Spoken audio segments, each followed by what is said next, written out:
This video contains gratuitous use of profanity and uncomfortable pauses to compensate for lack of professionalism and original thought. Viewer discretion advised. Oh shit! Mud shark? You're not a mud shark. You're barely even a fish. This is a Pink Podcast.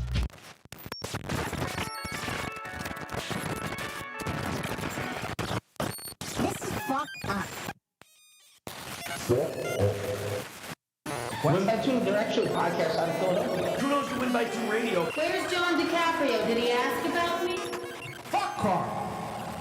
He's effectively done in this business. On his podcast, catching people with Dr. Mingo. So I'm a dumb guy. I'm hoping John DiCaprio is, but... Take your fucking bra off, Barry! Like, let me guess, does he attack everyone? I'm gonna be yelling at him the whole time tonight.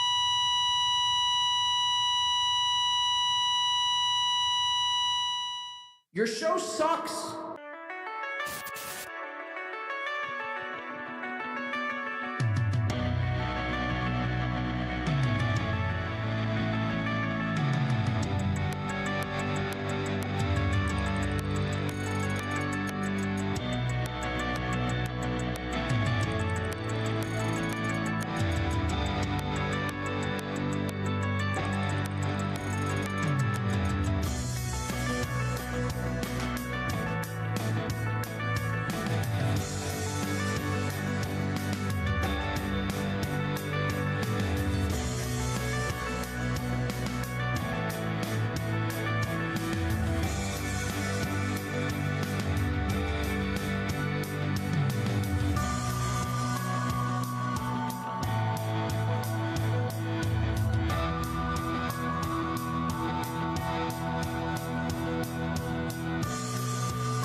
Oh shit! Off your fucking feet. Give it up for your host,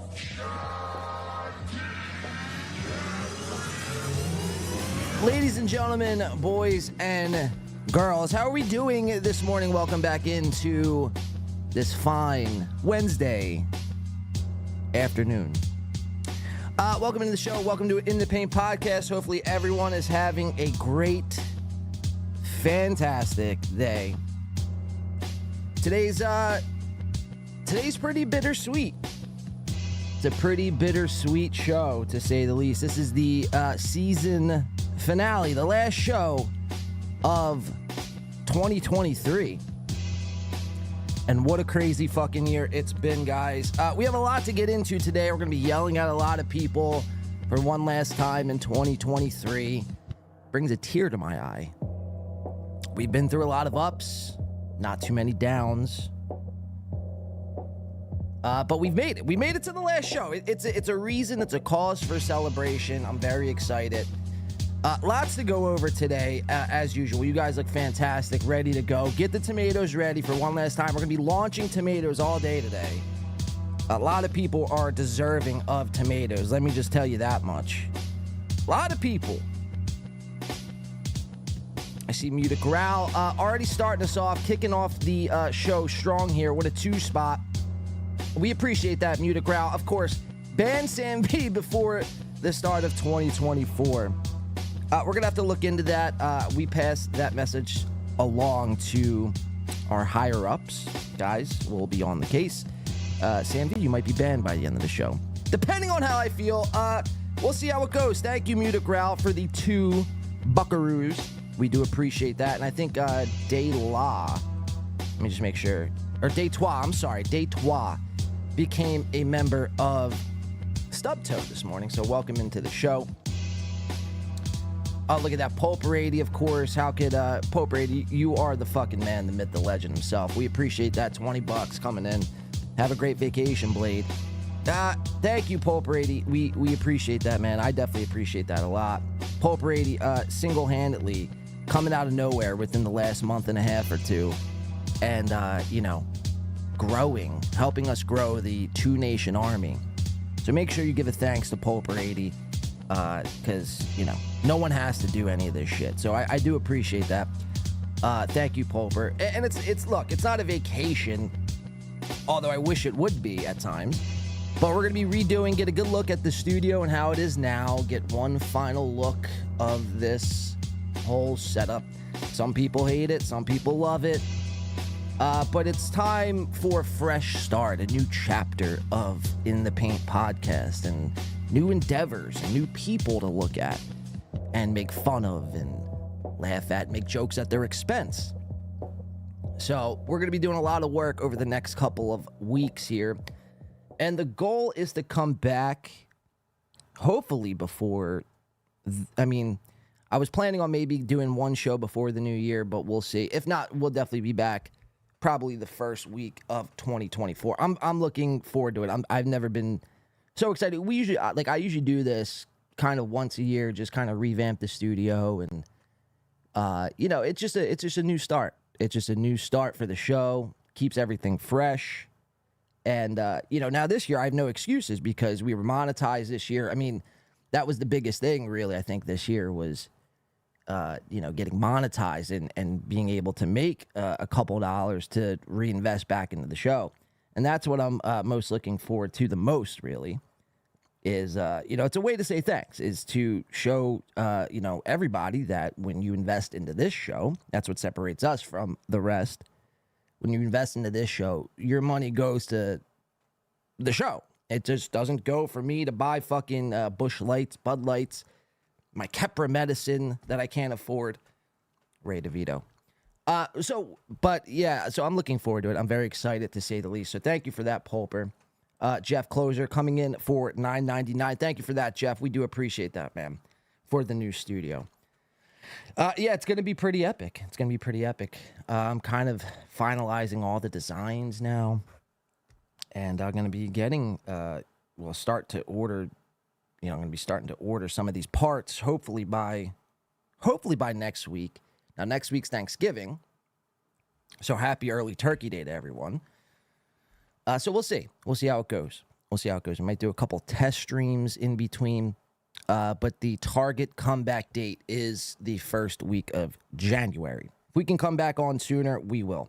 So I'm going to need all of you guys, and I don't usually like asking for anything. If you've been watching for any amount of time, I usually hate asking for things. But I'm going to need you guys to keep an eye on all these fucking clowns. I don't want them to get away with, and that's not Honk the Clown, by the way. I need you guys to keep a close eye on all these people, because, I feel like without me, they feel like they can run loose and they can do as they please. They have no one there kind of laughing at them and kind of keeping them in check. So I need everyone to keep a close eye on all these fucking freaks. If you could do that for me, then there should be a great return set in the works. So I'm looking forward to that. But yeah, it's a bittersweet show today. But I'm excited. I'm fired up. I have a lot to get into today. There's so much to get into. We have thanks coming in. 5 for the $5. We appreciate that. Thanks. And thank you also, Jeff. Here's to winning by 3 in the new year. Thank you for that. Thanks. We do appreciate that. We're going to be winning by a lot more than just fucking 3. I mean, I think a solid 8.7 will do the trick, but, who am I to judge? Bex, I'm talking to you, by the way. Muta Growl also, and thank you for that. Thanks. We do appreciate that. Muta Growl coming in for the Fiverr as well. With the new studio, have a ramp for Soft's wheelchair. That's amazing. That is actually amazing. We were thinking about installing possibly a ramp, you know.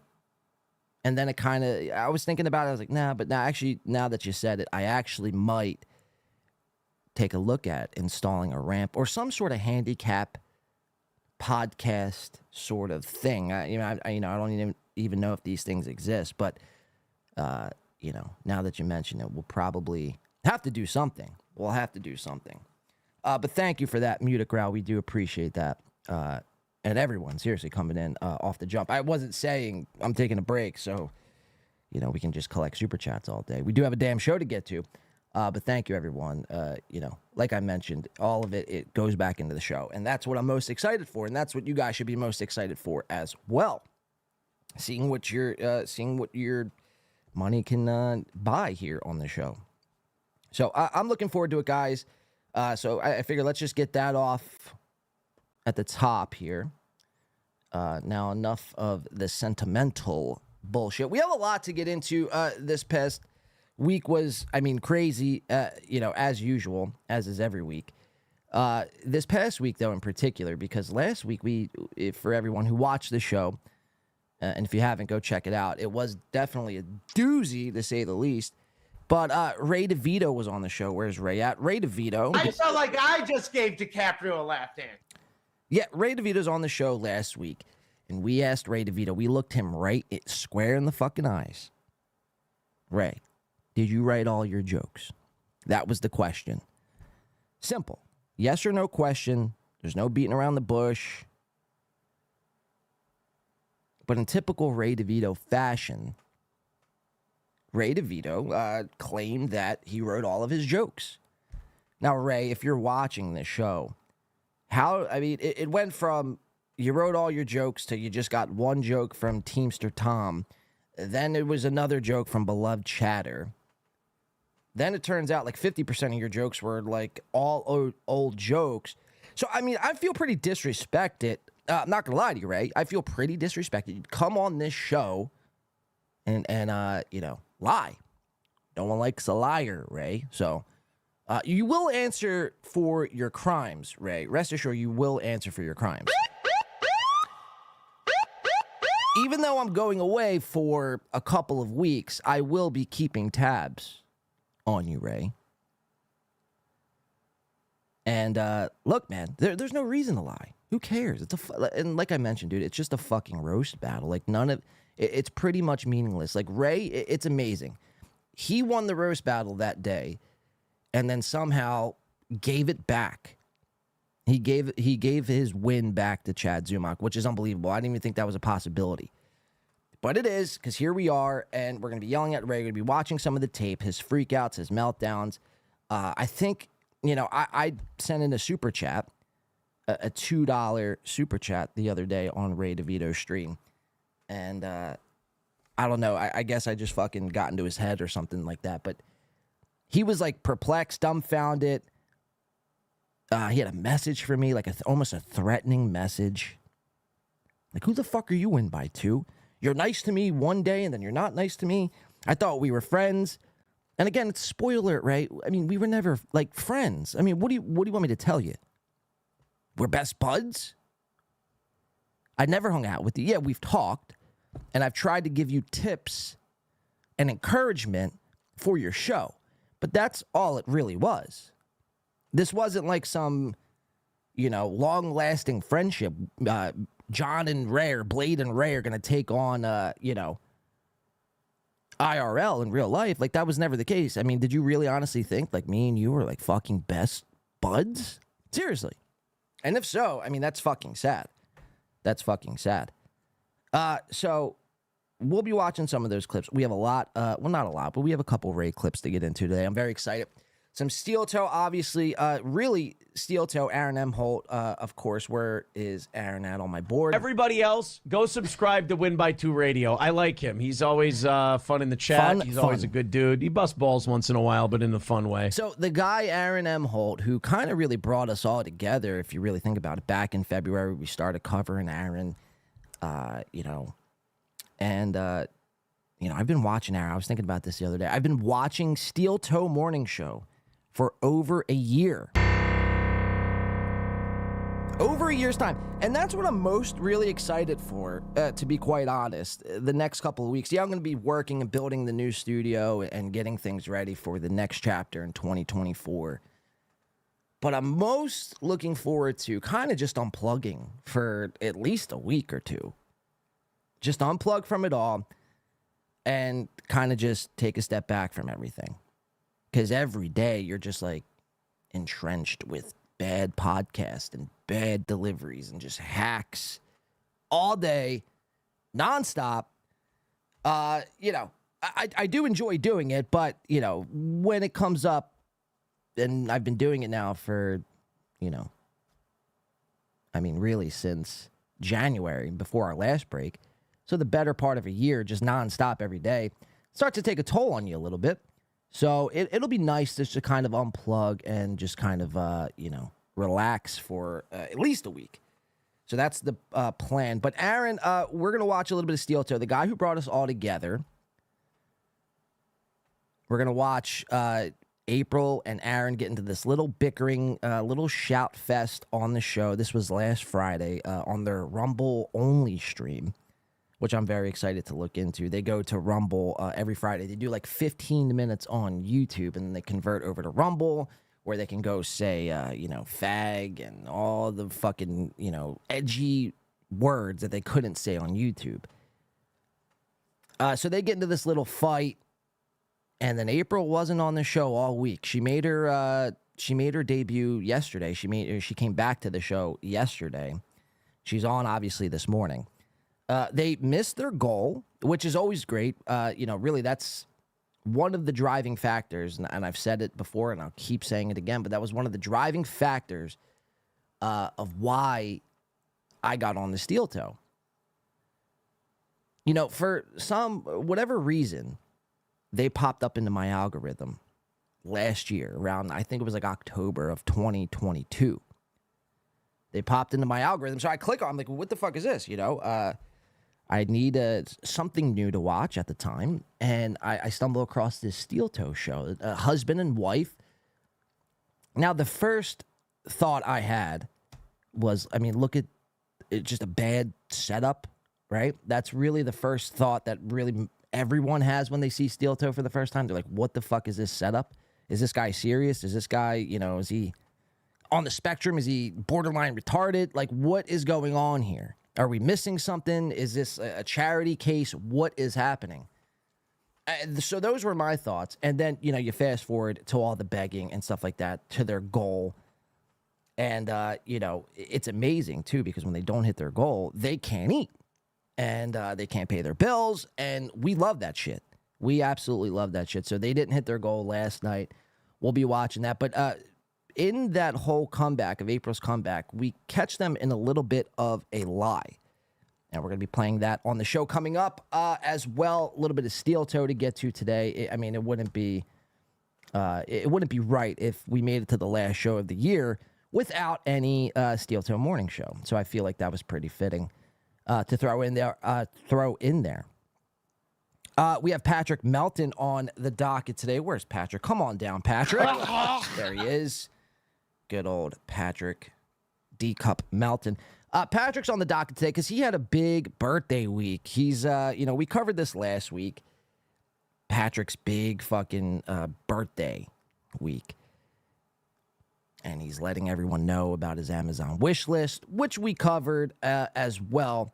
He's actually updated his Amazon wish list. That's easy for me to say. So we're going to be watching and going over some of his wish list, the things that are updated onto his wish list. And also we caught Patrick in a little bit of a double standard hypocrisy sort of thing. And I'll kind of just leave it there. I don't want to spoil anything. But Patrick was on his show, I believe, yesterday, covering Chad Zumock, of course, right? Which, by the way, we do have some Chad to get into today. But Melton was on his stream yesterday in the midst of his birthday, fucking big birthday month. and he's watching Chad's stand-up, a filmed set that he got, I guess, from one of his Onion people. It was sent into Nobody Likes Onions, and he was watching Chad Zumach's, comedy live that was filmed and taped. Now, I thought that to be very funny because if you remember, just a couple months ago, back in May, when the whole Pottstown thing kind of blew up in Shuli's face, which, obviously we had a lot to do with that, blowing the lid right off that story. A lot of people were dissatisfied and just unhappy and not thrilled that we went there for the sole purpose to fucking film everything and then to come back and play it on the show. And again, we went over this time and time again, but it's just like, what else did you expect me to do? Like, I wasn't going there as a fan. I wasn't going there to film it and then not play it on my show. So yeah, we filmed it. We're gonna continue to film events, and if anyone's around my area, we will film. So rest assured, if you're a comic and you're around this area, or at least you're within a 120-mile radius of my location, I will be out on location with a camera crew and 17 of my own cameras to film you guys. And if you have a problem with that, well, there's practically nothing you can do about it. There's nothing you can do about it. Try to stop me. And that really should be the whole motto. Fuck it, film. We're going into 2024. Everybody has a fucking a camera in their pocket. So I don't understand what the big deal is. If you're that self-conscious about your jokes and your delivery and how shitty they are, I heard Chad yesterday say on his show, "Oh, well, I wasn't ready for my jokes to be out there in the public." It's like, is that my problem, Chad? Is that really like our issue? And this is not a pro Melton argument here, but it's just like, because that's the argument they use. Well, we're not ready for our jokes to be out. Well, when are you going to be ready? It's like, when you make fun of a dead person. Oh, it's too soon. How could you make fun of them?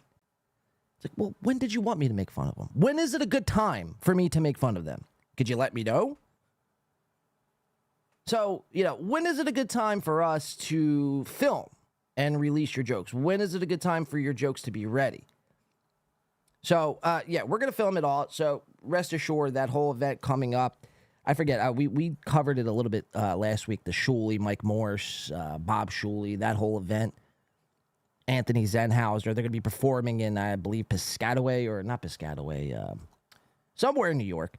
I don't know exactly where. I kind of forget now, to be honest, drawing a blank. But we'll be out there on location to film. So you guys can look forward to that, hopefully on the return. As I mentioned, we have Chad on today's docket as well. Mondays with Mazer is it's just horrible. It hasn't gotten any better. Probably one of the worst podcasts as a whole. I mean, here, look, you have two guys who kind of do comedy, Chad and Tony. They've been in radio. You would think they know how to broadcast and entertain an audience. No, they don't. They don't. It's boring. It's a snooze fest. I'm sitting there watching it, and I just find myself falling asleep half the time. Like, I'm trying to take notes, and I'm just nodding off. It's truly unbelievable. Truly unbelievable stuff. And then Chad puts it behind members only. For what reason, I don't know. But we do have that, and we're also keeping count of Tony and Chad because this whole really the last 6 months, Tony and Chad's biggest thing where they're going to be copying me and building a new studio. Yes, building a new studio. Tony has claimed December 1st was his big studio reveal. Now, last I checked, December 1st is in about 2 weeks. I mean, for Christ's sake, Thanksgiving's already next Thursday. Holy fuck. It's in 8 days. I don't even think I'm ready for Thanksgiving. But whatever. Not building a Thanksgiving Day studio, so I guess the two don't even correlate to each other. But Tony Mazer, the last few months, moved into this new place. He's finally a homeowner, and he's excited. and he's, fucking spewing it away on every show that he can get on, or at least he was up until I think we called him out. Then he kind of backed off because he realized how insane he would have to be to actually fork out a couple of dollars to build a quote-unquote new studio. Now, what constitutes as a new studio in my book? Well, it goes further than just buying a new microphone and a new camera and setting, your angles up in a new corner of your home.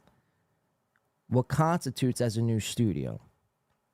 Well, some studio lighting one could add. Obviously, you want the new mic and the new cameras. I mean, that helps.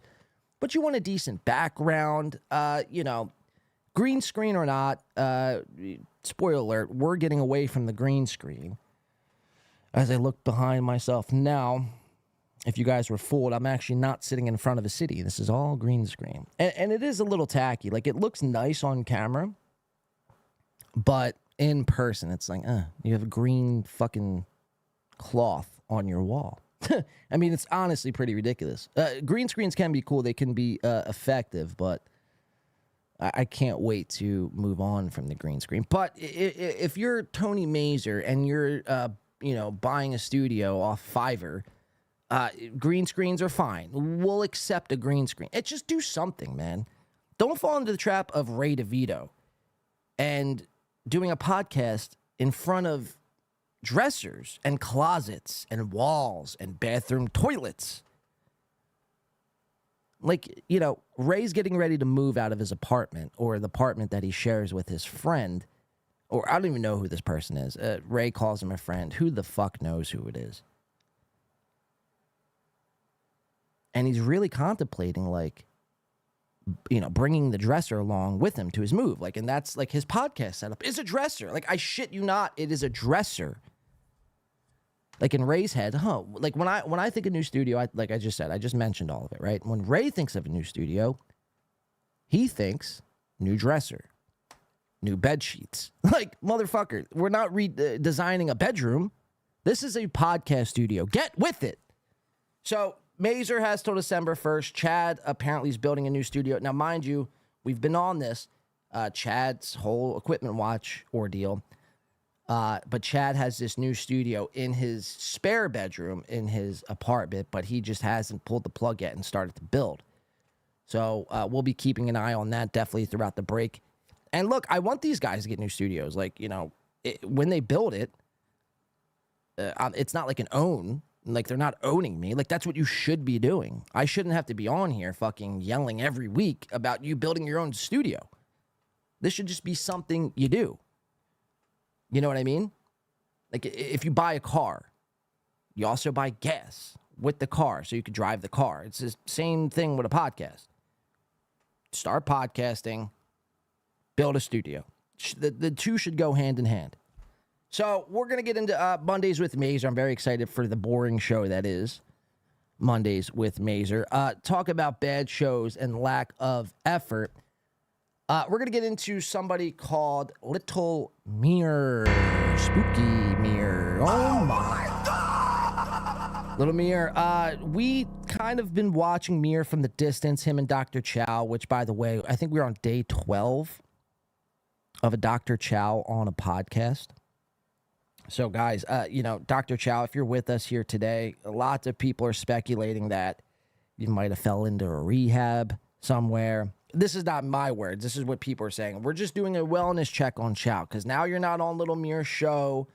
Little Mir's big time now. He's doing solo shows without you, flirting his fucking little, just flirting away over there. I tuned in this Little Mir stream the other night, and it was not a podcast. It was more or less a date. He has this comic on. I don't even know her name. Fucking Kathy Hochul. Actually, I don't even know. Who the fuck is Kathy Hochul? Anywho, Mir was on. They're podcasting, quote unquote, for audio listeners. I'm doing the quote unquote sign with my hands. But like I mentioned, it wasn't really a podcast. It was more or less a date. It was a virtual date. And it was pretty fucking cringe. So we're going to watch that. We're going to break it all down for you. We have a couple updates. Obviously, you guys heard about Bill Burr and Nia Burr. That's Bill's wife. flipping off the 45th president, Donald Joseph Trump. Not Donald John Trump. Donald J. Trump. She flipped him off. Look, we all know that happened. What are you going to do? Look at Nia. She has every excuse to flip off Trump, right? It's like, that's what's to be expected from Nia Burr. I wouldn't expect anything less. If she wasn't flipping him off, then I would start questioning, like, well, why is she even there looking at him? But everyone who had to put their 2 cents into it, Anthony Cumia, Chrissy Mayer, Josh Denny, and Opie, Greg Opie Hughes, which is somebody we're going to be taking a look at here today. Opie and this whole Opie and Anthony, now there's talks about something about them getting back together. I don't know how true that is. We're going to watch a couple clips from Opie, though, because every time Opie has an opportunity, this is, look, and I do like Opie. I think, obviously, was a great broadcaster in his day. But just as of recent, the last, I'd say, 6 months for Opie, really, I mean, every opportunity that Opie has, he's squandered. He's had on a lot of big names in this universe that should translate to numbers. And you sit there and wonder, well, you're bringing on these people, and sometimes they were good shows. Like when he had on Chad and I believe not Dabbler, fucking, what's his name? Cardiff Electric. They're all the same to me. All the filters, they're all the fucking same. They had Chad and Cardiff Electric were arguing on that Opie stream. And, a week goes by, Opie doesn't capitalize, and he's back to like 20 live viewers.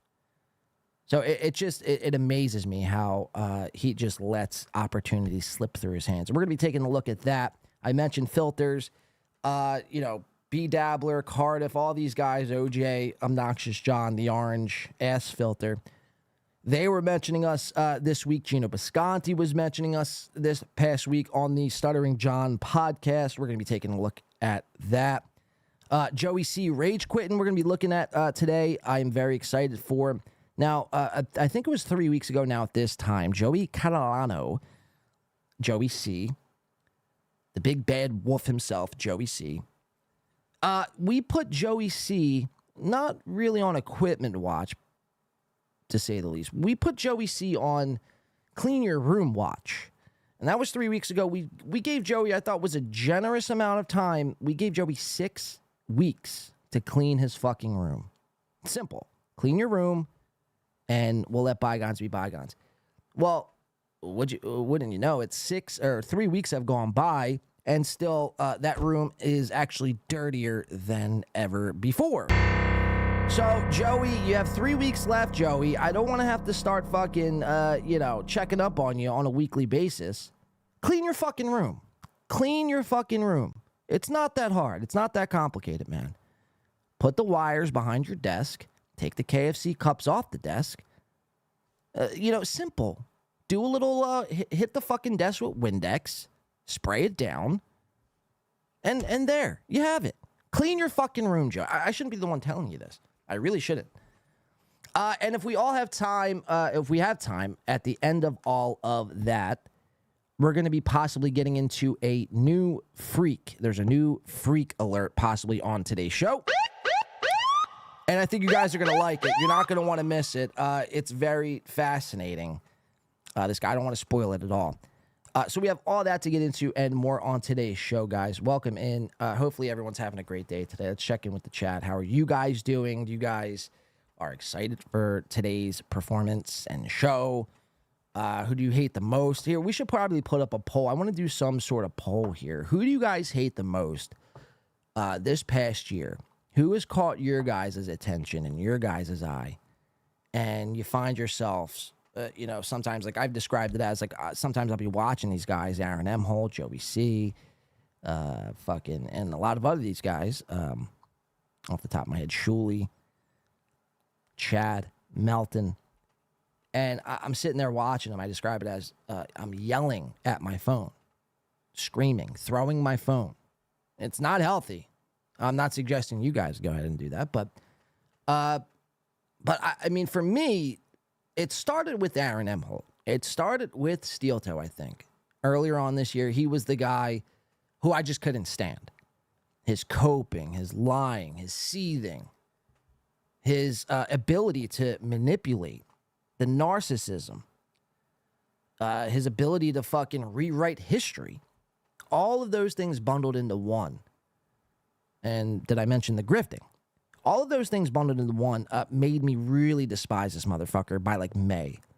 But really over the last, I'd say, 4 or 5 months, now this is going to be an unpopular opinion, and this is where I probably lose a lot of people along the way, which we have. Patrick Melton has been the guy who I can't really fucking stand. I mean, this guy, talk about fucking just cringe grifting, cringe grifter. Well, some of you might disagree, and you might love Patrick. That's fine. Everyone has their own journey, and I've said this before about Aaron, and I've gotten so much pushback. When we started covering Steel Toe all those fucking months ago, I mean, the amount of pushback we had from, like, die-hard toe bros, imagine that, calling yourself a fucking toe bro.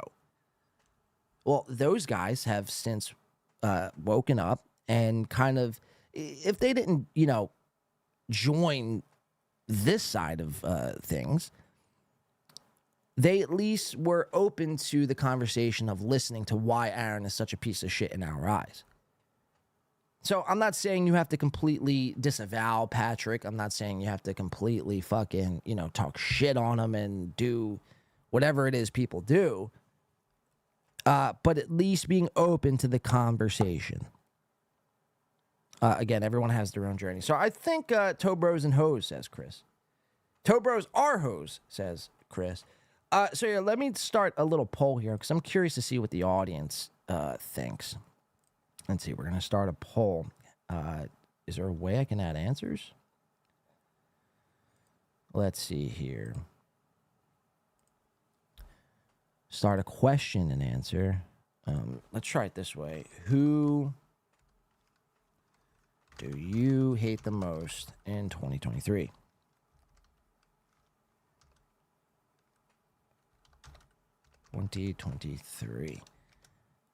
So this is a Q&A. I've never done one of these on YouTube, so we're going to just try it. Who do you hate the most in 2023? So let's see how that is. I see Jay in there saying, roll the poll. Yeah, so we'll go over some of our ups and downs, and that being one of them from this past year. Obviously, we've been through, a lot really on this show. This show has had a lot of ups. And like I said, not too many downs, but, you know, the whole firing of Softcast took place this year due to a poll, just a poll like this, a simple poll. Okay, so I see answers coming in on the poll. Okay, that's cool. Okay, so we can kind of keep tally on that. You know, roll the poll was definitely a great moment this year.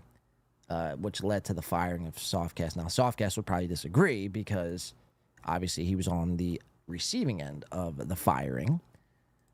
You know, we started off with Alex and kind of, you know, obviously people know what happened. There's no more Alex on the show. Now, hopefully in the new year, we can't, you know, work something out to kind of get him on for a show or two.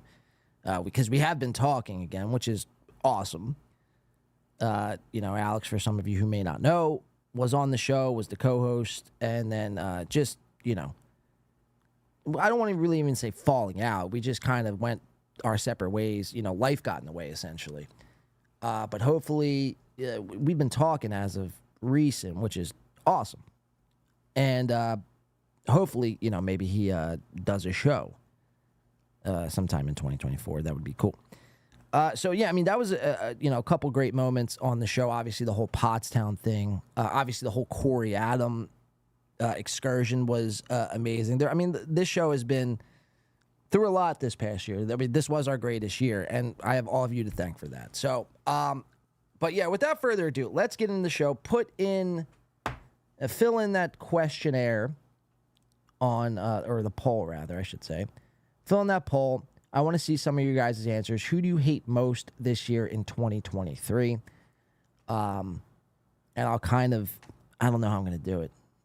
Whether I'm going to announce, like, the people who put in the answers and give you guys. I'll figure it out. I'll figure it out after break or some shit like that.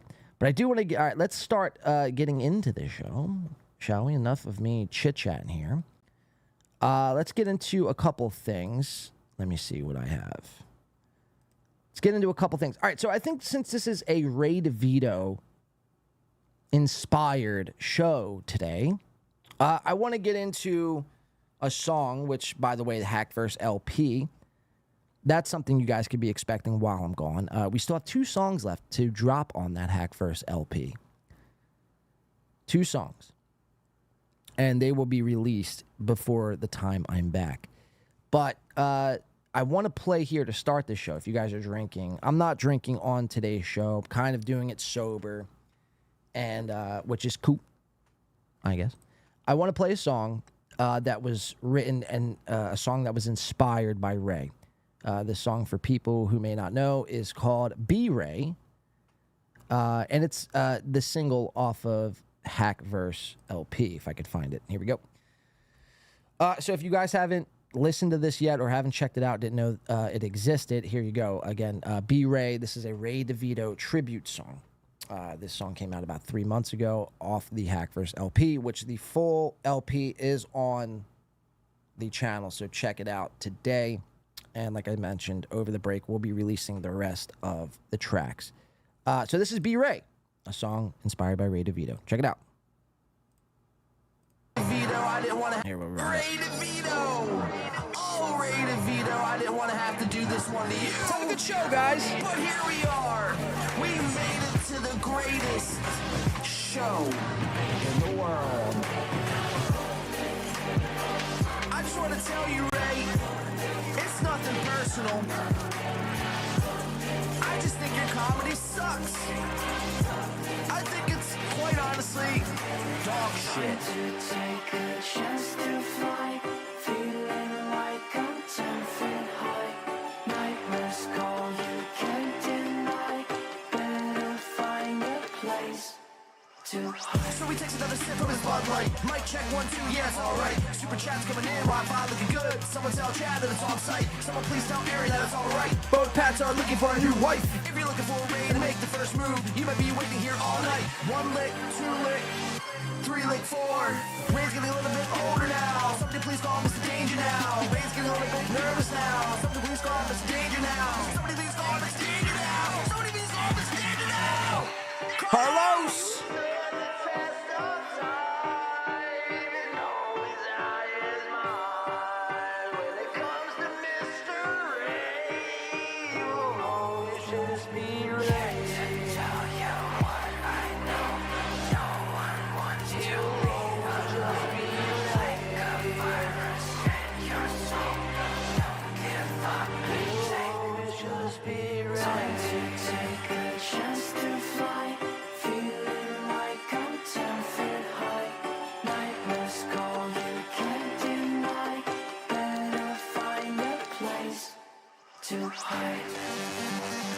So enough with the drama, can we vibe out? Hot sauce so good, better use it for my steak. Drink another bud till I pass out. Look out, attention please. My name's Ray DeVito, yeah, I'm a creep. I love Mary Jane, but she's a leech. And I write another joke so easily. Oh, it went quick. Time flies. Time flies. This blue you got me hard as a rock. Damn, the scout is filling my socks. MLC at 4 o'clock. Licking my lips, I would never stop. 40 and simple is all that I got. 40 and simple is all that I got. He was stood the test of time, and always out his mind. When it comes to Mr. Ray, you'll always just be Ray. You win today. Just follow my lead. There it is, guys. Be Ray, a song inspired. Ray DeVito, I bet you never thought that sentence would ever fly out of anyone's mouth. A song inspired by you and your fucking complete lack of awareness. A lot of people are fed up with you, Ray. Like I said, it is truly amazing how 1 week you go from like the hero of this whole fucking thing, beating Chad Zumock, although not really that hard to do, in a roast battle, going from a lot of people's hero to complete in a week. Truly remarkable stuff, Ray. Truly remarkable stuff. You know? Just stop fucking lying, man. And all will be good. All right, so let's get into the show. I want to start off. I have a couple small clips. We'll work our way up. You know what I mean? It's like climbing Mount Everest. You don't just start at the top. You got to work your way up here. So I want to start off with a small clip here with a lot of people say, my Dabbler ganger. Mersh! Here's a Mersh clip I decided to pull here because Mersh, I mean, look, we could cover Mersh all the live long day. The motherfucker is super fucking cringe. Him and his buddy, his gay lover, Royce. I thought this clip was amazing, though, because these guys don't really make all that much money from Rumble. I mean, maybe together, but separate, I mean, it's really, they struggle a lot. Like, Mersh is almost broke. So it's amazing when they live like they don't need money and they don't need to read $2 super chats or $1 super chats. So this clip kind of sums that all up because it says a hack sends a $3 donation to the A show, meaning Daywave Radio. It's Royce and Mersh do Daywave Radio, and then Mersh goes off and does Nightwave Radio. Pretty gay stuff, if you ask me. So we're going to watch this clip here and kind of laugh at it, make fun of it, because they're forced into, telling their audience now, hey guys, you got to send more than $3. If you want me to read your super chat, you got to send at least $3.50 or higher. We're not doing $3. What do you think this is? We're not cheap fucking tricks here. It's just like, motherfucker, like, regardless of how much money people send in. Now, I get it, some people, they have like 50,000 people in the chat. Like Tim Pool has like 50,000 people in the chat. He can't read every fucking single super chat. I mean, it's insane. Even though he should, people do pay for it. So you should read, no matter what the amount. If it's 99 cents, read the super chat. Like, that's what you're getting paid for. So to make a big fuss out of this, I mean, truly, it's just like, you guys are fucking, just out of it. So they get a $3 super chat, but they're not going to be able to read it. So I want to play this for you guys here. Let's check this out. This is Mersh and Royce, courtesy of 10K, and that's all over on Reddit here. So let's check this out together. Mersh and Royce over on Daywave Radio. Let's check it out. It came up. No. I don't read donations under $3. I already told you. So you're going to donate $1. I'm not doing it. You give me enough money. I know what you're trying to do, and I get it. But you know what? I won't. Now I'm not even here. I'll tell you what. Here's what we're going to do with you. Now you see, I left it alone, but now you want to play that game. That's fine. Now you're gone for the day. Wow. So this person, I don't know who donated the $3 in to the chat. They donate $3. They want a question. They probably did a little light trolling, which I assume.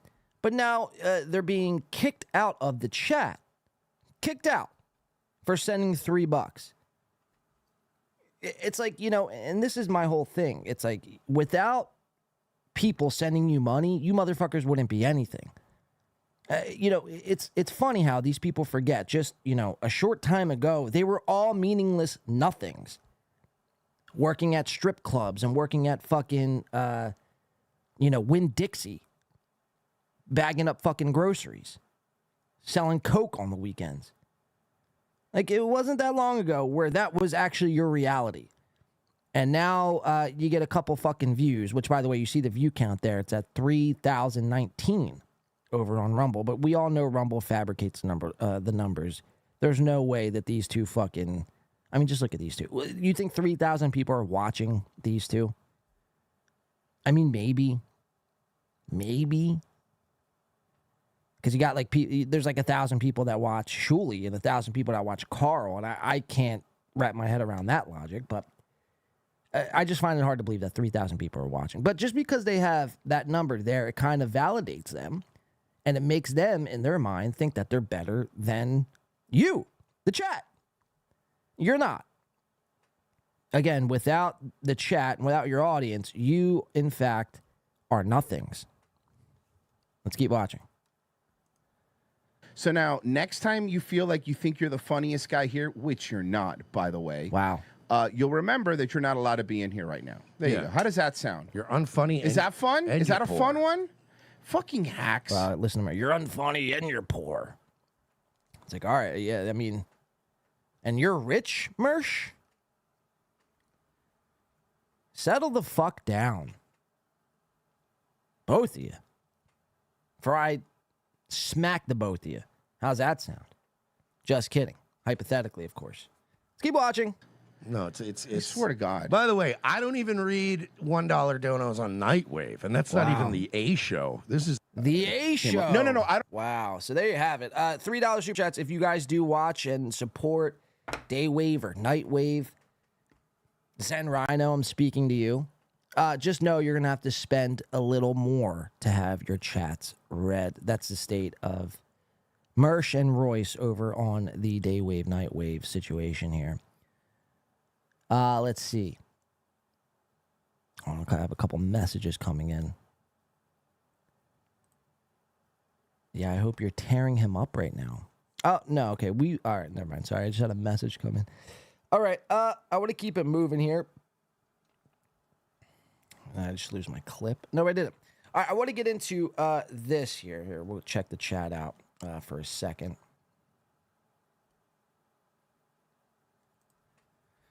The dog Frenching, bitching, or just Ray overall. So many. I don't even know what that is trying to. I don't even know what you're trying to say, Nathan Bickle. But anyway, says nobody. Let's see. Thanksgiving, formerly known as Thanks Toe, says thanks. Oh wait, are these the questions? Oh shit, I'm reading your questions. Whoopsie daisies. I mean, it don't matter. But, I mean, just for the sake of it. Someone says, Ray DeVito, who do you hate the most in 2023? Ray DeVito was 1. Stuttering John 2. Aaron M. Holt 3. That's pretty funny. I was like, where the fuck did my chat go? Here, we'll go back. Here's my chat. I haven't had a shower since January or February. I'm brown now, says Jared. Holy shit. It's probably time to take a shower there, bud. No? What's, causing you not to jump in and get a nice wash going? Thanksgiving, formerly known as Thanks, said he's calling ROTC the A show because Nightwave is beta. Mutic Grouse says, what was the question? The question was, who do you hate the most in 2023? I think that's what you're referring to. Wasn't there some fix my BMW scandal a couple of years ago with Mersh? I don't know the entire Mersh lore. I think Mersh possibly did some crowdfunding to get his, what was it, like an 06 BMW fixed. I could be wrong on that. Toto Payne Diaz says 3K still quarantined. That's pretty funny. RTC used to get 3,000 to 4,000 views when they were on YouTube. B Smiley the Third says, all right, so maybe it does translate over to Rumble. But I mean, we do know Rumble, the numbers are fabricated, like 100%. You remember the times we'd watch Steel Toe and there's like 1,500 people in Rumble. They'd also be simulcasting to YouTube and there's like 5. So Rumble definitely overinflates their numbers. 1,000%. Like there's no ifs, ands, or buts. All right, so let's get back into it. I want to go into another small one here. I think Bex had pointed this out in the chat earlier. We have a little Adam 22 update. Now, this came across my desk. Adam 22. He's got the tattoos all over his face and body. Takes a fuck ton of Xanax. Really, really does some cringe shit. Dude's in his 40s. His chick is Lana the Plug, who just had a sex tape drop. Or not even a sex tape. She did a full-on porno with... I don't even know the dude's name. Some black dude. Jason, I believe. So if that wasn't enough to, really put a pin and a hole, no pun intended, in that marriage, a weight on that marriage, they're doing this whole new show now. And, it's leading me to believe that, Adam and fucking Lana the Plug here, they're not... how could you honestly look your quote-unquote wife in the eyes as both of you are just fucking other chicks and dudes and be like, yeah, this is the you know, this is the girl of my dreams, the woman of my dreams, the love of my life. As you stick your fucking wang in other fucking chicks, or as she's getting filled up by fucking 10,000 black dudes. I mean, it just doesn't make sense. Some people are like, oh, you just got to get with it, man. You just got to get with the times. It's 2023. That's what everyone's doing. Yeah, just because everyone's doing it doesn't mean it's right. If everyone was jumping off a fucking bridge face first, would you do it? No. So it's bizarre. It's bizarre, and I'm beginning, you know, we always speculate when the Imholtz are going to get divorced, when their big divorce day, D-Day, when is that day going to come? But it's like we should be looking at people like this, Adam and Lana the Plug, because I speculated divorce happening before the Imholtz get divorced. Like, yeah, the Imholtz are cringe, and she does all the fucking, you know, labor around the house. She's the man of the house. April, that is. This is going to be a real hoot, April. Going to be a real hoot. But at least she's not taking it up every hole simultaneously for her career. Now, some could say, like, well, she's, you know, not too far off from making that OnlyFans. And to that, I'd say you're probably right. You're probably right. It's just a matter of time. Whether it happens in 6 months or 6 years, steel toe will eventually dry up. That model is unsustainable. So April will be forced to be taking 10 big black giant wieners up every fucking hole she could fit it into. But Lana is doing that now. So I am going to go out on a limb and say they probably won't last. I'd say past 2025 if I were a betting man. But let's just check it out. So they're doing this whole show. It's a YouTube, I believe, exclusive, which I don't know how YouTube is allowing this. The headline reads, No Way Adam 22 created a show to find out what man is going to raw dog his wife next. So that's the whole concept of the show. You guys remember like The Bachelor or fucking Love Island, like that style of show where there's a bunch of dudes and there's one chick and all the dudes are, you know, trying to get the one chick, and you go on dates and you got to try to wow her over. You got to try to win her over. And then at the end, the chick, you know, she's torn because she can't decide between like 3 guys, and she's crying, making it all about herself. It's like, bitch, get over yourself. You know what I mean? Like, this is, I mean, that's really kind of where we went wrong. Like, we kind of just allowed people, guys and girls, just to be whores without really saying anything. So much so we, like, paraded them and put them on a pedestal and made their own shows about that. Like, you're dating 10 dudes at once trying to find the right one. It's like, it's so pathetic. So Lana fucking the Plug, and Adam are recreating that style of show, but the winner isn't just going to be like dating Lana the Plug. No, the winner is going to be, yes, making a sex tape with Lana the Plug. I think it's gross. What are your kids going to think when you're older? What does your parents think? I mean, if you talk to Melanie Mac, you'd be going straight to fucking hell. Now, that's not what I say. That's what Melanie Mac says, because she had read one verse from the Bible online once. So she thinks she's all hip to Christianity. Melanie Mac, you're not. You're a grifting slime ball, in my opinion. But this is not about Melanie Mac. It's about Lana the Plug and Adam 22 here. This is their new fucking show. They're going to be debuting on YouTube. I mean, again, I thought this was insane, this whole setup here. Let's check this out. It's a little short one here. Let's just check this out and see what's happening in Lana and Adam's world. Guys, take it away. I'm Lana the Plug. I am an adult creator. My name is Adam 22, and I co-own Plug Talk with my lovely wife. We interview a different girl every week. And then we f them at the end. But we've only ever done it with other women. So we've arranged this whole challenge to find the perfect guy to be our first ever boy-boy-girl threesome. Cheers! And how cocked, right? I'm sorry, guys in the chat. Like, I know probably some of you are probably, yo, that's fucking hot. I wish my girl did that. It's like, no, you don't. You don't wish your girl did that. For many reasons. For many fucking reasons that I don't need to explain to you. You guys already know. But how cucked of a situation. We're going to create a style of show to see what guy my wife and I are going to... Ultimately, my wife's going to fuck, and I'm just going to sit there and kind of get her sloppy seconds. How insane of a concept. Now, I will say, Adam22, I mean, is he a marketing fucking genius? Maybe. But at what cost? At what cost? Of your marriage? You're sacrificing your marriage, essentially. Like, you couldn't look me in the eye. All those tattoos can't hide the pain that rests behind your eyes. You're drinking every night, popping those Xanax to just forget life because it's too hard, because you've seen things you wish you have never seen. So, yeah, you might be getting the bag, bro. You might be rich. You might fucking have a nice house and all the most luxurious shit that there possibly could be.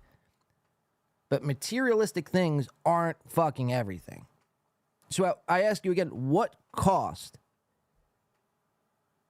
At what cost, is it going to take for you to, get the next bag, Adam? So this is their new game show. They've created it. I think it's already started. I think they've already aired an episode. Pretty unbelievable stuff. Let's watch. Lena, I came ready to. And just look. This is, the guy. It's not like they're bringing in scholars. These guys are fucking all porn guys. They've been around. They've been jizzed on, jizzed in. You know what I mean? It's some real, low level stuff. Dance off? Oh yeah, I would love to see a dance off. You telling me this guy does porn? Let me get in the room with her by herself. You want to get out? No. That's fucking... Is that Crit Mac? This guy right here was on Dr. Chow and Little Mirror show. Imagine that. Dr. Chow and Little Mirror sound frequencies was entering this guy's ear. That's pretty bizarre. Crit Mac, I guess, is one of the contestants, which is pretty amazing. Let's keep watching. You want to get out? No. Get out. We're going to get you out of the situation. Take us so long to get this approved on YouTube. And then this is the show title right here. For the Love of Lana.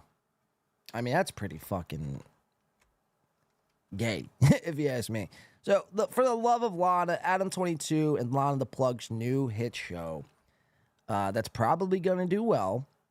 But again, everything's not about numbers. Everything's not about cash. Everything's not about materialistic things. It's like, this might sound gay, but it's true. But it's like, how do you feel inside? And again, Adam22, you couldn't look me in the face as a man, sober, and be like, you know what? I'm actually happy with how me and my wife conduct our relationships and our personal relationship behind closed doors. I'm happy. We watched an interview. I don't think we watched it on this show, but I watched an interview right after Lana had done that whole fucking porno with, I think, I forget the dude's name. It's Jason something. And Adam was in shambles for days after the filming of that. Now they're doing a whole show. This guy, you know what I mean? We'd have to probably put him on Drunk on Cringe Watch, if you guys catch my drift. So that's the Adam22 Lana the Plug update. W-Man coming in. Life is hard. People turn to things. Thank you for the 5, W-Man. But he goes, life is hard, and people turn to things that will take the edge off, whether it's benzos, alcohol, or weed. Now, that's a fair point, W-Man. Some people do turn to substances to kind of take off the edge, to kind of escape reality. It's not good. None of those things are good if you're using it for that. But that is a reality that we do live in. People can't handle, day-to-day operations, so they want to escape this reality. But you have to ask yourself, well, what are you running from? What are you actually running from? Because nothing is that hard that you can't conquer on your own. You don't need to run to the benzo. Now, I'm not saying if you guys, have a drink, smoke a fucking doobie on the weekends casually, that's one thing. But when you're doing it to escape completely, that's the problem. That's where it gets kind of, as Brendan Schaub would say, dicey. But thank you for the 5 W, man. Always making me really think on my feet here. Appreciate the 5. People turn to health for the same reason. Well, that's the thing, and that's what's not talked about. There's no alternative that ever is brought up. You know what I mean? It's all right, if you are experiencing these thoughts and feelings and depression and anxiety, it's well, what can you do to make it better? That's not drugs or alcohol. Or, how's your diet? And this is going to sound gay. Trust me. But it's how's your diet? How's, do you work out? Do you fucking go out? Do you go outside for 20 minutes a day? You know what I mean? It's little things. How's your relationships? How are you handling certain things? But it's easier, obviously, to just pop a fucking Xanax and forget it all. So, Chris coming in. Appreciate that, Chris. Thank you. Says, for the 5 Canadians, says, thank you for uncovering the lies in 2023, Blade. Chris, we're not done yet, Chris. We're not finished. I appreciate the 5, man. And, of course, I won't stop. I won't rest until every lie and every fucking skeleton is out of all these motherfuckers' closets. I will not rest. But we're not done. We have a lot to go. We have lies today. People lying in real time.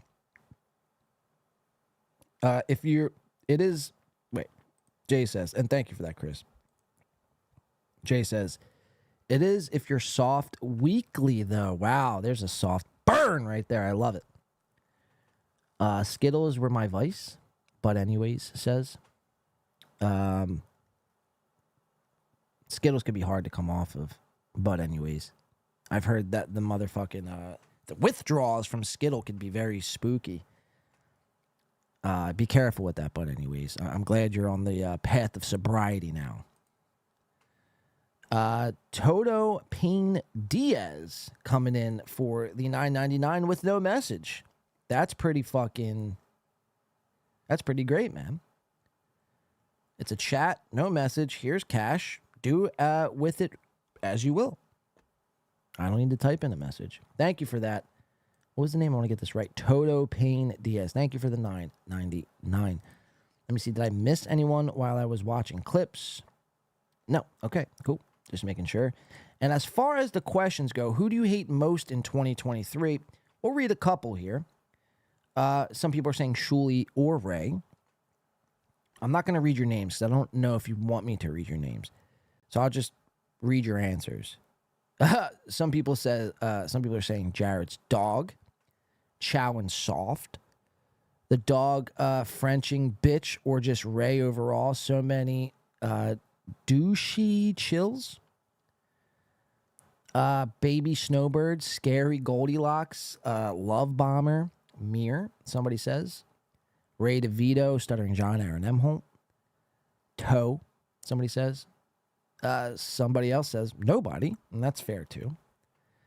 There's no right or wrong, just chaos. We all like to define what right and wrong is, then immediately contradict ourselves because our life circumstances or inconvenience.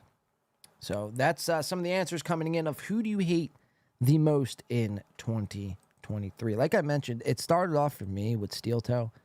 Aaron was really got under my fucking skin the most. As of late, it's been Patrick, Melton. Chad, I think, took the cake for a little bit. Chad Zumach, that is.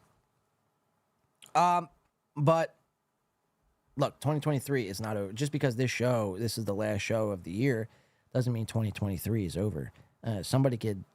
I could wake up tomorrow and hate a completely new guy and hate him for the rest of the year. And that will probably happen, more than likely. I'll probably sign off today, find somebody new or somebody who I haven't hated and hate them, and I won't be able to do a show until 2024. All right, so let's keep it moving here. I want to get into some of this Bill Burr stuff. I don't want to spend a whole lot of time on this because everyone really knows what happened. Nia Burr. Now, I was talking to, I believe, Jay. I think it was only Jay. Or no, I think maybe Jay, and I forget if anyone else was in there. But I was talking to Jay, I think it was Sunday night or Monday morning. And when this story kind of broke, and it was fascinating, we definitely got a laugh out of it. Bill Burr's wife, Nia Burr, flipping off Donald J. Trump. Chris coming in real quick, and I feel like this is a good time to plug it real quick. Join the Win by 2 Discord if you haven't already. And, of course, join Spurgtopia Discord. 2 great places, by the way. Thank you for that, Chris. But, yeah, so Sunday night or Monday morning, I forget whatever day it actually was. We got Nia Burr on film here, flipping off Donald Trump. So here, let's just check it out. You guys already kind of know what the fuck it is all about, but we have the people responding to this, kind of trying to make this their own situation and making this about themselves. Kumia, like I mentioned. So here, let's set it up with this here. This is Nia Burr and Trump. Here, we'll just put this on the big screen so I don't have to make it smaller. Let's check it out.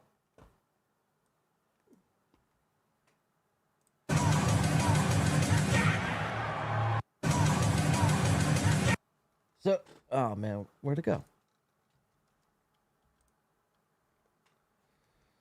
What is going on? All right, hold on. My clip doesn't want to play, but we're going to get it going here. No need to fear. All right, so there you have it. You see it. Nia Burr right there with Billy Burr. I don't know why the clip's going in and out like that. Here, we're going to have to go to the picture frame of it. Let's check it out. We'll go here instead. So Bill Burr sitting to the right of Nia, Trump right in front of him. And there's his lovely wife, Nia. And what a photo op this is. How cucked Bill must be in this situation. There's your wife. You take her out to a nice UFC event. You probably, this is why, you should leave the wives and the spouses at home for instances like this. Bill, I bet you didn't think you would be even near Donald Trump this night. But here you find yourself, and now your wife is flipping him off. It's would you say that to his face? I wish he would turn around. And would you have done that to his face, Nia? The answer is no, you wouldn't. And Bill, again, just looking like a big old giant fucking cuck in this whole situation. With his fucking hands crossed. Can't even look at Nia right in the eye as she flips off the president. How insane. Look, everyone else is thrilled to be around. You're supposed to, it doesn't matter how you feel. First of all, no person should invoke such a response out of you where you feel the need to stick up 2 middle fingers as they walk by. Unless they've, killed your fucking, child. That would be really the only reason. No person should really invoke this sort of response. Everyone else is just thrilled to be in the presence here, And Nia, the first thing she does, her, probably only time she's going to be in the spotlight, gets caught doing this. I found that to be completely fascinating. But you expect that from Nia. She hates fucking Trump and everything he stands for, probably hates this country. But Bill, it's control your fucking wife, man. Control your wife. But all right, so that is really kind of, we already all have seen that. I saw W Man coming in again for, I believe, it looked like a 10 spot. Thank you for that, W Man. He goes, listening, wait, where'd it go? He goes, listening to you while I do a funeral job. Thanks for making this depressing job easier. That right or wrong thing was meant to be a comment, but I misplaced it as a question. LOL. Thanks, W Man, for the $10. And I'm glad to make your day go by a little easier as you're working through an editing job. If anyone needs any edits done, definitely hit up W Man. He crushes it. You guys see all my edits, and they're all fucking fantastic. W Man, but thank you for the 10. We do appreciate that, man. So Bill Burr over here, somebody who's lost kind of touch of his fan base, his core fan base, lost touch of reality. We haven't heard from Bill either. Now, I get it. You don't really want to comment in this sort of situation. Why would you? It kind of just makes things worse. You kind of just want to, forget this. I would have paid to be a fly on the wall that night after that photo came out. And to see, what happened. Because Bill didn't have anything to say to her. She was probably just yelling at him the whole time. How dare you take me to an event that had Trump in that building? How dare you? You're such a piece of shit. That's the type of chick Nia is. It's such an ungrateful fucking sloot. Am I right, guys? Funeral work discovers Fauci's scariness, says Toto Payne Diaz. Have you guys ever looked at the average IQ in sub-Saharan Africa? Chris Mack, I don't think I ever have, man. What's the IQ hitting for these days? She owns Bill, right? That's kind of really my whole point. It's she owns Bill. Bill has no say. Bill, his nuts are chopped off. She has his nuts in her purse, right? The whole thing. I never want to go down that route. And it's Bill, you're Bill Burr. You could potentially have any chick, any woman in the world. Not because of your looks, because you look like a slimmer cancer patient version of Joe Rogan. Maybe a little taller. But it's just so why settle for Nia? Why settle? Now, a lot of people speculate that, he can make edgier jokes and make race jokes, but I don't think that's it. Because, if he makes race jokes, I feel like she would be the type of spouse, when Bill were to get home, would beat the shit out of him. Bill Burr used to be a respected stand-up comic. Not as of late. He's gone soft in my opinion. Still pretty funny. Still probably one of the funnier comics to date, but just a complete cuck. Now, I want to get to this Opie, because Opie found a way. Now, I know W-Man, this is W-Man's guy here, Opie. So, W-Man, you might not be too thrilled with this next segment, but Opie has found a way to make this moment about him, which is all fine and good. But again, it always baffles me how Opie can't translate any of this into some sort of success for his little podcast. Now, Opie, I did hear, just started a new podcast. I was listening to Opie this morning. And we talk about new studios and people, upgrading their gear. This is somebody who has millions of dollars in the bank. And he streams off a fucking iPad.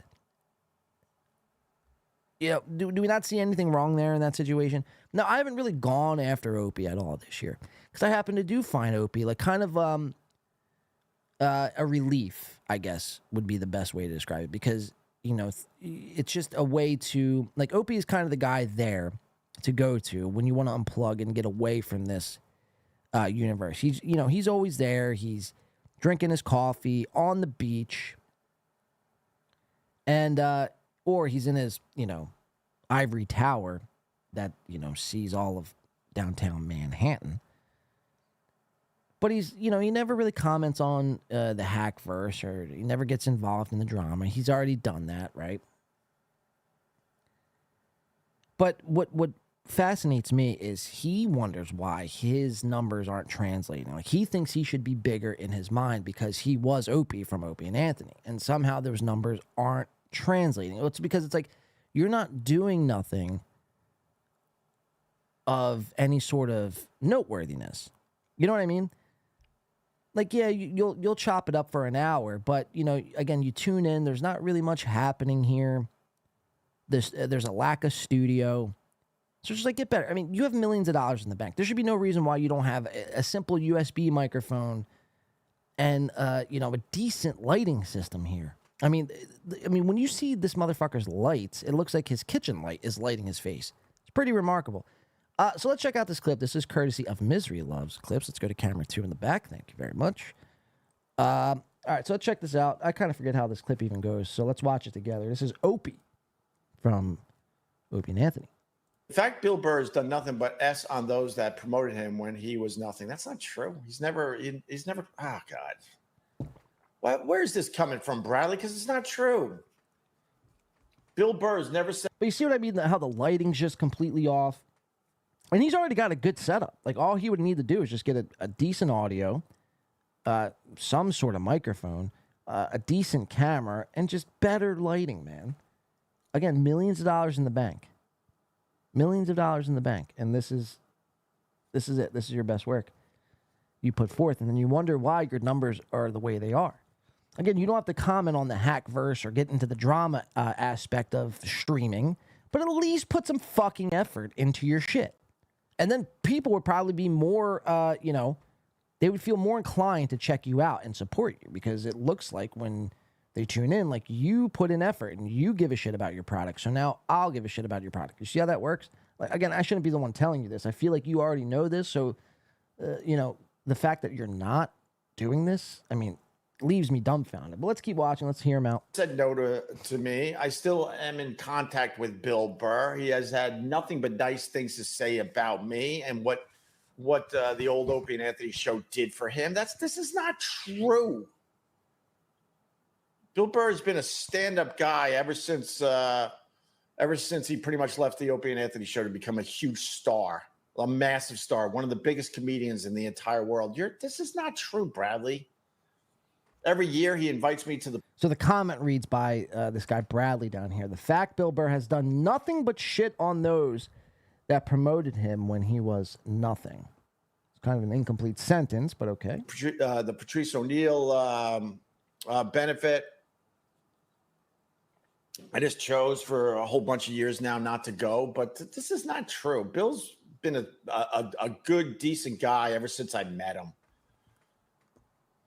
I know he had issues with Anthony, but it seems like those issues with Anthony were justified, but it's not true. Bill's helped so many people out there, so many people. That's not true. I know it's not true. It's Ginger so Unite. Stupid. It's not. Literally, when it comes to comedians, Bill is one of those guys that has been very, very loyal to so many people and knew where he came from. And was always supportive. Like when I first started the Opie Radio podcast, I had no business at that point, literally no business calling up Bill Burr and saying, can you do my podcast? I was starting from nothing, literally nothing. And I wrote Bill. I'm like, hey, man, I see you're going to be in New York City. He was playing Madison Square Garden. And I go, do you have time to do my podcast? He goes, when? He didn't say, I don't know. Let me look at my schedule. Let me talk to my people. Or like a lot of people did to me and literally make believe I never even reached out to him. He got back to me immediately. When? I go, I don't know. I'm thinking whatever. Tuesday, 3:00. Is that cool?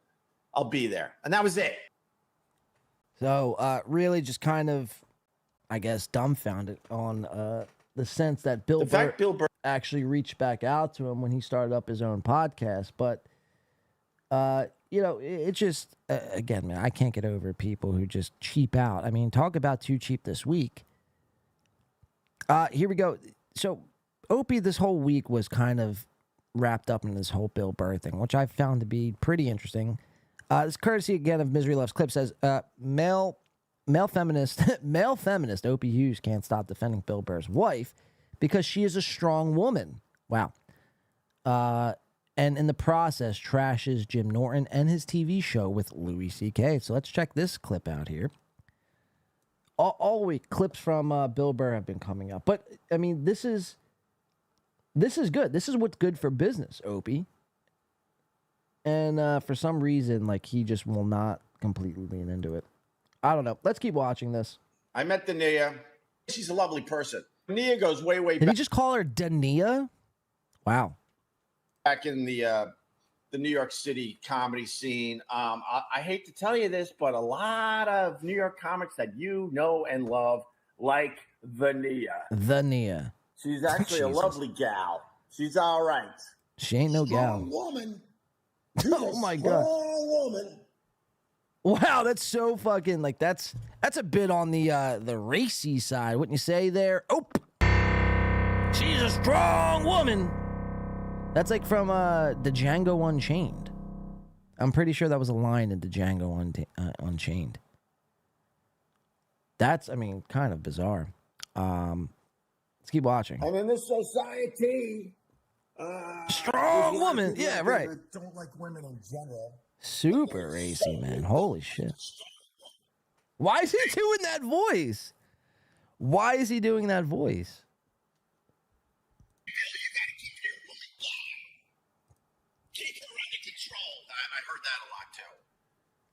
Yeah, you know, he should keep his woman under control.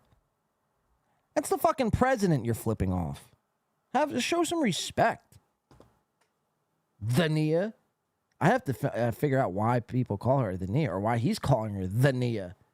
I mean, again, that sounds super, super fucking racy. But the pretty plus I love it. with the no one likes Bill Burr, knowing that he just sold that Madison Opie, Square you Garden. cray. And then everyone was attacking her. And then the best part about it was that then she said, next you're going to tell me Friends is funny, the TV show Friends. And then I retweeted that and I just wrote, welcome back. This is the question today. Why are people so bothered by what Bill Burr's wife did? Who gives a crap? It's a stupid politician. We should be flipping the bird at every politician out there. It's not like Trump's a good person. Trump takes sledgehammers to everybody. I think Trump can handle it. If Trump can handle it, then maybe you should be able to handle it. Oh, again, you know, I don't completely disagree with that whole sentence right there, but it's just like, you know,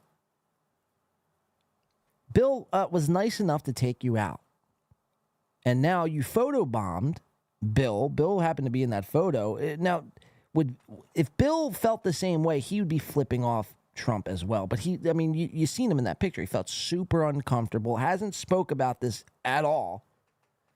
So it's like, again, just you know, show some fucking respect. Nia, the Nia. I mean, it's pretty remarkable. If it was anyone else, I wouldn't really give a shit. But because it's Bill Burr's wife, it's like, show some fucking respect. Oh, I know this is not not a popular opinion. I understand that. I understand if I just took my tongue and just started lopping. Or is it lapping? I think it's lopping. Lopping Trump's you know what? I would get way more people, but I can't do that. I can't. I can't. Because unlike a bunch of you, I'm not dishonest. The dishonesty of the old Opie and Anthony fan base is ridiculous. It pisses me off because Bill Burr was a huge part of Opie and Anthony, a huge part. And when Jim Norton went off to Hollywood to be in the Louis C.K. TV show, that was a stinkeroo, unfortunately. We invited Bill Burr to be, on the show full time until Jimmy came back. And all right, so there you have it. I mean, that's really Opie. The extent of Opie. I met the Nia. The Nia. Wow, that's amazing. W-Man says, John, that clip you're watching was edited from with Fillmore 13. I've yet to even download Fillmore 13. I'm slacking, man. But nice work. I'm assuming that was your edit, obviously. Boss fucking program, he says. I'll have to check that out. I'll probably do that probably this week, to be quite honest with you. Opie has the mind of a child. What's with the weird voices? He's so dumb, says Ginger in Vegas. I mean, you know, I don't know the full story. The voice is definitely kind of, it's like, what are you doing, Opie? But my main concern with Opie, I think he could be one of the better ones in this little universe, or just in general. It doesn't even have to be particular and pertaining to this universe strictly. But it's like, motherfucker, just just stop cheaping out. Just buy something new, man. Fuck. Like, is it really that hard to order a microphone? And why won't you? Like, is there a reason why? Because I'd love to hear it. I'm all ears. Like, hey, man, like, I don't feel the need to buy this or that, a light or a camera, mic, because fill in the blank. I don't know. It just bothers me. It just bothers me when people, especially people who have fucking money, choose not to, and then wonder why their views don't translate, or their numbers aren't translating, or why their channel isn't popping off, or they're not making thousands of dollars. And I'm not saying you're going to build a new studio and then all of a sudden, fucking boom, you're going to be making millions of dollars. No, that's not the case. But at least you'll definitely attract more people just by showing a little bit of effort. And again, it's like you're Greg Opie Hughes, somebody who was, one of the top broadcasters in the world. I shouldn't have to be the one explaining this to you. It should be just common knowledge. Like, you've been around professionals. So it's just kind of unreal to me. So she flipped off Zion Don Big Deal. Oh, wait, where'd they go? Where the fuck did that just go? Fuck. Opie creeps me out. He sounds dumber than Ray. Wow. Now that's pretty dumb. That's pretty dumb. Invest in broadcast opinion with breath. Invest in broadcast opinion with breath. All right, let's keep it moving here. We have a lot to get to. I want to get to this mirror clip too. Do I want to dive into this Anthony stuff? Not really. It's kind of really irrelevant. Here, but we'll do it this way. Because there's one more clip from this whole thing. So Anthony was commenting on this whole thing, this whole situation. Opie was commenting on it. And then Opie made a clip. Oh, no, this was before the whole thing. Opie going for it with Anthony. So possible return of O&A. Well, Opie's going to put a halt to all that noise. Let's check it out together. If you're really going for it, you should simulcast with Ant. Show would be huge. No, thank you. No. Holy crap. It's been 10 years. No. I wished Anthony well again last night on the Twitter. Okay, settle down, Ray DeVito. Wishing people well. I wished Anthony well again last night on It's like you're stealing Ray DeVito's bit now. Twitter. I hope he heals and mends. Well, I hope he heals and mends. I hope he burns and dies. You know? Fuck. Who says that? I hope he heals and mends. I hope he jumps off a cliff. I hope he gets back to 100%. I hope he gets to go and do what he loves doing with his thing. And that's it. That's it. Going for it doesn't mean getting back with Anthony. Going for it just means that I got an idea, a concept that I'm pretty excited and happy about. And we will continue doing that and see how far we can take it. It would be almost impossible to get to the height of Opie and Anthony with anything I do as a solo person. And yeah, especially when you don't, invest back into your product.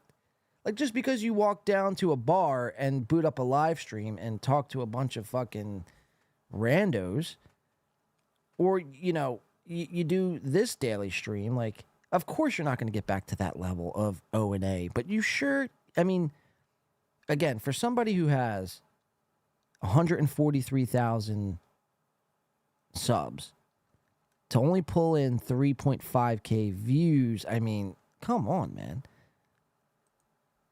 Like, yeah, you're probably not going to be on the same level as you were, but you could get close by putting in a little effort. That's it. And the same is true for Anthony. That's just how it is. All right, so there you have it. Little Opie update. We were gonna do some Kumia, but I don't even want to do it. I think I'd be kind of bored of that. I want to jump over into Keanu, because I thought this to be very fucking fascinating. Now, we're going to keep this train moving right along here. W-Man, I could see I could definitely see that. I feel the same about KC. Now, we have some KC updates, too. KC Armstrong, man, this guy needs to be checked into a fucking mental institution ASAP. I know Ope gets a lot of shit, but he really is a good dude. I'm not saying he's not a good dude. So we really have to separate that. I'm not attacking his character. I'm attacking him being too fucking cheap. Again, millions of dollars. And I'm talking, 300 would suffice. $300 is all you need to make things look and sound better. That's it. Probably a great dude, and especially from what you tell me, W-Man. So it's not me attacking him as a person. It's attacking his, his short T-Rex arms, his inability to reach into his pockets and to fork out a little bit of cash. All right, so let's do this. Someone says, I love Gacy. Oh, Casey. I see what you did there, Jared. That was very slick of you. All right, so I want to do this. Let's do this Keanu stuff because I thought this to be very interesting. So a couple months ago, Keanu, Chrissy Mayer, Lila, Midget Hart. Can you say midget in 2023? They traveled to Los Angeles, California. They met up with the PCL team, Perry Caravello, live, and they did some stand-up. Keanu, I believe, was the host of the night. We laughed at it. We made fun of it because Keanu, if you guys remember, looked very out of place, looked uncomfortable. That whole fight broke out at the event when Chrissy Mayer was on, and we were saying at the time, it's like everywhere Chrissy goes and Keanu goes, there's always trouble and drama following them. Nothing was really funny. Like, we heard a couple of Chrissy's jokes. Nothing really was, blowing my socks off, for lack of a better term. Keanu, again, looked very awkward, uncomfortable. But now we're going to get the other side of this, where Perry Caravello and his team here are going to give us some insight to actually what was happening on that stage. And the clip, again, another Misery Loves Clips clip, the title reads, I could hear actual crickets when Keanu Thompson was doing her set, for context. That's truly remarkable. So Perry's up there while Keanu was doing the set. This is, just watch. This is unreal. Check it out. But I'm just gonna say it. The woman who went up on Perry. Spoiler alert! You don't know how to. You're not a good storyteller because you cut right to the quick. No, you said the woman. Okay. I was gonna so the person who was the MC was this Keanu Thompson. And Keanu Thompson. And I'm sorry, I mentioned it to Tony.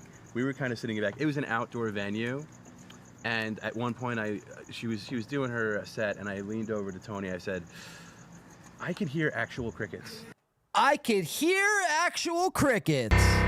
Wow. Now, that's not me saying Keanu. We've kind of assumed that, but holy shit.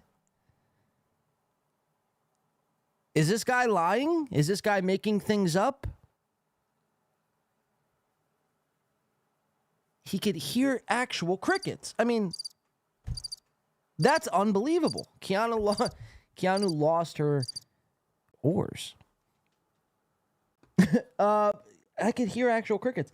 I heard this. I almost spit out my fucking drink. Listen to that again. And she was doing her set, and I leaned over to Tony. I said, I could hear actual crickets. Oh my God. I know it's a standard joke, but Perry came on after, and you killed it.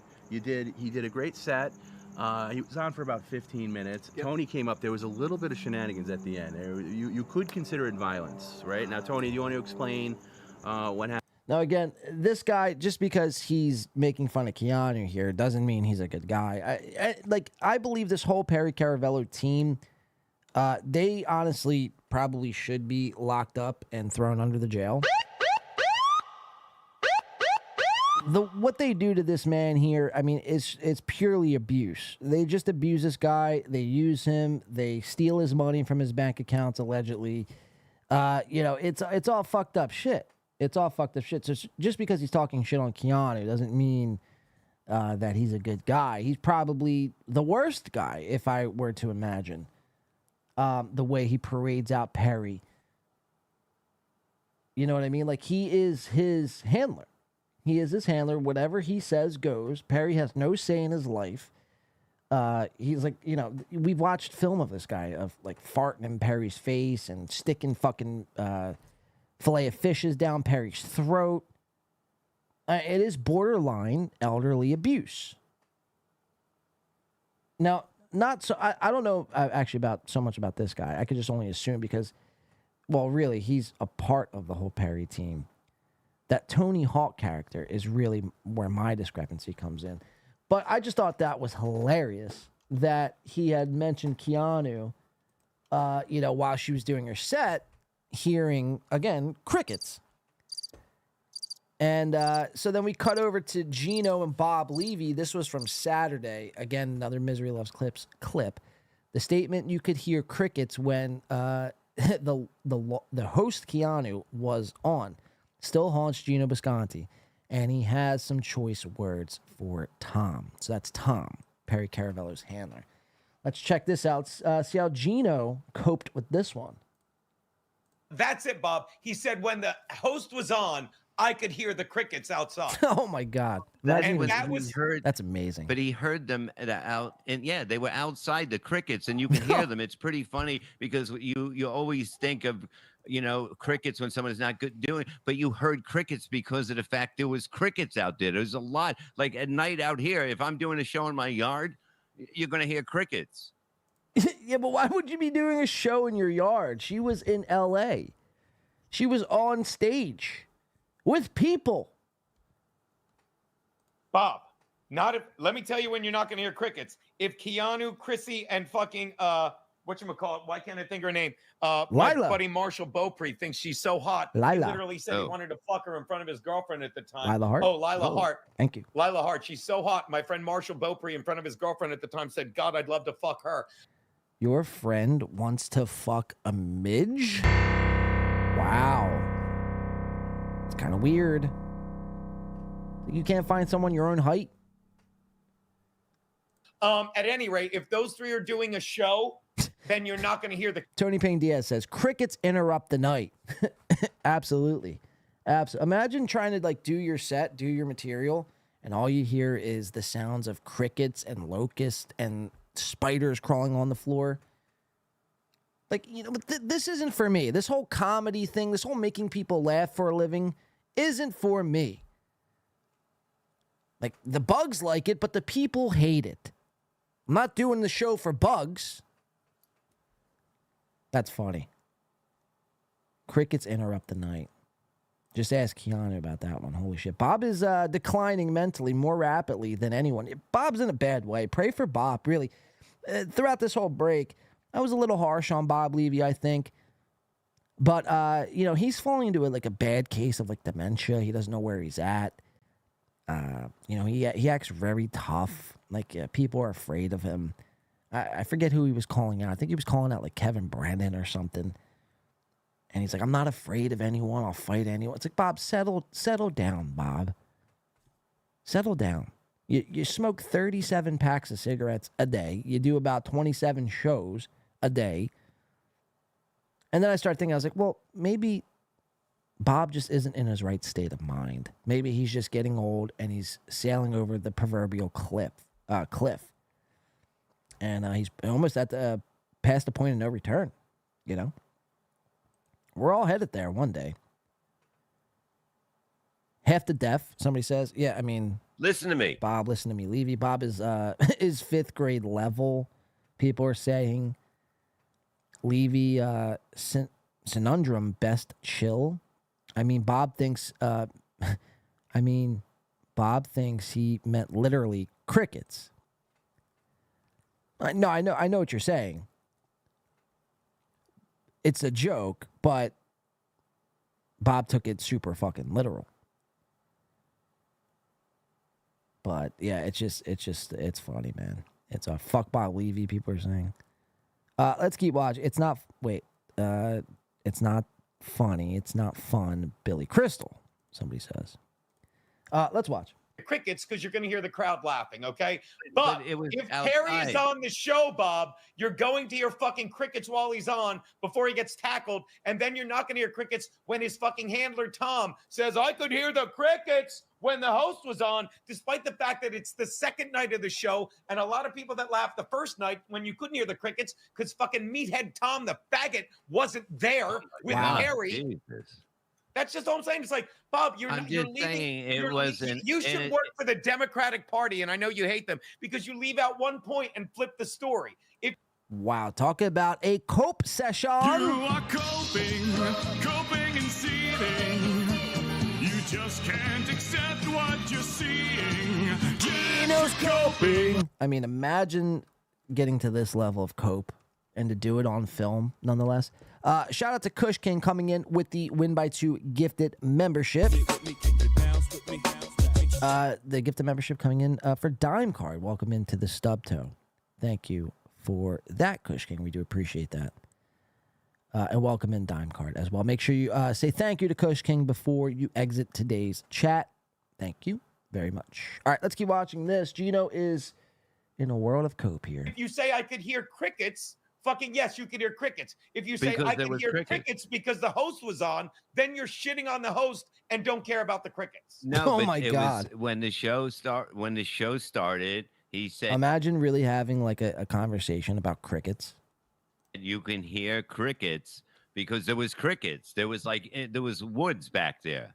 There was like a whole infestation of crickets. We got to call the exterminator out there next time we go. Before we do any comedy, we must call the exterminator and get all those crickets removed. Oh, Gino's like, oh my God, that's too funny. It's like, give up, Gino. Give up. Give up. You know? It's pretty bad when your wife-to-be is doing comedy for crickets. And you do comedy for like 2 people. You know, when are you going to take the hint that just comedy isn't your guys' thing? You know, I'll say this, you're better podcasters than you are comics. And that's not really saying much, but it's truth. There was like wood. It but why- doesn't matter. Let's get back to Kevin. All right, so there you have it. Lots of coping going on from Gino. And Bob really not making the situation worse, or better, I should say. He's making the situation a hell of a lot worse. I want to keep it moving. I want to stay on Gino as he was on Stuttering John this past week. They bring up Win by 2.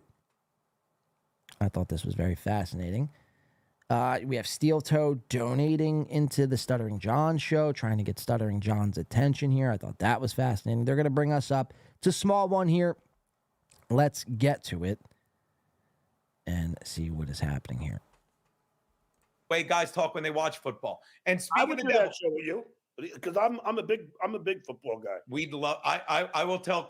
We'd love to have you on, but I'm telling you, we have Carl on as well. We have to have Carl on first. I know you hate him. Well, I'm not going on with him. Not nice. Thanks for the $10. We have one guest. I got to stop you two talking gents over make you. fun of Howard Stern. He makes 100 million a year. What do you two gents make? Why is everyone so concerned? Like, yeah. So he makes money. Doesn't mean that his show.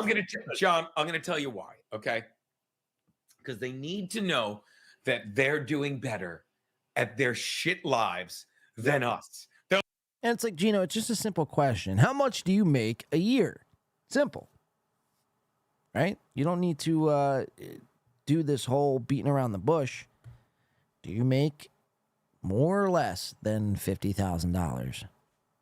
They're like, well, I might have a job I fucking hate and a fucking piece of shit wife and children that I should have never had, and I've got to work my ass off for them. But at least I'm making more money than Gino and John, and I'll even say Kevin Brennan, who fucking get to make money doing fucking without leaving their home or just sit behind a desk having fun. To make more money than Gino, you probably just need to make like, I'd say probably 10 grand a year, and you'd be making more than Gino.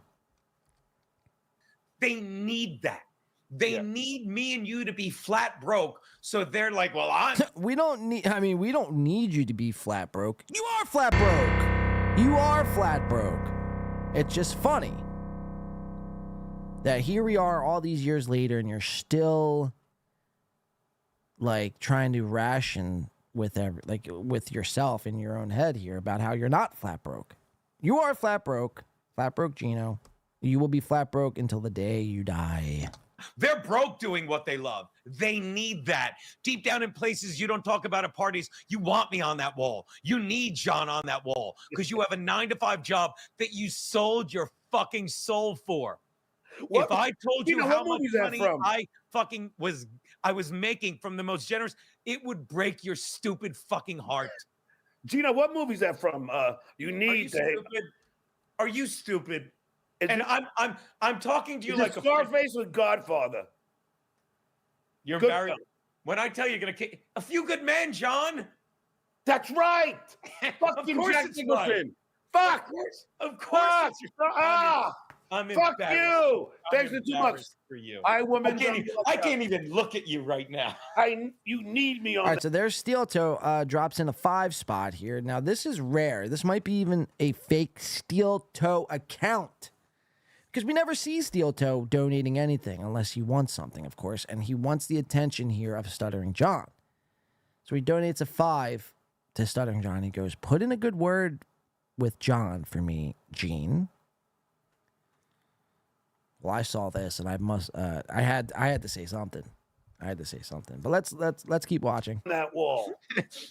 And by the way, I don't care what anyone says. April and Aaron, Steel Toe, they're great. And I love that we got off fighting with each other like that because I'll say this again, and I think you'll agree with this right now. After a while, I've said this. Me and Aaron are like, we're both kind of the same asshole. And then we started bullshitting with each other. We're like, oh, yeah, we're the same asshole. And we hit it off great. Like, I've been out to Minnesota twice to do a comedy show, believe it or not. And to do his show. The morning show is a good show. I don't care what anyone says. I love it. Wow. Again, Steel Toe Morning Show is not a good show. I don't care who you are.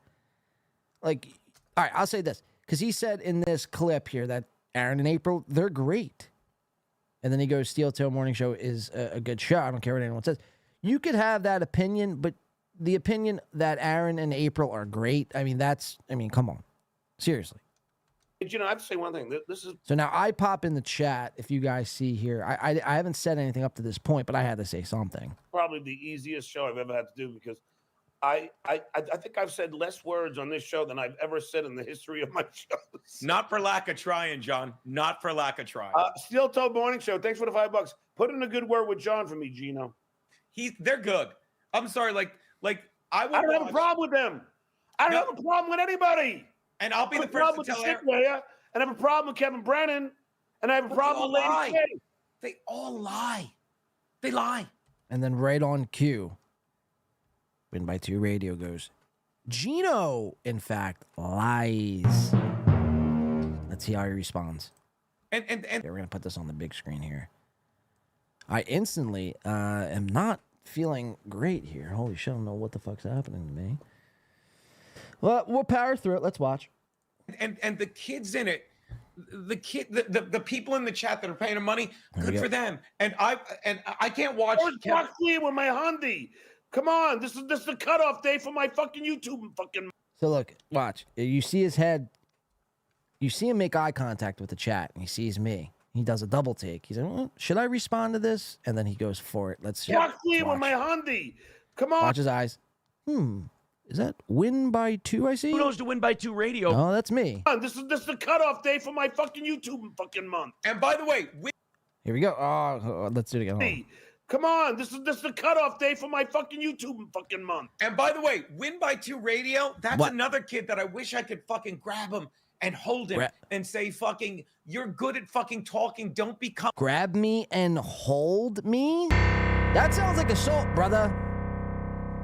Grab me and hold me. Gino, I don't want you anywhere around me. If you come near me and try to grab me and hold me, I will call the cops. That's assault. Just kidding. I don't call the cops, but still, don't try to grab me or hold me, please. What are we, fucking gay? I know you like, you're into that kind of stuff, shoving dildos down your throat for, views, but it's not my sort of thing, Gene. So please, we're not going to be grabbing or holding me or doing it, cradling me or anything like that, all right? Get out of here. And grab him and hold him and say, oh my God, it sounds more creepier every time I rewind it and play it back. to radio, that's another kid that I wish I could fucking grab him and hold him and Grab him and hold him. Like, it sounds pretty weird, Gino. Like, where's your fucking... Get your head out of the gutter. say fucking, you're good at fucking talking. Don't become fucking a mini Red Bar. But Wow. there's no saving him. He wants to be a miniature Red Bar. No, don't want to be a miniature Red Bar. Actually, quite the opposite. We go where Red Bar will not go, and that's pretty low. I mean, we go to the slums. I mean, we're covering people like Little Mirror and Joey C. Red Bar ain't covering Little Mirror, Joey C type characters. So we go where Red Bar will not. Become fucking a mini Red Bar. But there's no saving him. He wants to be a miniature Red Bar. He's a fucking stout. Win by Two Radio. He's in the chat. Although I don't know if that's him or if but there's a podcast called Win by Two Radio, and it's this fucking kid John out of either South Jersey or Philly. You know way too much about me. You know more than me. You know more about me than I know about myself. That's pretty scary. You've done research about me, Gino? It's pretty scary stuff. You want to grab me and hold me? You know my full name? You're referring to me as a kid? Those are fighting words. By Two Radio, and it's this fucking kid John out of either South Jersey or Philly, and he's young and he could just go anywhere he wants, but he's got his head down in this MLC fucking Red Bar Logic verse. It's like, you should just try. I think he's the one that... Look at Stuttering John. He could give two fucks. Scratching his cornea, as Gino describes who Win by Two Radio is to him. That's pretty epic. Keep scratching there, Stuttering John. Scope. Literally broke Ray DeVito. He had Ray DeVito go into a show, and the next day Ray quit fucking the Shuley Network. So, you guys heard it. I am the one who broke Ray DeVito. That's pretty, not really impressive at all, actually. But that's actually news to me. I didn't know that happened. I didn't know I broke Ray DeVito. Ray DeVito. You should just try. Listen. I think he's the one that literally broke Ray DeVito. He had Maybe Ray DeVito go into a show, and the next day Ray quit fucking the Shuley Network. You know? And I'm like, it's like the kid's not giving himself enough credit, in my opinion. I give myself plenty of credit, Gino.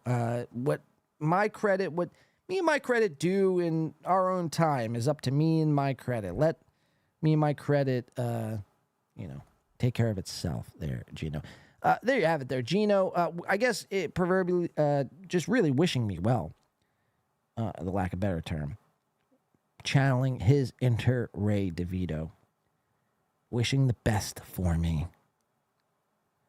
It's really amazing, dude. It's like, you worry about yourself. You worry about what you're going to do when Compound Media shuts its doors. I'll be all right doing what I'm doing. We got a new studio coming. Didn't you hear, Gino? So there you have it. Stuttering John and Gino Bisconti making the rounds this past weekend. Yikes, man. Holy shit. I need to go get Tylenol. So I might need to take an early break. I'm not even, at the spot where I wanted to take a break. Gino lies, people are saying. Full sip, people are saying. Flat broke, people are saying. DiCaprio, the kid, Stella B says. What a couple of tars, LL says. Give me a second here, guys.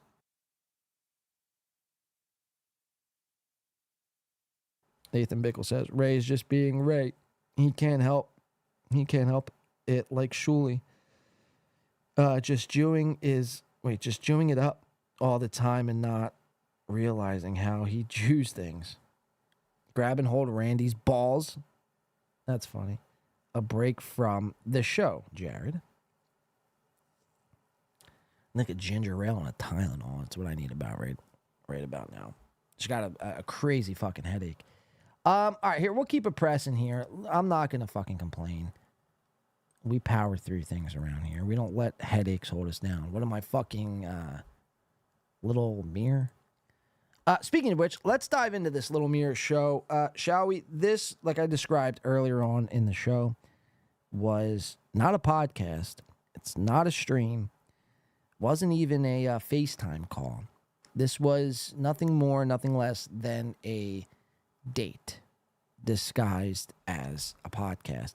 Now, Little Mirror, he'll lie and deny that this was a date and he has no feelings. Which is fine. If you want to, bring on chicks to your podcast and, kind of hide the fact that you're, like, flirting with them the whole time, then so be it. I mean, who am I to judge? The problem is, it's like, don't you have a fucking wife and kid or a girlfriend, at the very least, and a newborn kid? Stop spending all your time podcasting with other females and more time on your fucking kids. And it's not just you, Little Mirror. It's everyone. Shuli, Aaron. All these motherfuckers, they all have kids. They all want to tell you how much they love their kids. But it's like, they never spend any time with their kids. So it leads me to believe that you, in fact, hate your kids. So which is it, Mirror? Do you love your kids or do you hate your kids? You have a choice right now. There's a fork in the road. Which way will you go? Chasing fake podcast pussy? Or a life of happiness and joy watching your kids grow up? You don't want to be Shuli, a 50-year-old nothing who his kids despise because he's never around, because he's too busy smoking weed in the basement. You don't want to be that, Little Mirror. You're better than that. You're better than that. Take off the beanie. It's cutting off circulation to your brain. And spend more time with your newborn child. It's not too late, Mirror. I promise you. I promise you. It's not too late. And who is this chick anyway? Gracie Cannon? You could tell Gracie Cannon has been around the block. She will break your fucking heart. She will stomp on your fucking heart and spit you the fuck out. She don't care about you. You know how many fucking black schlongs she's had in and around her fucking eyeballs? A lot. A lot. Mirror, do better. Be better. Spend time with your kids. Let's watch the Little Mirror podcast, episode 30, the Gracie Cannon interview. Shall we, guys? Let's watch. Hey, everybody. Sorry, I don't know why I just fast forward there. Let's watch his big intro. Hey, everybody. It feels like I'm watching like Caillou. Like an older cartoon show. Hey, everybody. On today's show, we're going to learn how to count to 3. Ready? Okay. Oh, my God. Let's watch. Mirror. Hey, everybody. Welcome to another rendition of Mirror Musk. I know we had a little slight pause there for a week, but thank you so much for tuning in, you guys. And by the way, this is the question that I'm asking and everyone should be asking. Where is Chow? Where is the one they call Chow? Is he dead? Is he alive? Is he in rehab?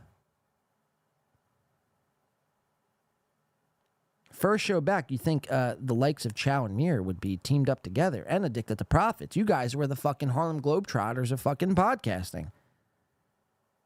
And you come back and now you're choosing this Gracie Cannon fucking hole over your boys. Stop chasing the podcast pussy. It's only going to bring you down.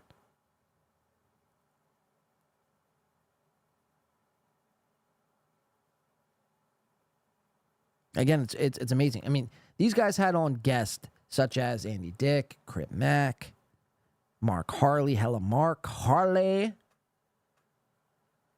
and a couple other ones I'm missing too. Another big guest. Who the fuck was that? I can't think of at the moment. They've had all these big guests, and all of a sudden, they go on hiatus for 10 days. They come back, no chow, no Addicted to Profits. Instead, we get this fucking Tim Pool wannabe. I mean, both of them. What's with the fucking beanies? Why are we wearing beanies? It's not cute. Take off your beanies and burn it.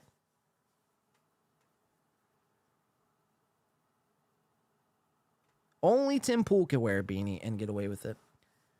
You, Gracie Cannon, I don't know what your deal is, but we're on to you. Trust me, we are on to you. You will not get away with your crimes that you've committed against the podcasting sphere. We will catch you, we will find you, and we will bring you to justice. Ah, that scared me. All right, let's watch. Today, I am blessed by the graces. I feel privileged. I feel honored to be here with one of the greatest comedians to be coming out of New York City right now, possibly our generation's Sarah Silverman. Oh my God. And we're not even fucking 30 seconds into this, and he's already, sucking her fucking tit. I feel honored. I'm so grateful. The Sarah Silverman of our generation, which I don't know if is a compliment or a fucking personal slight. I don't know if it's disrespectful or a compliment to be this generation's Sarah Silverman. I mean, we know who Sarah Silverman is, right? According to Kevin Brennan, she's a cunt. Hard C. You fucking hack. But just really laying it on thick right off the bat. It's like you already got her on the podcast. You don't need to, do all this. Oh, thank you so much. You're the best ever to come out of New York. It's like she's not. No one's ever even heard of her. Gracie Cannon. And it's just an honor to meet you, ma'am. Thank you so much for coming on tonight. Hi, I just want to make 1,000% sure that you're not trolling me. I'm not trolling you right now. Are you sure? I swear to Christ, I'm not trolling. Okay. I like to be as uplifting and as appropriately supportive as possible within reason. Okay, that's amazing because no one's ever complimented me like that and not deserving of it. But honestly, dude, thanks for having me on. It's been a hard day. So this is exactly, what are you drinking? Tell me you're drinking something alcoholic. White Claws. There's no laws when there's claws. Hell, yeah. No, this might be the exact uplifting situation I need today. So troll or not, troll or not, exactly. Go for it. So I just want to understand real quick what happened right here because you told me off air a little bit about that. Oh my God. Okay. Yeah. So I usually don't have a Band-Aid on my head. And also I happen to situate the camera looking dead on my eyebrow. I had a really hard day. That has nothing to do with how this happened. Right. And I was really bummed. And my cat starts being really cute. Here she is. Her name's Engine. She's fat and she's a twat. And she starts playing and she's really cute. And I was like, oh, this is so cute. She can tell I'm down and she's playing. So I start chasing her and then I slip. And this is an hour ago. This was I was so close to emailing you and being I don't know if I can make it. And I slipped and I hit my head and I was like, that was weird. And then so she was playing with her cat, her fat twat of a cat. Engine is the cat's name. She was running around her little, enclosure here.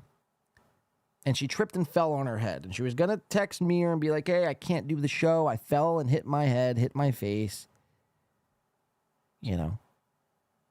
But thank God she didn't. Because we wouldn't have this masterful masterpiece of a podcast here. Let's keep watching here. Gracie Cannon and Little Mirror. And a couple seconds later, I touched it and I was like, that's blood. I gotta get it. It's all right, settle down with the Nia Burr impressions, Gracie. What do you say? Trying to be more like Nia? Listen to how she says this. I touched it and I was like, that's blood. I gotta get out there. But you know what? We're good now. Powering through it. We have insurance. We have wine. We have wine. We have seltzers. You know, it's just a good night tonight. It's Monday. Everyone here with a real job should be relaxing. Yeah. I do want to address something real quick before we dive into you, Gracie. No pun intended, but declined host here. Did Chow quit the show? No, he did not. He is right now on a sabbatical, and he'll be back very soon. So don't worry. Decline host. Is someone trying to host? Does this? We could tell this. I mean, Gracie, this is your first live podcast, is it?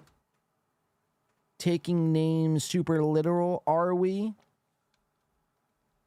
Soon, so don't worry. Decline host. Is someone trying to host? Does this happen often? No, it's just our fans. You know, they're just wondering what my host is tonight. How many people are watching right now? I can't see. We got 6 watching right now. Hopefully more. Hell yeah. 6 watching right now. I mean, this is amazing.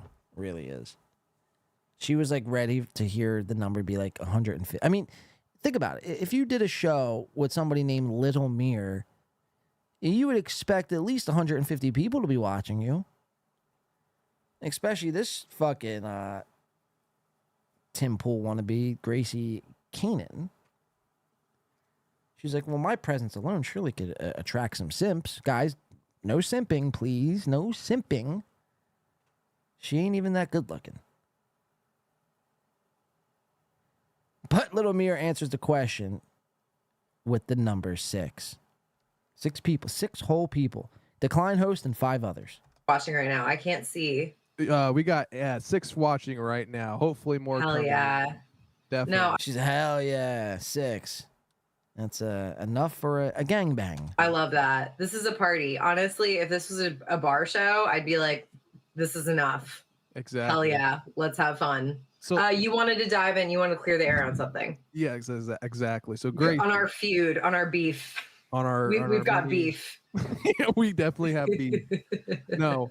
I just want to dive into first your early childhood as a let's say, what inspired you to become a comedian, honestly, at any point. This is the best date I've ever been on. Right, and she picks up on it right away. This is the best date I've ever been on, right? It's like, this is all it is. This is a date. It's not a podcast, nor a stream. What inspired you to become a comedian, honestly, at any point? This is the best date I've ever been on. I love it. I mean, yeah, I definitely want to wine and dine you a little bit here. So let's bring you back. Let's learn a little bit about you real quick. Okay. A comedian, a female comedian, because it's probably very testy in New York City. The female part, believe it or not a hard choice. Was just kind of born that way. So that kind of took a lot of decision making weight off my shoulders. So how did I do? I guess I grew up in a very creative family. So my dad was. All right, we don't need to listen to any more of that. I want to, let's go to 20 minutes in. 20 minutes in, Mir asks if she's Jewish, and she tells him no, and this is where things start to get a little awkward up at this point, at the 20-minute mark. Let's check it out. Let's all pool together our coffee money and send it to people who need it. You know, like it's not even like right wing, left wing. It's like, have you had I know, because you're pretty tight. Probably, I'm guessing you're Jewish because Canaan is your last name, like we talked about, right? I'm not Jewish. You're not. I'm at. Wow. Assuming her nationality, are we? That's pretty messed up, Mir. Assuming people's nationality in 2023. I'm half Indian. Oh, wow. Okay. Well, yeah. Wow. Nice answer. Wow. Yeah. If I could be a Jew right now, I would be a Jew. Good one, Mir. Wow. Okay. Well, yeah.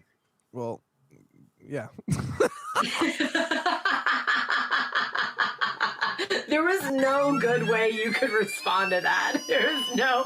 You picked the best way. Well, shit, girl. Well, yeah, that's right. But I mean, now that I'm kind of blonde, I could be anything. But yeah, I'm half Indian. Yeah, Happy definitely. Diwali to me. Yeah, you can't guess. Can't put me in a box, bitch. Exactly. I've dated fish fans, and I'm hardcore liberal. We don't know what's happening. Fish fans, Jesus Christ, I love it. Yeah, we can't. What was I going to ask you? Oh Right. yeah, that's it. Yeah, here you go. Drink. Yeah, cheers. I haven't stopped Wow. drinking. I'm probably gonna leave for a refill at some point. No, you're good. I got to take a piss at some point in time. So. Oh my god, amazing! Yeah. So. Amazing. I love that for you. Have you been hydrating like a good boy? I hope more than anything that it's clear. I hope more than I was about to say something so dark and I stopped myself. No, because I don't you wanna can be canceled one day. Okay, Oh, it's not for you. I don't worry about offending you. I just really want to be famous and important one day. And I don't want holy bullshit I shit. said. I'm like, it's, mm-mm. Oh my god. That's going to be redirected to my diary. So Gracie, let's dive Anyway. right. Forget about the Hamas and the children being beheaded. Let's go back into what's going on. So you as a comedian, you go on stage, let's say outside of the community college you did it at, or your friends, I'm sorry, your high school. All right, so we'll put a pin in there. Let's keep going here. Let's go to the 24:30 mark. This is where Mir starts. And now you'd be kind of shocked when I'm saying this, but 24:30, Mir is going to begin the simping, guys. Again, please don't simp over this chick. She ain't nothing that special. Surely you've seen better in your life. Let's watch. Let's see what he does. What's he gonna do next here? He's a great New Yorker. I love him. He's always a good man. He works with Anthony Cumia, right, on Hot Water and shit now on his podcast. Oh, so he's talking about, I believe, Gino Bisconti here. Let's back it up just a little bit. Let's hear him say the name Gino. Was he? Yeah, I think it was funny. Yeah. No, we've had him on before on the show. He's great. I love Gino. He's a great New Yorker. I love him. He's always a good man. He works with Anthony Cumia, right, on Hot Water and shit now on his podcast. Yeah. Did he say on Hot Water? Hold on, I gotta hear that one more time.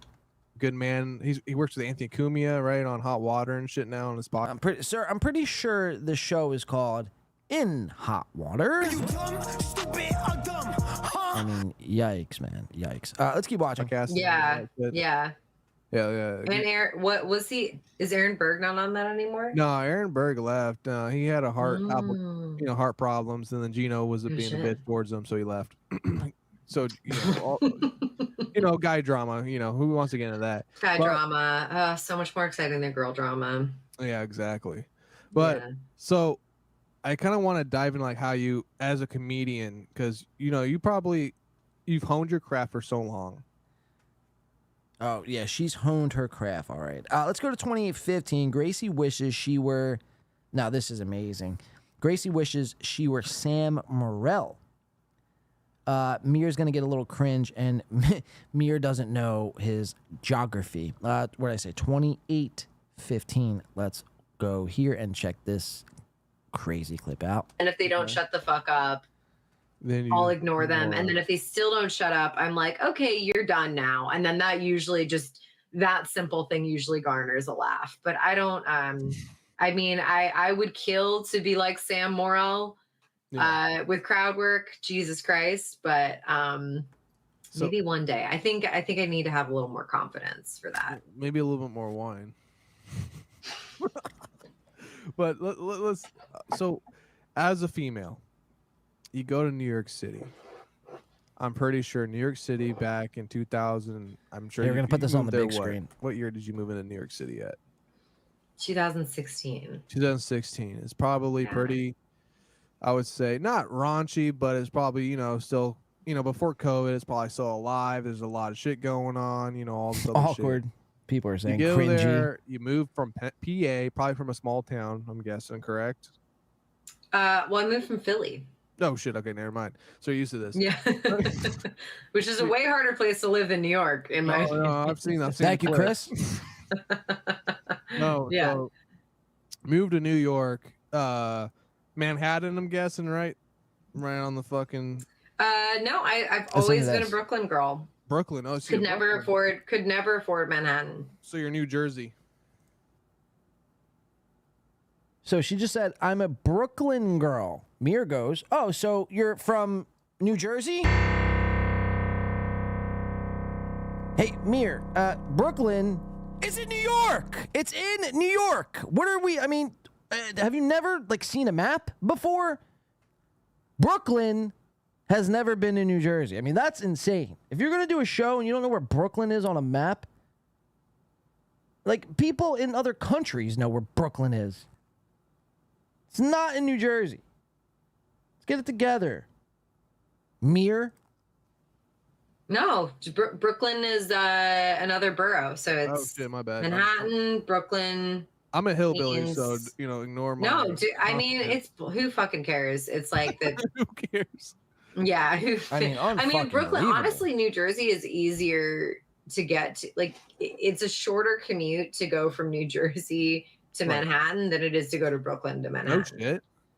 A lot of the times, yeah. Damn, okay. Like, I lived in Jersey for 4 months, and it was like 30 minutes door to door to my office, and here, like, I'm out here. Right. So, is that your cat looking for your ass? Yeah, I'm just looking at her. So, you go to New York City, the Big Apple.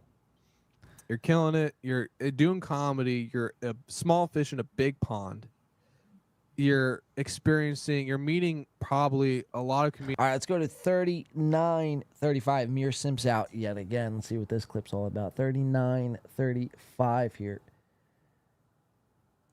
Let's watch him simp away. This okay, go. Love it. Nancy Grace in here. I'm trying to take control here, and you're The five you're boroughs. just on Joe Burrow. another level, and it's something I couldn't even comprehend reaching towards Brooklyn because stinks. you're just somebody that I Listen to saw scrolling through Instagram, watching TikTok, Listen and I to saw your comedic value, and I'm not gonna lie to you. You can say I'm trolling. I'm not trolling. You actually made me laugh. And that's very hard for females to make me laugh because, I'm male, obviously. So, and women have fewer folds in their brains. So he tries a joke, completely falls flat. She does it one of these fake laughs. We've seen these before. We've might even been on the receiving end on one of these. You try a joke, and not all your jokes are going to land, and you get faked laughed. I mean, look at that. That's a fake laugh if I've ever seen one. We caught you, Gracie. Now you're fake laughing. I mean, that's, close enough to be a crime. That's like murder in podcasting in my book. So there, Gracie is fake laughing away. females to make me laugh because, I'm male, obviously. So, fake laugh, fake laugh, fake laugh. And women have fewer folds in their brains. And therefore, that's why we can't drive or use power drills. Exactly. See, oh my God, she's genius. See, that's why you're like, gets it. You remind me of Tina Fey, and I fucking love it. You are brilliant, and I swear to God, you need to do more of Tina Fey. You're trolling. You're trolling me. I'm not trolling you. You really remind me of Tina Fey a little bit. It's weird because I watched 38 Rock. 30. You remind me of Tina Fey because I watched 38 Rock. Oh my God. 38 Rock. It's a good show, actually. I heard that they're actually coming out with a new season this coming year. 38 Rock, the new hit series featuring Little Mir and his new side piece, Gracie Kingdon. 38 Rock. Check it out. Unbelievable, man. Unfucking believable. 38 Rock? Seriously? So you don't know where Brooklyn is on a map. You think Brooklyn is, in fact, in New Jersey. And now you've confused the show, the hit show, probably one of the most famous shows, in the recent 10, 15 years, 30 Rock with 38 Rock. How fucking dumb can you be, man? Seriously. Are you dumb, stupid, or dumb? Huh? 6ix9ine thinks you're fucking retarded. Watch her face here. I mean, she can't even believe what's happening. You really remind me of Tina Fey a little bit. It's weird because I watched 38 Rock. She's like, what? 38 Rock? What? Does not compute. 30 Rock. 30 Rock. That's it. I watched. She's like, damn, you almost had a good compliment, but you let me down. Yeah. Damn, I could have really seen myself dating you, but you don't know where Brooklyn is and you don't know the show 30 Rock. Guess I'm going to have to move on. That's a real bummer. The Beanie Bros. That's you guys should start a podcast called The Beanie Bros. Take your fucking beanies off. What are we, in Alaska? Like Tim Pool will, I mean, you will be hearing from Tim Pool's lawyer very shortly. Keep watching. Fucking time with Alec Baldwin and shit. It was honestly a great time. I was hanging out with, not to be like a shameless name dropper, I was hanging out with Judah Friedlander the other night. He's a person. He's a Frank on 30 Rock. He's like the guy with the glasses and like the hat. You met him? Yeah, we're like friendly. He's gonna put a rec in for me for a club. He's Beanie very Babies. kind Right. to do that. Yeah. How was like? What kind of club are you gonna be working towards with that? Like, what are you kind of thinking? He's gonna rec me for an audition for The Stand. So I'm not there yet. My home is my home club is New York Comedy Club. Yeah. So, but I've done The Stand several, like, you know, a lot throughout. I just Judah Freelander's a legendary comic. He's a true intellect. I will say that he's on another level. I don't believe Mert ever watched 30 Rock. You can suck my dick. Anyway, so let's get back into you. Let's go to 45 here. Amir's going to be caught flirting yet again. Again, don't you have a fucking wife, fiance, girlfriend? You just had a child. Why are you flirting this much here, Amir? Like, it's really helpful to know how to host and be comfortable and familiar with it. So what I'm taking from that is you're very, I would say, you have a lot of, you know how to utilize a lot of tools around you. You know how to, I would say, what I'm judging from you is your parents raised you well. You're not a bimbo. You're not an idiot. No, they raised you great. Come on now. They fucked me up, and I want to be a bimbo so badly. Do you see Why? this sterling silver chain? You're not a bimbo, though. Look, have you heard yourself talking for the past 46 minutes? You're not a bimbo. Oh my God. Fucking. Say the word bimbo one more time. Say the word bimbo one more time. And see what happens. I'm half tempted to get about 3 dozen tomatoes and start launching them right at your fucking skull. Say the word bimbo one more time. Good. I triple dog dare you. From California, bitch. I can be a See, bimbo. no. You can't pull it off as much as you want to. You can't do it, sister. You can't That's do me. That's my real speaking voice. You can't see because it's on the back of my laptop, but I do have a sticker that says "Dumb Bitch University." It's like a little crest. You're not dumb. I'm legit. I want to do it. You're not dumb. I'm listening to you right now. You're not dumb. You're a very smart individual. I won't. Stop. You're too young for me. Okay. Just I know. okay. Don't worry about it. Don't. You know what they say in show business? Don't worry about it. All right. So don't forget about it. Forget about it. Was that? You know, as they say, don't worry about it. That's so fucking funny. Fucking do a stand-up set, open and close with that. That's amazing. I will not. That's amazing. Do that. I cannot. I'll do music, but I won't do fucking stand-up ever. But never say never. Let me see. Peter Sky Parker. Wow. Says for $2. Thank you for that, Peter Sky Parker. Says Mir tells a hilarious story at 109:30. All right, we'll check that out. Because we have 2 clips before that, and then we'll check that out. 109:30.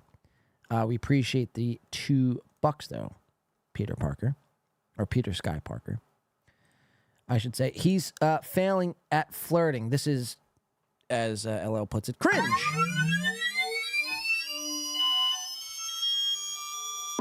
cringe. Very, very cringe, LL. Very cringe stuff. I mean, this is a failed podcast. This is a failed flirt session. You know, it's like, how many things could go wrong here? Let's go to 54 minutes. More flirting from Mir. Now it's getting a bit creepy, as if it already wasn't. Watch. For real, dude, because that's a huge. Me too. She goes, oh, no, you I can't. would love You are to be successful. Jesus, you're just like Tina Fey, and I love it. I'm literally watching an episode of 30 Rock right now. It's crazy to watch. My friends in high school used to call me Lemon. Really? No, they did not. Because of that. Yeah. Her last name, yeah, Lemon. No, Because like I used to kind of like dress like that too. I was very like modest, and I mean I still kind of am, but yeah, I wore a lot of like flannel, and, like yeah, a lot of body coverage. You look perfectly beautiful. You're totally fine. All right. Oh my god! Oh my god! Stop! Oh my god! Holy Keep chance going! Oh my god! Stop! Get a fucking room next time. This doesn't need to be broadcasted for people to hear. You know? Do this on a fucking FaceTime call. Behind the cameras. Off of YouTube. I mean, how gross. Have you seen that nasty bitch on Instagram, by the way? That looks like 500 pounds with like the troll face that everyone's like promoting and shit. Have you seen that chick? What? No, we don't care about that. 103. Mir. Okay, so this is one of our biggest issues with Little Mir and Dr. Chizal. When they do their show, now granted, they do like an hour and a half show, 2 hours tops. But they take multiple piss breaks. And at 103, an hour and 3 minutes in, Mir can't resist himself and feels the need that he has to take a piss during the show, leaving the cameras on, and she leaves. I mean, look, watch this thing just completely fall apart at an hour and 3 minutes in. I mean, really, truly fascinating stuff. It's like, you know, you could at least put on some music while you went off and take a piss. And I'm starting to believe that you're not even taking pisses. I'm starting to believe that you're heading into the bathroom and doing little key bumps, coming back on here, drinking your White Claws, and zooming to the fucking finish line. Let's watch. Oh, you know what I mean? Like I don't. I get really upset when people tell people that they shouldn't be upset by things. People should be able to. Comics should be able to say what they want to say as long as it's fucking funny, and then people should be able to get offended by it. Right. That's like that. You can't ask for one and not have the other. So you know. Gracie, So no, go ahead. yeah. Go ahead. I'm sorry. Go ahead. Do No, your thing. that was it. Perfect. That was it.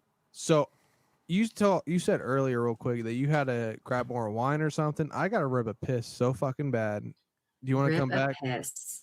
Sure. Yeah, I'll get more wine. More wine. More yeah. wine. Okay. Cool. And then back a little bit. We got like to like a 10:50 in us. My time.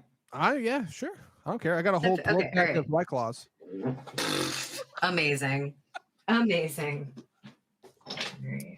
So everybody, I just want to say thank you so much for watching so far. It's been a great interview. She's an amazing woman, an amazing talent, and I'm just honored to be here with her right now. And just wait for the pause, intermission. We'll be right back to you. Thank you so much for watching.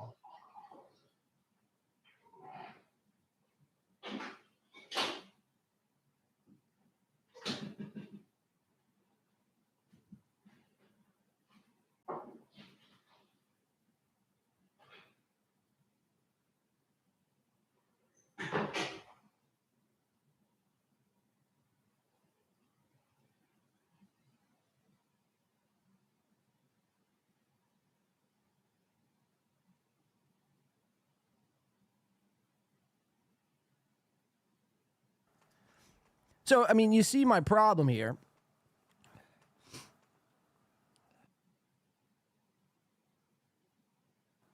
Nothing is going on right now.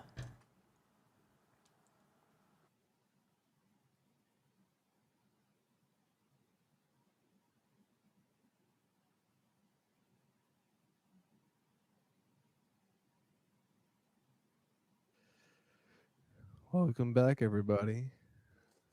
Hope everyone's enjoying the show. Hope everything's going great. And you hear the toilet I'm flush. About 5 drinks deep. I mean, guys, sorry, I got to put this back on the big screen. Sorry, I was looking at something here. Let's go back to the big screen and watch this all transpire again. I mean, how fucking unreal was this? I mean, you literally hear the toilet. The sounds of a toilet flushing is really what we're listening to right now. Dead silence. And then the sounds of a toilet. Truly unreal. Hope everyone's enjoying the show. Hope everything's going great. I'm about 5 drinks deep. You're 5 drinks deep? Yeah, we're interviewing. This is how interviews roll on Mere Musk. It's a night show. We get lit. We get lit. It's Monday. I needed this. I was gonna get Did we hear tipsy. her washing her hands? I'm usually not an at-home drinker, but I needed to get tipsy tonight because I had a whole depressed day. I had a depressed day. So what else are you supposed to do? How's the volume? You're amazing. What was that laugh? Sweetheart. Wow, sweetheart. This is getting insane. You're supposed to do Watch this day. laugh. I had a depressed day. So what do you Like, what is that laugh? tonight? Because I had a whole depressed day. Hey, we're going to do something even scarier. Check this one out. People seem to like this last week, so let's try to recreate it here. We'll go to about a 0.5 speed. Zoom in on little Mir's face and listen to him laugh. I had a depressed day. So what else are you supposed to do? How's the volume? You're amazing. Oh my God! Get a room! Get a room! Sweetheart. Sweetheart. No. He's like breathing heavily in the mic. You're so amazing, sweet. He's like picturing her naked. This is creepy. I'm officially freaked out.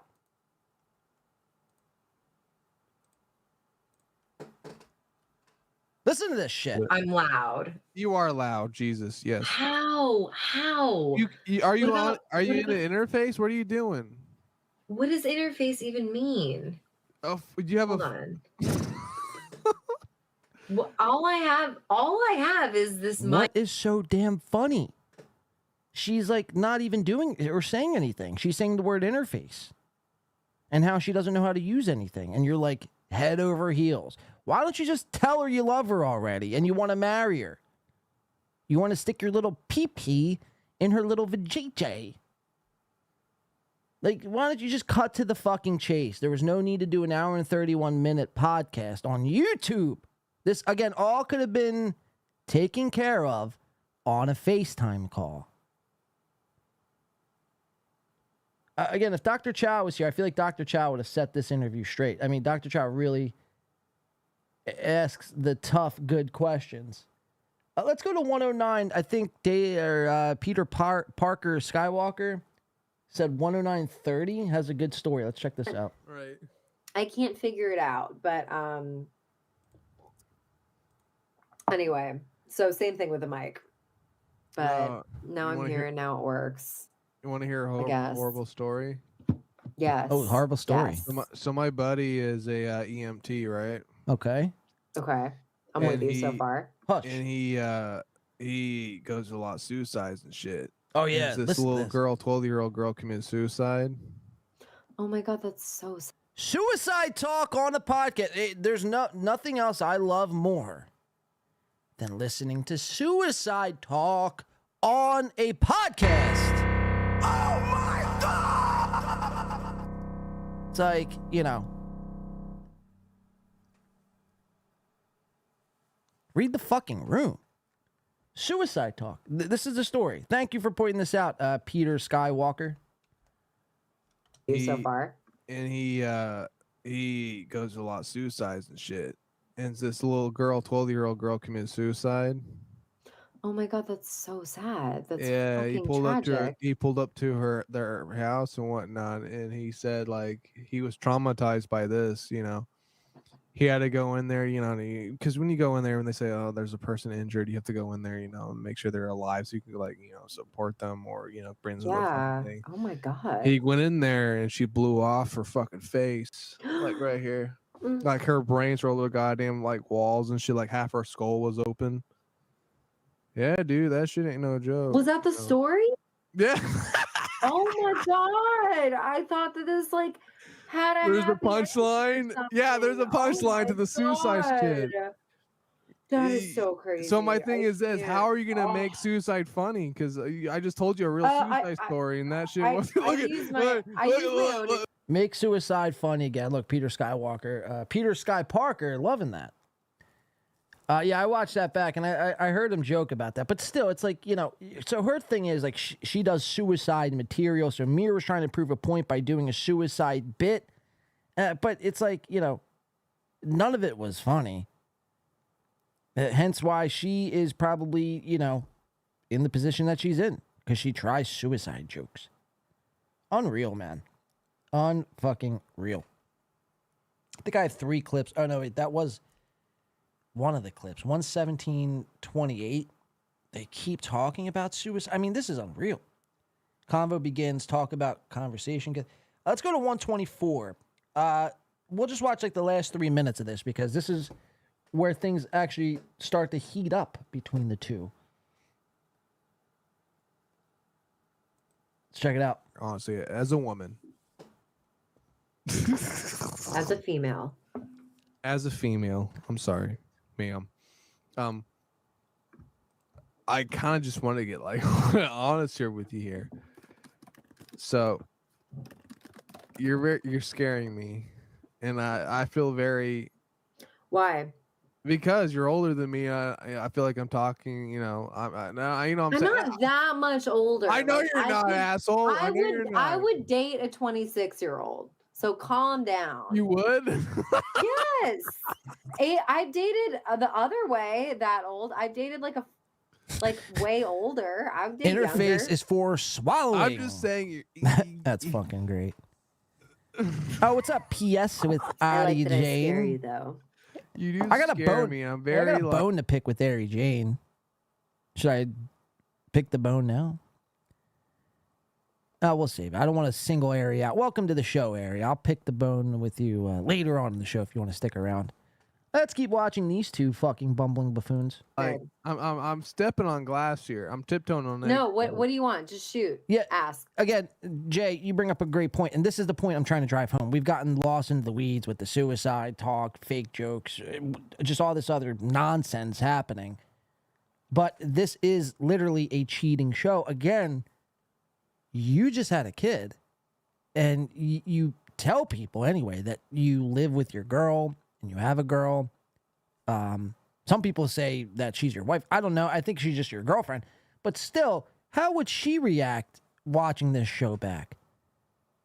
Again, you might as well just fucking, you know, ask this chick to marry you now at this point. You guys are practically boyfriend and girlfriend.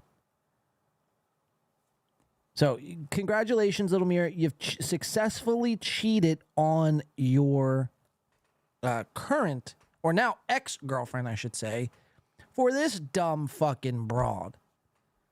Good job. We're going to be throwing tomatoes here in a second at Little Mirror. He's deserving of the tomato throwing. Probably one of the last tomato throws of the year. Let's keep watching. So, what? So I'm you're single and I'm 32 32. And you're worried, you want to know if I'm worried if my eggs are going bad? No. No, my question is this, though. You seem like a very smart, innocent woman. That was jarring. You innocent. You're very sweet, and I love it because your eyes are wide open. I mean, this is nuts. In this very dark world. And witnessing it here firsthand, I just have to say this. You've had a multitude of men very take cringe, you under man. their wing. Very cringe. Under their wing. What are they teaching me? Karate? Jesus fucking Christ. No, they're taking you under their wing as a young maiden, and they're forming outperforming you in certain aspects. Like I'm that like have this is become cringe A certain thing that you despise for now. me. Wait, what the fuck? Say that differently. These men took me. I wasn't, to be very clear, I wasn't like a sea urchin, like a street urchin that was adopted. Nearing conversation. Like I wasn't like what you just said described me as like they found me in a dumpster. No, I'm not saying that. You got to think more metaphorically. All right, Get to the fucking point, Mir. They swept you off your feet like Cinderella. Imagine the prince. Ask her out, you fucking scared. Slippery. So, all right, I don't know what's worse: the fact that you're cheating on your current girlfriend or now ex-girlfriend in real life, or the fact that you've pussed out for an hour and a half and haven't asked this fucking, in your words, bimbo out. I don't know what's actually worse. I say they're both equally as bad as one another. They didn't at all. They were like, what do you mean they dudes that didn't? were What was the I relationship? wasn't like? that bone, swept off says my LL. feet. I was like, I don't know. I sweep myself off my feet using men. I'll Does do it that after make the show. sense? What? Like I What's the create. worst you've ever used a man? Josie says, those eggs are on the verge of going bad after 35. They call it a geriatric. I can't even pronounce that. Why did I choose to read this chat? I have no idea, John. Yeah, we're just going to move on. Geriatric pregnancy. Yeah, I think that was it. Act like that never happened. Let's keep making fun of this guy. It's not about me. It's about him. Go. What? What's the worst you ever used a man? Because I'm a man, so how would you use one of us? What are I you wouldn't talking use about? you at all. There's nothing I can gain from you. Thank you. Yeah, of course. Thank you. I don't use. It's a good question, Decline. Aries, Ray signed up for your daughter's OF. Old people pregnancy. Thank you. Thank you. Yeah, you gotta spell it out for me. 35-plus-year-old chicks got eggs in the freezer. Snaggletooth little Mir needs a dentist. Quick, says Junior Coltrane. AJ can't hang out with us, too sensitive. Yeah, that's why, like, Ari Jane, are you... Wait, let's see. Before I go off on a tangent about Ari Jane. No, I think she left. Yeah, she left.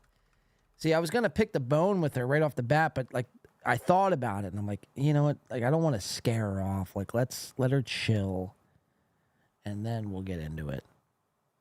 It's like, imagine, like, for, like, going into a show and then chatting and then being called out by the host immediately. Like, I didn't sign up for this. I'm out. He called himself a man. He is funny. Who, Mir? Yeah, that is funny. Why he wears a pink beanie. People in general. People So watching. I've It's never about to be used anyone, but I'm like, I'll create my own like romantic comedy at you. Eric Cartridge says, yeah, she left, brah. She's going out to some young man meet. Wait, she is going out to get some young man meat. Wow, that is a insane sentence to even put in a chat. Respect. I've got an amazing radar for this. She's not good in bed. Who, her or Ari? Or both? Like, I'll like be the charming person that I want, that like will spur this romantic. Gracie's a spinner? What? Look, she's the type of chick too. Like, again, she's not used to any of like live chats, people commenting, and really at all. She probably, I mean, I'd venture to guess that doesn't really have any sort of people who follow her or any sort of following or people that comment. She's never read comments about herself. She's used to everyone talking nice about her and being like kind of borderline fake. So when she reads a comment like this one that just popped up on screen, let's see if we can't find it. Gracie's Where'd it go? like will spur. Gracie is a spinner. I mean, this is all the comment says. You guys can't see it because of the YouTube scroll button, but the comment simply reads, Gracie is a spinner. And she sees that, and now in her head, that's all she's thinking about. She's similar to Ray DeVito in this fashion, where Ray gets a thought into his head, and he can't let that thought go. So, I would love to continue to mess with this one because I feel like she would go into a frenzy and lose her fucking marbles. Again, Gracie, we are going to start investigating you and your every move. So, though that closet, there better be no skeletons in that Gracie Kanan or Kanan's closet. Better be spotless when we do our investigative deep dive. Otherwise, you're going to have to answer for all of your crimes. I'm just telling you now. I'm giving you the forewarning. Right? So you can't say I didn't warn you. For this romantic, Gracie's a spinner? What? You don't know. I could be like 5'9". That's fucking... Who are these people? Are they all they're like fans. incels? They're fans. Are they gonna troll me? Yeah, they're gonna troll you. She's the type of chick who has nightmares about trolls. Fine. Did you get my online internet trolls? Like she fears. chat? I have to leave in like a couple minutes. Oh shit! Of course you have to leave. You gotta go. No, that's fine. All right, listen to this. This is it. This is the grand finale on this your question. show. It was. Oh shit! My bad, homie. It was. Oh, geriatric. Geriatric. Thank you. I was reading that completely different. Mir, you are far too horny. Stop looking at us, says K McDuck. Chow is poor, says Chris. Is Chow in here? Chow, show yourself, Chow. This will not stand. Because I'm a maiden? And now I've gone the other way? No, I'll say more about it. I was just in very like sweet, dedicated, monogamous relationships for a very long time.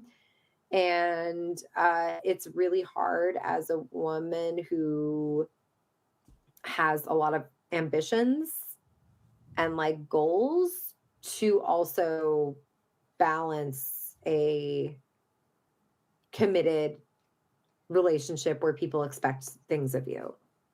Holy shit. Listen how she just phrased that. She pretty much just said, it's practically impossible for me to be faithful and committed to one person because I want to fuck all the guys and not just one. But the spin on that, I mean, is insane. And in monogamous Reddit. Listen to that again. I was just in very like sweet, dedicated, monogamous relationships for a very long time.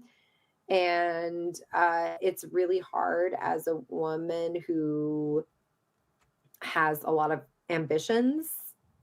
And ambitions meaning wanting to fuck more than one guy at a time. Like goals to also... Goals meaning having gangbang orgies. So balance a... Committed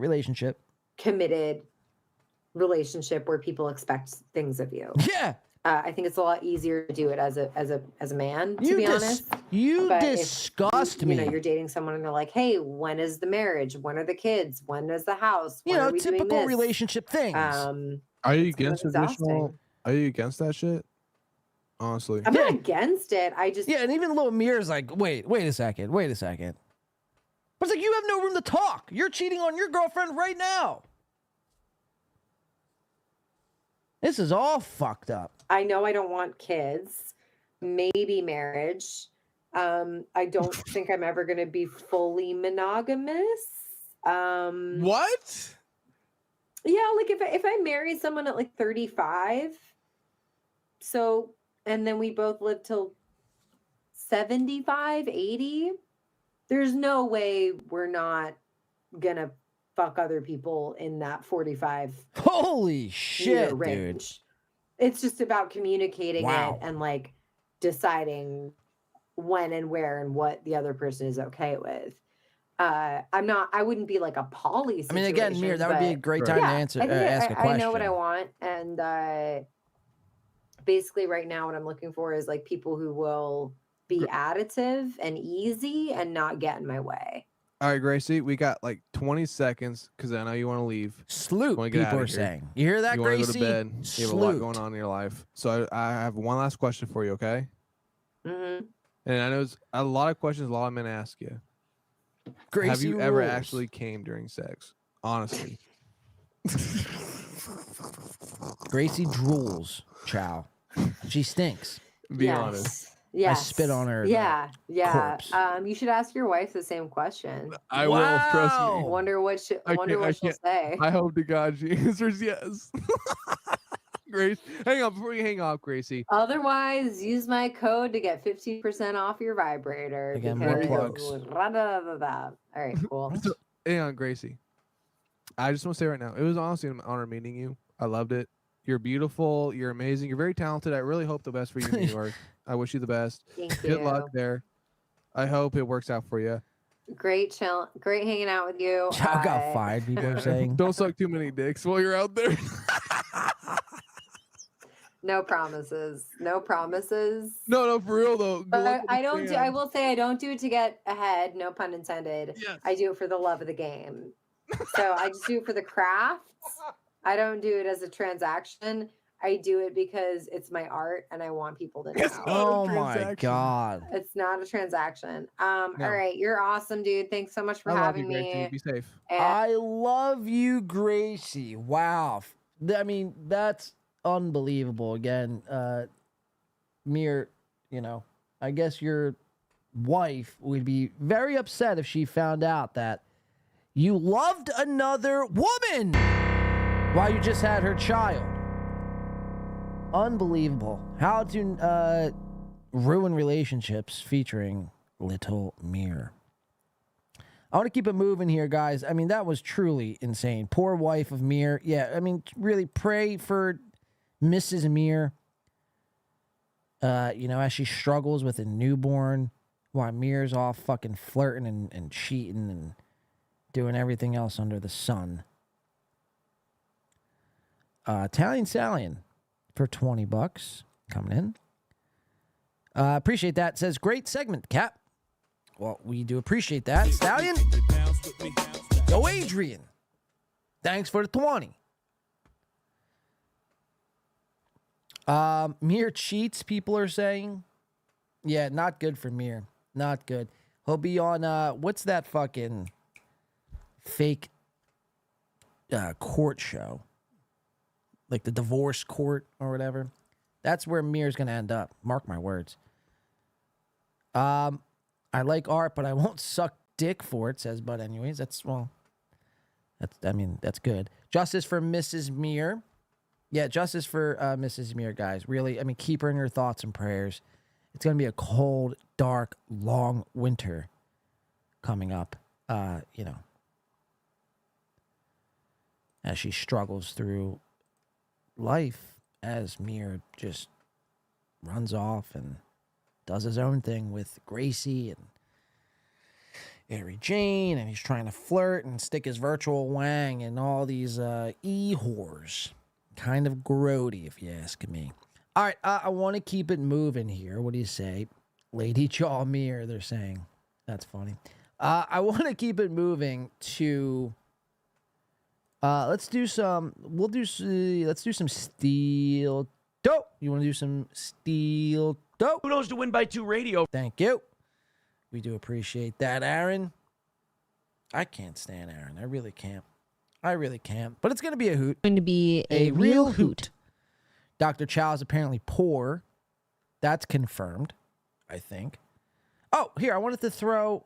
How could I forget? Let's throw some... you want to throw tomatoes at me? You think that's too harsh? I say, if you cheat on your fucking wife, you deserve a couple tomatoes at your face. That's just me, though. Let's do it. I want to throw some tomatoes. Because this might be the last time we throw tomatoes this season. Until next year. And I put them on the board for this reason, so let's do it. We're going to throw some tomatoes at your fucking lady jaw, Mr. Mir. Let's get it.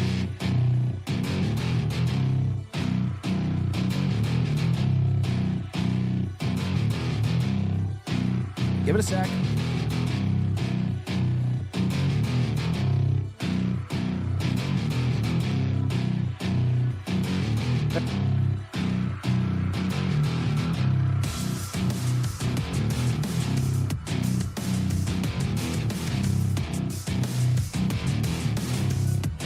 Shall we? Let's throw them. Little Mir, your unfaithfulness has landed you on this screen with tomatoes plastered over your face.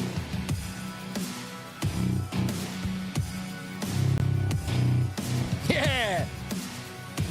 This is what you get. Don't be unfaithful. Do never be unfaithful. At least break up with your girlfriend or wife. You disgust me, Little Mir. You actually disgust me. You make me physically nauseous. Unfucking believable. Are you happy with yourself?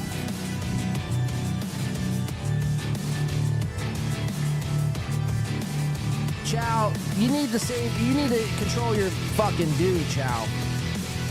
Throw them tomatoes, throw them up!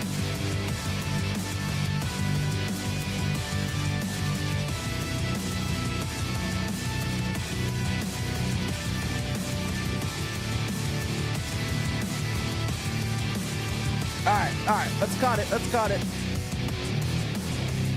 that. Let's get it off, everything off the screen. Guys, Mir, look, that's what happens. Don't be an unfaithful fucking piazza, dude. Stick with one chick. Thank you guys for throwing your tomatoes. Wow, there was a lot happening there. We do appreciate that for fucking sure. Someone tell Little Mir that he's got to clean his face. Chow, hire Mir a clue. He's just running game on host. That's not running game. I've seen running game in my days. Dr. Chow, that's not running game. That's not running game. And there is something wrong with that. If he is running game, there is 100% something wrong with that. He's got a girl and a kid.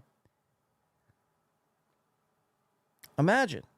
That kid is doomed. That kid's gonna grow up hating his fucking parents. Mainly his dad, because his dad couldn't be faithful to his mom. Like every year around the holidays, that poor baby Mir is gonna be, Daddy or Mommy, why is Daddy not here giving me Christmas presents? Does Daddy hate us? Is Daddy ever coming home? Mommy, I miss Daddy. As she struggles through life, collecting soda cans off the street to go recycle for about 5 cents. That's why it's an issue. That's the future the Mir family is destined for. And I'm trying to prevent that.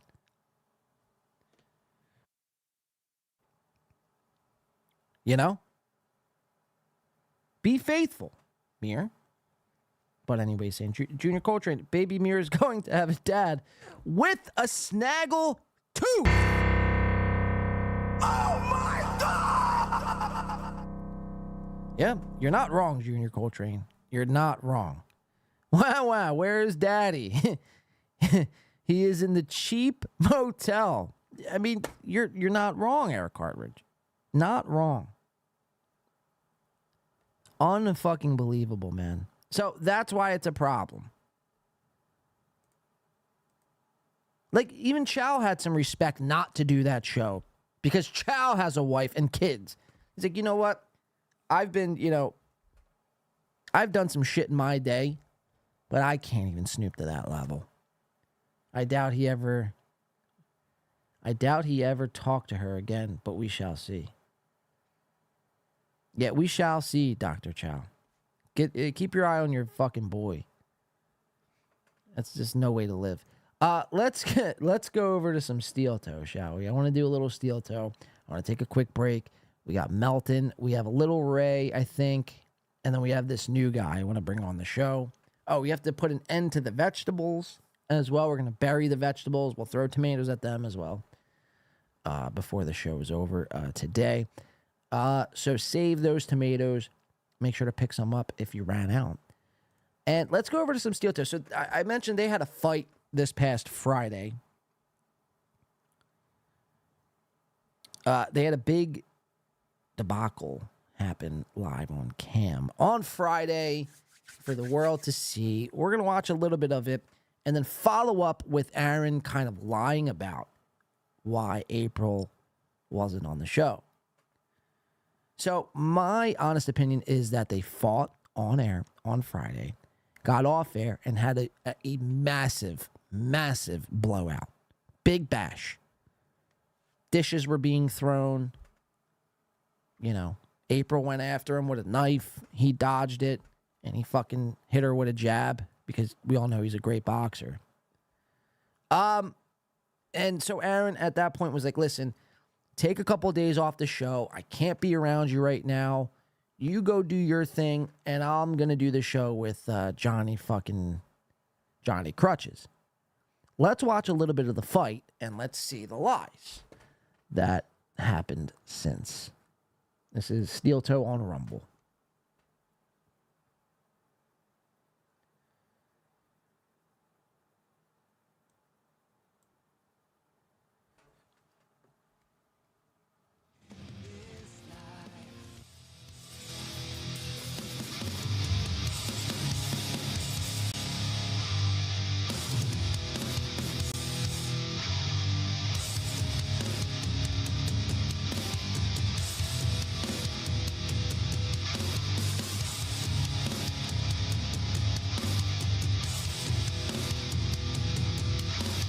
Welcome to the Steel Toe Morning Show.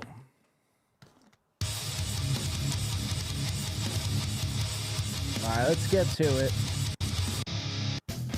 Show. All right, so off the bat, you see, here come the Eimholtz, of course. Again, really the two that really brought us all together. So I am thankful for that, Aaron. But other than that, you could fucking go kick rocks. There's no room for you here any longer. So you see April fixing her hair right off the bat. This is going to annoy Aaron, especially you got to remember this is like 6 o'clock in the morning. They're just starting their day, and she's fucking fixing her hair. You couldn't do this before the show, April. That's what Aaron's thinking. Let's watch it all unfold. I'm Aaron Imholt. That's April. Good morning. Fussing with that hair. You and Johnny both have like this weird timing where it's like you can't perform unless you're like literally just getting down here as the music's playing and like as the camera comes on. It's funny because he's a guy and you're a girl, but yet you both have the same little motions. Like the show's starting, the video's on, and you both are playing and fucking this and that. And I've got a ton of hair. It's very he doesn't. I can't see shit until the camera comes on. He doesn't have a ton of hair. I can't speak for Johnny. I'm wondering if it's a nervous tick. I'm wondering why do two people with a completely opposite amount of hair have the same like Melton wipes with a tree I don't branch. know. I'm That's amazing. I'm the odd man out because I would go insane if that was me. I would go crazy. And this maybe speaks to my timeliness and my on-timeness. I would go crazy if I was still like settling in as everything started. Literally, there's Wow, nothing there's for me to Citizen M look right on at. I cue. can't King see that Melton. my hair doesn't look fucked up until you turn the show on. Yeah, see, like I start the day going, I'm sure my hair's... You don't let's have watch this these kind of fucks. hair. I'm sure my hair's probably some level of, you know, fine and... Remember, it wasn't that long ago when Citizen M was calling Aaron King Aaron. How quickly that changed. Now he's making hate videos about him. Trust me, Citizen M, it will happen. You will fall into the hate Melton trade. You're going to start making videos about hating Melton and how Melton is gay and cringe. Enough. Keep watching. You don't understand. I don't understand the vanity of a woman. You're welcome for like trying to look okay. I on think your what show. it is women, women and men are the opposite. Women, their physical appearance is literally the Melton most is peak male important performance thing that they have, whereas men, it's the least important thing that they have. I didn't know that Johnny and I hurt you so badly It's at not, the beginning of every show. It's not hurting. It's just like as the host, like I'm the complete opposite of everyone I've ever worked with. Okay. I'm the except Oz. Oz was always nice and hunkered down and just. Where's he at now? This was Wow. What a dick. So this was Oz and I before the show starts. Okay. So really just scorning April as soon as she sits down on the show, really giving her an ear beating, yelling her, telling her what's wrong, what she's doing wrong, why to listen to Aaron, the all-knowing, the almighty, the all-powerful broadcaster that is Aaron fucking Emholt.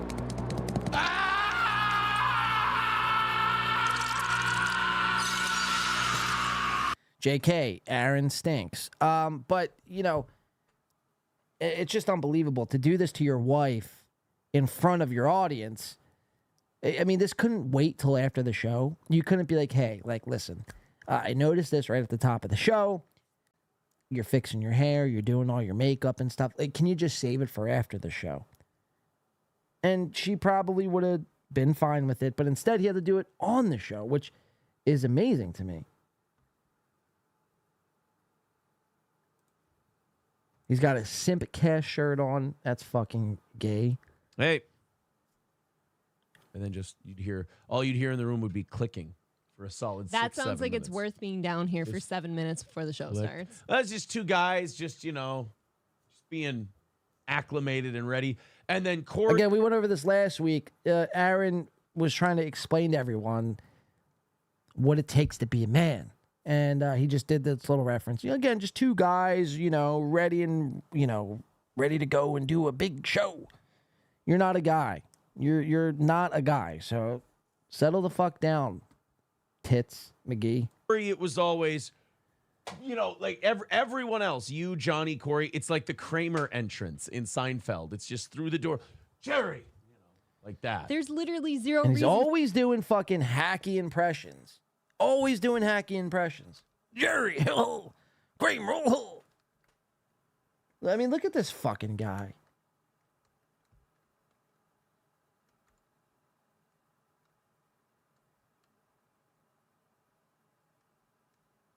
I mean, seriously. What a joke. Fucking four-eyed freak. Like everyone else, you, Johnny, Corey, it's like the Kramer entrance in Seinfeld. It's just through the door. Jerry. Jerry. That. There's literally zero Cringe, reason for us to be dog, here. cringe. I just as a person, I need to understand this. I feel like I need to do a study on people and their association with time because I've never understood humanity's disassociation with time. Uh-oh. Chad went live. I see people are saying, all right, let's go to Chad. We'll go to Chad. Let's see what Chad is up to. The big bad mud shark. Cuck shark, I should say. Stepping on my toes. New copyright matches found. Review videos that may be using your content. Let's see. What's this? New tool here.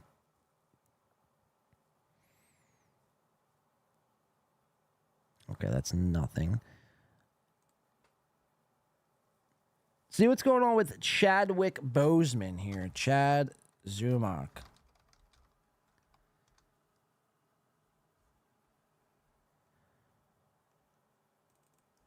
Gotta go to sit down, Zumock. Sit down, Zumock. Kumi's cuck. Gino needs your attention. Chad is just god awful, man. I cannot stand Chad. All right, so it's his intro. I'll keep this on in the background. We'll keep this playing, and I'll wait till Chad pops on here. I want to do a study on you people. Like, is there something about Mud Shark, the But adrenaline anyways. of just barely getting there Or else at the Gaggle right loves the time that like Dabbleverse. fires you up and gets you going? Because I'm the Dabbleverse. opposite. I'm someone who needs to be sitting and Shouldn't love the Dabbleverse. That's pretty fucking gay. and I know everything's in its proper place, and I like almost like an OCD type of thing, where I need to be sitting here and everything needs to. I know everything needs to be boring and set, and like sitting there minutes before it actually But happens. that's your job. Like for me, we've discussed this on the show before. I have to take care of things. I take care of the dog. I get cleaned up. I do a bunch of stuff before the show starts. I don't need to be here. You No, do. no, no, no. Send I Earl don't the mean the link. show. I'm talking about people in general. Help me understand your people because You people are the majority. Those of us who feel the need to make sure everything's in place and have plenty of time and everything else, we're the minority. We're looked at as weirdos. I'm saying, help me understand you normal people who feel that like getting everywhere a second or two before it starts is like the way it goes. I don't know, because for everything else that I am in control of that I need to have going on time, I do that. No, you're like... Yeah, that's essentially what he's saying. So get up 10 minutes earlier, or I mean, really, get up like a half hour earlier, do your hair, do your makeup, and make sure you're here on the show like 10 minutes before we start. Because what you're doing right now is distracting me. All you're doing is being a distraction. While I'm trying to get in the zone and prepare for the show, you're here doing your hair. Be better, April. It's like, she doesn't even get paid for this shit. A right on time kind of person. Like Right. You're like, boom. But I make sure that it is ready to go. Whereas I take on the what was it? One of my gym teachers. Oh, this is pissing the her old off. person. Watch her face. Right. You're like, boom. But I make sure that it is ready to go. Whereas I take on the Going to be a real hoot. One of my gym teachers. The old saying, and by the way, this is a saying a lot of gym teachers have, I'm finding. So I don't know what it is about punctuality and gym teachers, but I've noticed that's a thing. I have always subscribed to their saying, imagine which is if you're listening imagine listening to this as soon as you wake up in the morning. All right, so you get the gist. They had a big fucking little fight here. I don't want to spend too much time on it because this happened last week. I just wanted to give you guys context, but we're going to get to the bottom of why she was actually gone. So like I said, I speculated that there was obviously a huge blowout between these two off air. And that is what I think we got here. So let's check it out.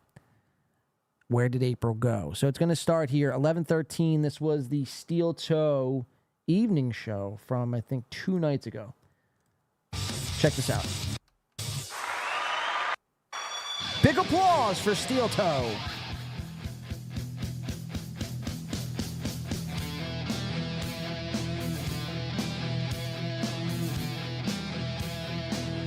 Hey, don't hate us.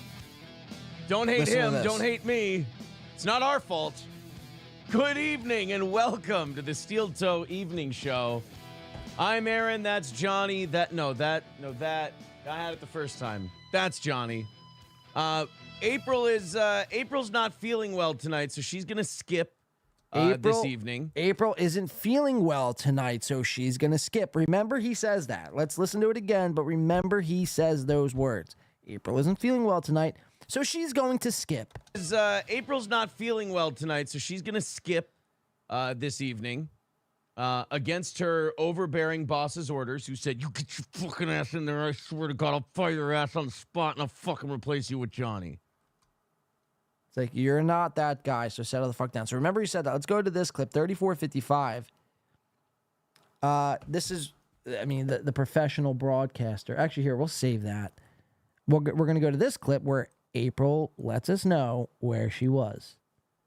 Check it out. We're going to start here, too. That was 3 cum, minutes in. Again, that was the cum semen. healed Yeah, the scar. semen. Sealed Yeah, the wound. sealed the deal, as they say. So you're clued in to how we brought April back and how that whole thing went. And I don't think we need to discuss that ugliness any further. The fact of the matter is she's back. And so I think in honor of April being back, everyone should just get retarded generous with their money tonight. And that's why you love this show. I'm shameless. Greedy. Look at this. Look at this shit. First of all, she don't look sick. Second of all, because April's back in the building, now guys, just start getting reckless and careless with your money. Just start donating to me. Hear that, David Chandler? Empty your fucking wallet, please. Absolutely shameless. We did not bring this fucking thing out today. We didn't bring it out yesterday. I'm not bringing it out today. So he said, all right, first of all, we have to keep going back and forth here. He said, we didn't bring out the offering plate yesterday. Huh, that's funny. Because, where's that? Here we go. This was 11:13. Team's going to be that teams up and knocks the rest of this was thing out. And we yesterday. can fucking call it a night and keep going. Citizen M says, thanks for the content, my man. I might just stop. I might just sit here in silence for 3 minutes, Citizen M. Would that help you? I need to know what Citizen M needs for his. Okay, so you just heard him say that. Oh, we didn't have to bring the offering plate out in yesterday or today. Well, there you have it. Because see that 11:14 Steel Toe Evening Show, literally yesterday. So get rid today. We didn't bring it out yesterday. We did not bring this fucking thing out today. We didn't bring it out yesterday. I'm not bringing it out today. So get retarded generous with your money. PayPal, Streamlabs, Venmo, Super Chats, memberships, gifted memberships. And he like PayPal, Super Chats, he's like spurging out over here over his fucking donations. PayPal, Streamlabs, Venmo, Super Chats, memberships, gifted memberships. Already Richard with $10 coming in. Listen to this shit, 230 though. is the This number gets today nuts. because you guys went over by a little This bit. gets nuts. Thank you. This morning. Well, Sid Saraf went over by a little bit this morning. He went mental. Wait, Decline says, a very pregnant dog just walked up to my property. Should I feed her? Yes. I say yes. Feed her. Definitely feed her. Definitely feed Sid her. is a little mental, but I love him. Sid's becoming He's the a good new one. the new Chandler. Like I said, Chandler's going to lose his place on the board of directors. Wow, you hear that, David Chandler? You hear that? You're going to lose your fucking seat on the board of directors. On Steel Toe Conglomerate. You're gone, Chandler. You haven't been donating. Where are you? Empty your goddamn wallet, or you're going to lose your seat. I mean, holy fuck. Imagine even doing this. Imagine doing this as a person. But this morning, he went mental. Sid is a little mental, but I love him. Sid's becoming He's the a good new one. Chandler. Like I said, Chandler's going to lose his place on the board of directors. Shit. He might have to come back and make a splash. He technically, in the way he makes his circuits with this show, this is another week off for him. He usually takes a couple weeks off. Yeah. So you know David Chandler's donation schedule? Like, that's pretty fucking weird. With this show, this is another week off for him. He usually takes a couple weeks off. Yeah. When's But the last time we saw him? 2 weeks ago. So now the problem is, if he takes The problem is you! You're the problem! Sorry, that got crazy, but he frustrates me a lot. Jesus Christ. Let's keep watching. This week off, and last week off, that gives other people a chance to supplant him, and that's kind of what happened. It was happening between Cheetos and Yags. And, Who the fuck are these people? Cheetos and Daniel Yags. and Sid and Gray Duckling and all these. Gray Duckling. I mean, my God, and there was one other guy who started on Sunday, This Patrick guy. and Matt Van Meter. Yeah, Patrick's from These sound like made up names. It sounds like you're donating to yourself. my hometown, and he's So- been very generous. So all of these people are Listen like, to the Chandler hey, Coke you Fest. know, they're basically, the message I'm getting from them is fuck David Chandler, which I don't agree with. Wow, but you hear that? It does seem to be a challenge. And you know what I say to Chandler? Listen to this. You hang on to that money, son, and just load up for Black Friday for our big anniversary show. Holy shit. The David Chandler Cope Session 2023, ladies and gentlemen. You are coping and seething. You just can't accept what you're seeing. Where is Chandler?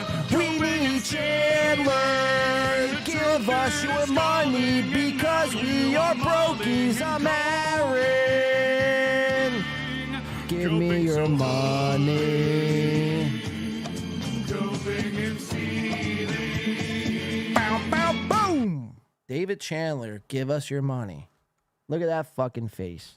That's a punchable face. I would like to... Never mind. Let's keep watching. Yeah, just load up for that. That's coming fast. Richard Christofsky starting us off tonight. All right, so that we kind of got off the beaten path there. So go to, I think it's like 14, around 1445. All right, so remember, April was sick. That's why she missed the show. right? They had a fight. Then he let us know that she was sick, but we're going to find out some inside information of where she actually was. Hint, hint, she wasn't actually sick. Let's watch. Do coke. Oh. People fucking hated it and they switched it back. Don't change the recipe. Beggars. That's what the... It's perfect the way it is. That's Beggars. what the people said. Imagine being called a beggar. 30-year-old Ray DeVito, very funny. He says, Melton said today that April plays hooky because you won't let her quit. Wrong again, Tubby. Jeez. During hunting season, I'm telling you, you see less of April. You just do. During hunting season, you see less of April. I kind of messed that up, but you get my point. So she was out hunting. She was hunting, in fact, not sick. Again, so we caught them in many lies here. And many copes and many just everything. They suck. Steel Toe still sucks. Jeez. During hunting season, I'm telling you, you see less of April. You just do. She gets more nights off. Well, last week I didn't She gets more nights off during hunting season.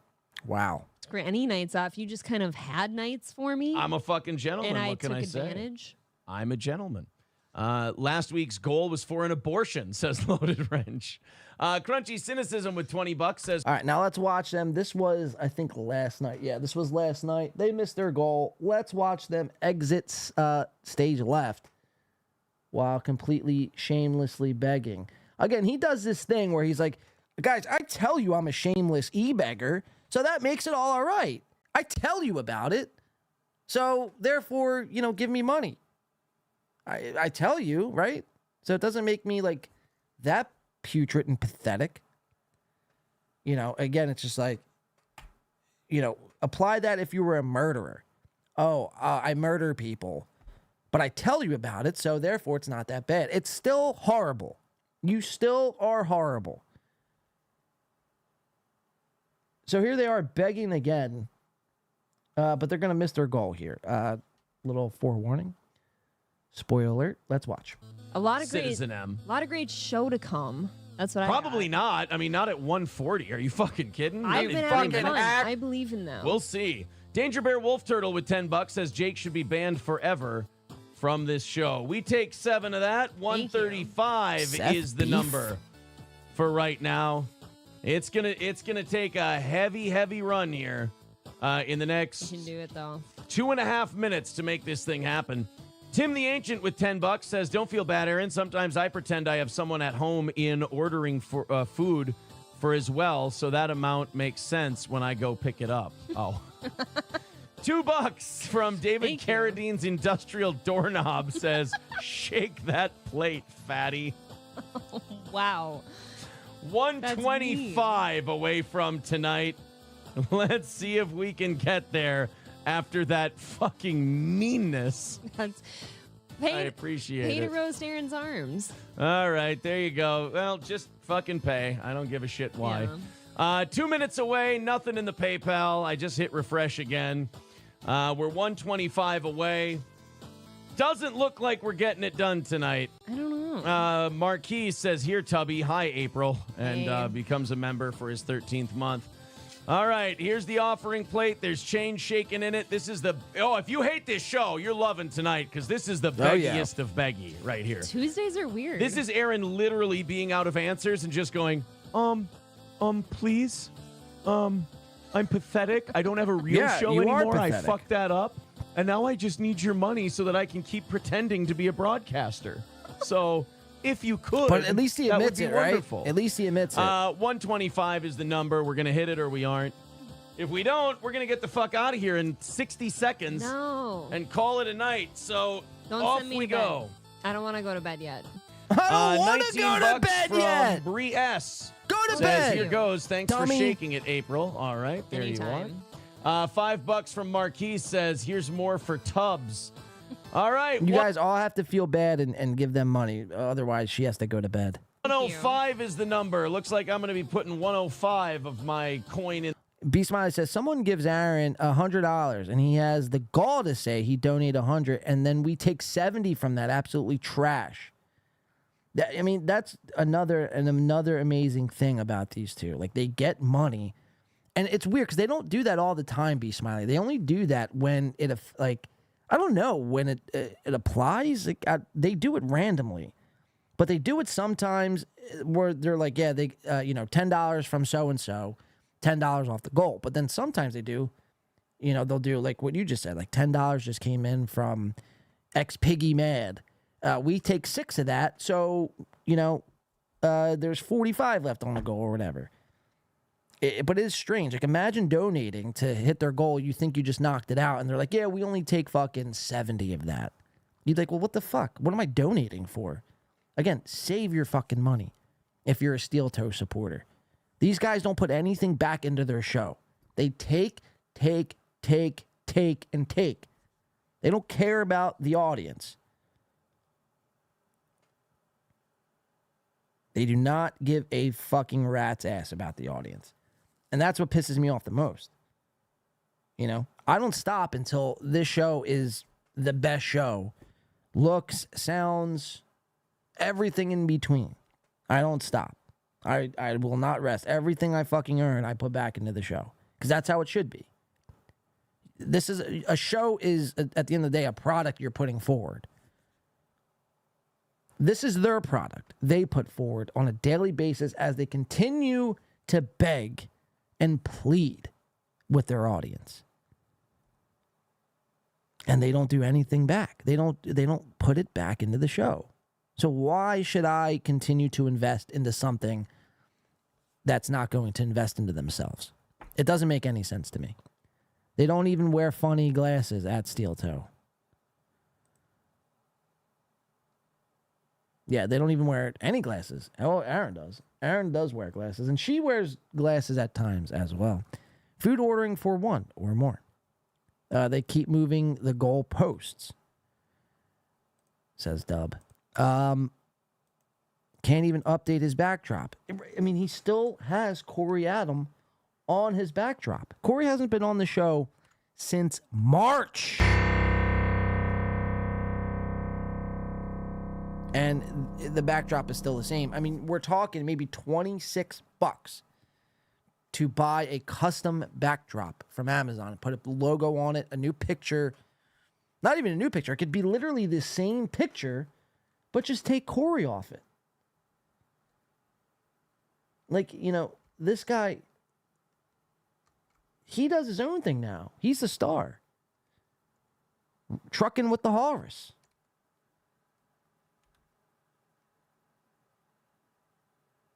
Like, you should pay Corey. Every episode Aaron does, he should pay Corey Adam 50% of whatever he makes. Because Aaron's too cheap and lazy to fucking take Corey off. Keep watching. In there to even things out tonight. Unless a miracle happens in the next 30 seconds. I believe in you guys. I'm sorry. About 45 seconds to go. Let's knock it out. I don't want to quit in yet. This thing. All right. Streamlabs, PayPal, Super Chats, Rumble Rants. You guys know the drill. 105 is the number. And this is the most awkward part because there's just a lot of people staring at the screen. And they're waiting. They're staring at the screen and they're going, not me. No. They all do that until the last second. Like, somebody else do it, not fucking no. I mean, I don't care if the fucking show continues. Just somebody else do it. Wheat Diff says if you break 100, do OT. I mean, the rule says 50. Rule says if we break 50, we do overtime. All right, we got 10 seconds left. Chop, chop. Let's see if we can do it. Shake, shake, shake, shake. Aaron's pathetic. He has no career. He's fucking miserable and sad. He has no real broadcasting chops. He's just an e-beggar. For now. Music and runs we're out. done. See, DSP, that's how you do it. You just admit what you are. No. I mean, that is the most insane thing ever. You just admit what you are. Again, I have a million reasons why that sentence alone doesn't make sense. So just because you admit what you are, it makes it right? No! But again, his fucking retarded audience, people like Zen Rhino, they all nod along in agreement. Yes, you just admit what you are. Therefore, they can't use it against you. No, you can admit it all day long what you are. We're still going to use it against you. Now you just look fucking... completely retarded for admitting that to us. And then that way, no one can use it against you. Yeah, we're going to use it against you. Rest assured. Just because you admit it to us, now we're going to use it even more against you. Chops, he's just an e-beggar. For now. And we're done. See, DSP, that's how you do it. You just admit what you are. And then that way, no one can use it against you. All right, I'll hit refresh, but I think we're fucked for tonight. I think we really got our ass kicked this evening. So, hey, look.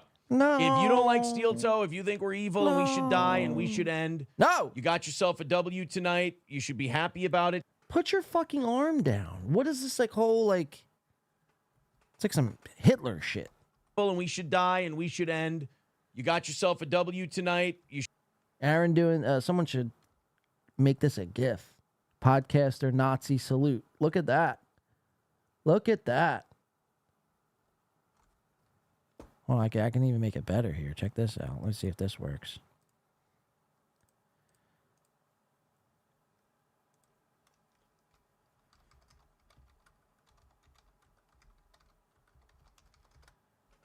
Let's check this out.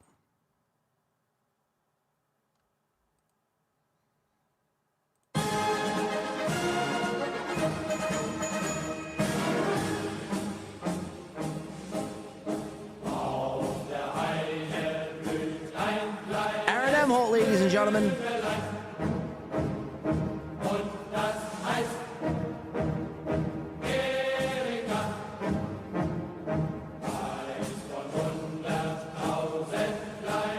All right, let's cut that shit. You get my point.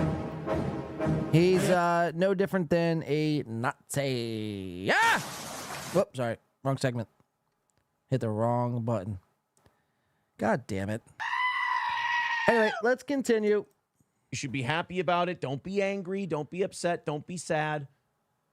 You got a big one today. You got a nice big win. How much did we lose today? $105. Hell, Aaron. Couple more of those.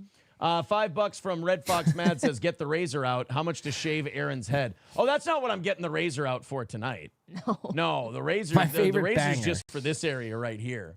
For this evening. Got my emergency number. Yeah. In my phone already. All right. $100 away was the number today. Kurt Cobain's. He even tosses like a little fucking pansy ass bitch. Watch this. All right. Like, and by the way, this is eating his soul right now that he missed by $100.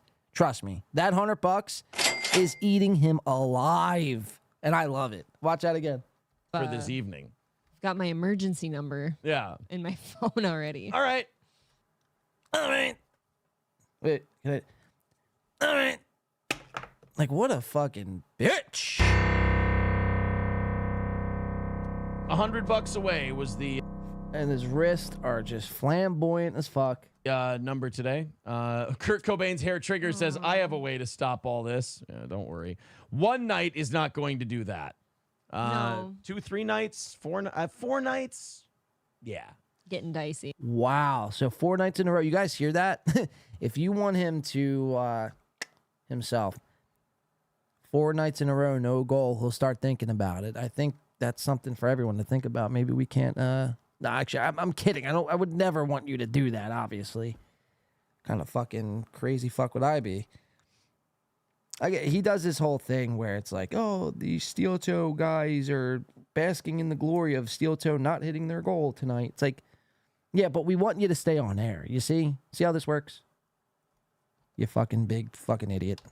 2, 3 nights, 4 nights. Yeah. Getting dicey. 30-year-old Ray DeVito says, I would donate, but I'm a 30-year-old struggling comedian. I'll be rich by 50, I'm sure. Well, here's what I'll do. Okay.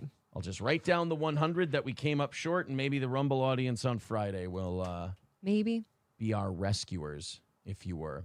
Adam's soundboard, maybe he might be new to the show. He says, why do you need a goal to keep going? Because I left radio and did this and told the audience, look, you guys are going to have to donate for the show to stay on the air. Otherwise, I got to get the fuck out of here. I can't do a show. And the thing we do, we go from. It's like, yeah, all right, oh my God, we gotta pause that because he talks way too fast. Oh my God, and all these freeze frames too. Holy shit. What a fat fucking nerd, man.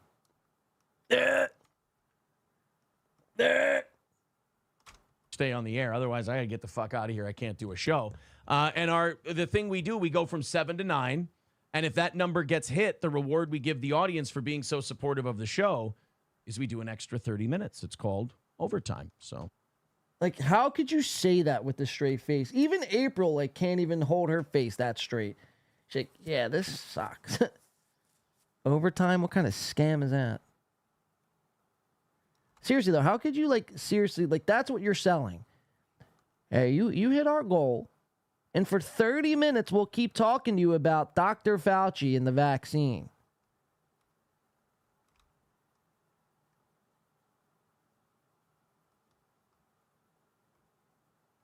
Wonder how close I can get with this zoom. Holy shit. Holy shit, that's pretty fucking scary. He's starting to look fake now. Like AI Aaron. Look at that. Aaron Emholt, everyone. There's your simple answer. I hope you understand that. And you go, okie dokie. Thank you for the explanation. The job. All right, guys. We're out. Look at the bags under his eyes. Out of here. We'll talk to you later. Talk to you tomorrow morning. Maybe the morning show audience picks that whole thing up. But it's going to be a full 350 for tomorrow. That double chin. Ugh. Ugh. How about this? How about instead of donating to the goal, we donate for you to lose some weight? Can we do that? Because that's something I'd actually donate for.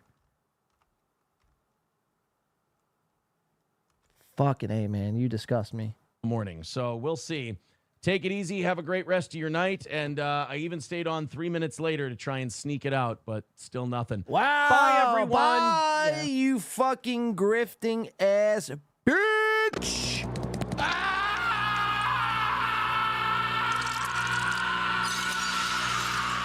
Anyway, all right. I think we're gonna take a quick break, guys. Or will you allow me to take a break? And I'll do 30 minutes of overtime. Is that cool? We're going to take a quick break here. Chad Zumach is on, stepping on my toes again. He will pay for this, rest assured. We do have something in store for Chad. I do have Melton I want to get to on the other side of this break. I have some Melton. I want to touch on Ray. That sounded a little weird. Fuck. Not like that, obviously.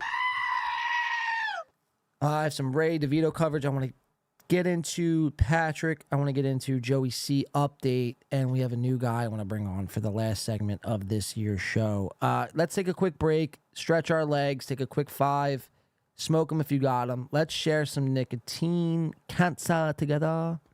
And yeah, we'll be right back. Don't touch that dial. Thank you for tuning in today. Hopefully everyone's having a great time on today's show. And yeah, we'll be right back, guys. See you on the other side.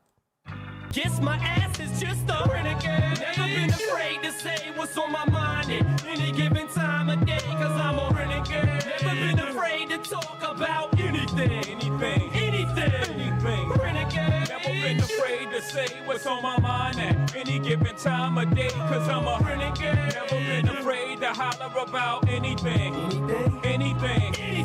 I had to hustle, my back to the wall, ashy knuckles, pockets filled with a lot of lint, not a cent, got a vent, lot of innocent lives lost on the project bench. What you We are back. Gotta pay rent, bring dollars in. Last break of the year, guys.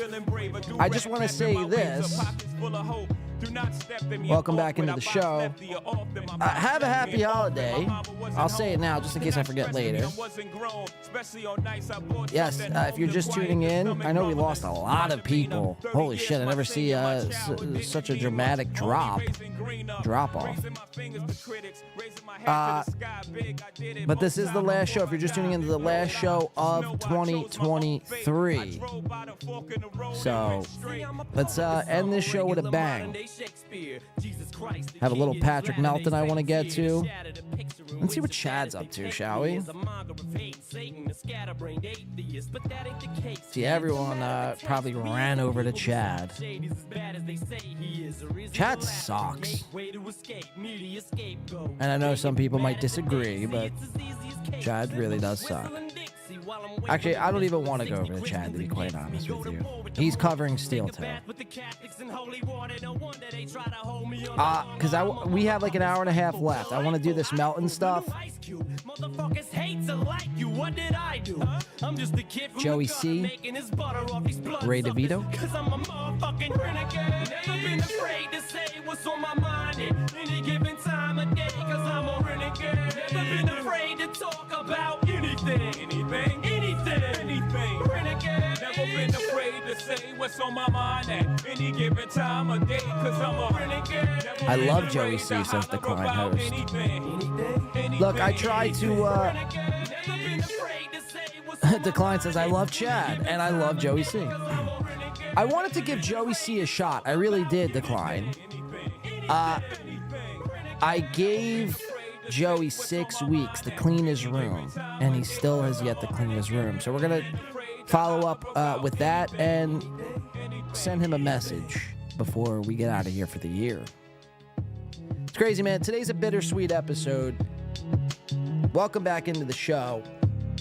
Let's end this one with a bang.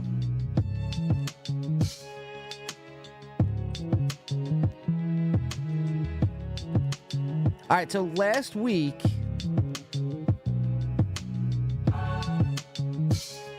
we started to, well, we covered Patrick Melton and how it was big birthday weekend last week. Really, the way Patrick was describing it, it was his birthday month. Like all month, he's going to be celebrating his birthday, and he was still mentioning it yesterday on yesterday's show, which I found to be unbelievable, to be honest with you. It's like, dude, you're a 44-year-old grown man. Like, you know, enough with the grifting, please. I mean, when's enough? On his show yesterday, it's like your birthday was Saturday, and you're still talking about your Amazon wish list? I mean, unreal, man. So we broke that last week that Melton had the Amazon wish list. That was on last week's episode. Go check it out. Chad Zumach, like 24 hours later, thought he was getting some insider information, was probably watching this very program that you guys are watching now, because he tweeted out, he tweets this out. He goes, here, camera 2, guys. Chad goes, get that comment off the screen as well. Chad goes, so Patrick is trying to get fans Patrick is trying to get fans buy things on his Amazon. Chad cannot spell, by the way. It's like, hey, Chad, instead of firing off tweets, like the first thing that comes to your mind and then firing off that tweet, why don't you proofread it and then send it? Because you look fucking illiterate. He goes, so Patrick is trying to get fans buy things on his Amazon wish list. Cringer, then Steel Toe begging for the goal every night with his second wife. So again, we had broke that Patrick had this big Amazon wish list sort of thing going. Chad thought it was cool to, I guess, repeat it, which is all right, I guess. Let's see. Josie says, where's it at? I've never seen a man celebrate his birthday for the whole month. No straight man, anyways, right? Well, that's what we've speculated, that Melton is, in fact, a closeted gay man in disguise. Oh, my God! But, yeah, you're right. It's like, you know, especially, you're 44 years old. I could see if it's like your 18th birthday or your 21st, and, you know, the whole month, like, people are taking you out, they're celebrating, you're going to the casinos, you're going to the bar, then I could see. But you're 44, even your 50th maybe. 44 is not a special birthday. It's just another day. Act like you've been there before. First of all. And second of all, don't bring it onto your show. You see what I'm saying? Because, yeah, I hate to even agree with Chad, but that makes you out to be a ginormous fucking grifter. He's like, oh, well, I'm not saying anyone needs to buy me anything, but, you know, I'll just say it anyway. It's like, well, if you don't want people to buy anything, or you're not implying that you want people to buy you stuff, then why even say it on your show? People that know your audience, because there will be people out there that feel bad for you and buy you these gifts. Buy them on your own. You make enough money. Buy them on your own. You shouldn't be asking people to buy you things at 44 years old. So I just found that to be unreal, man. Melton deserves a quinceañera. Quinceañera. John won't know this word. Yeah. Watch me, Bex. How's that? How's that, Bex? I nailed it, Bex. What do you think about that? Dr. Chow, the Mega G, Dr. Chow Chow. Wait, Dr. Chow, wait, there's two Dr. Chows? Oh, this is blowing my mind. Melton fans are older ladies. They will buy him stuff. Dr. Chow says Sweet 16. XYYD says Melton probably has zero sex drive in either direction.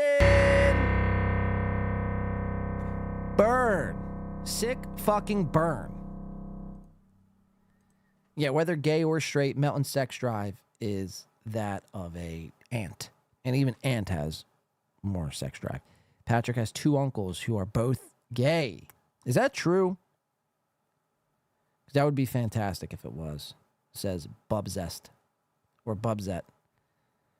I have an in real life buddy that has a Sweet 16 party every year. He's 45. Right. I mean, when's enough? It's like, grow the fuck up. Start acting your age. It's bad enough that, you podcast downstairs in what can only be described as a Chuck E. Cheese fucking ball pen looking of a studio. You have a giant onion on your wall. Now I get it. That's your brand. But it's also, it makes you look like, you're like addicted to onions. Like you crave onions. I don't know. Just everything about Patrick really irks me. So in this, who do you hate the most in 2023? I was really hoping to see a lot more Patrick Meltons. But unfortunately, there's not, which is cool. No Bakes Onions puts in there, says, why are you so jealous of me? That's funny if that's the real Melton. Here, check that out. Why? And I know it's not, but why are you so jealous of me? Sorry, I don't want Camp 3. When can I co-host with you? Citizen M wants to know. Hey, Citizen M, you could be the permanent co-host starting on our return back in 2024. You could be the permanent co-host, but you have to disavow Patrick Melton.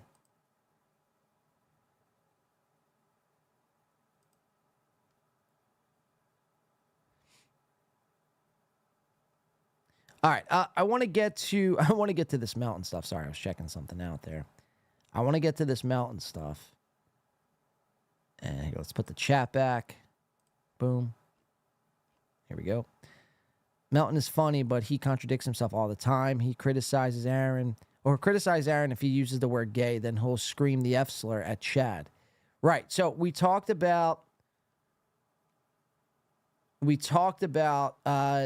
Melton contradicting himself earlier on in the show, correct?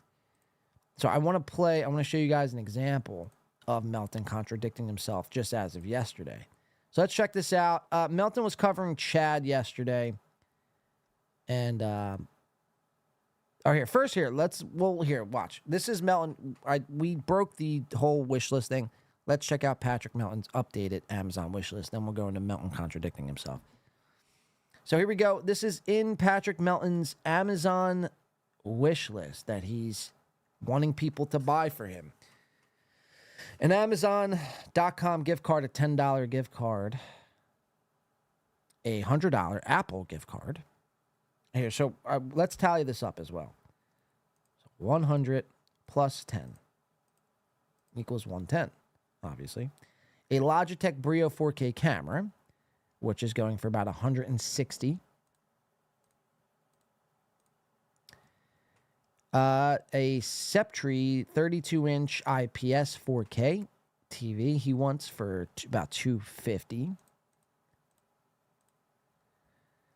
He wants the new Apple, isn't that nice? The new Apple Mac Mini desktop computer with a M2 chip with 8-core CPU and 10-core GPU, 16 gigabytes memory, 1 terabyte SSD, for $1,200.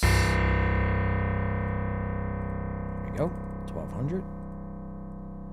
And then obviously, you know, we were talking about that drone last week that's still in his cart that's going for a whopping $1,160. So in his cart, $1,160.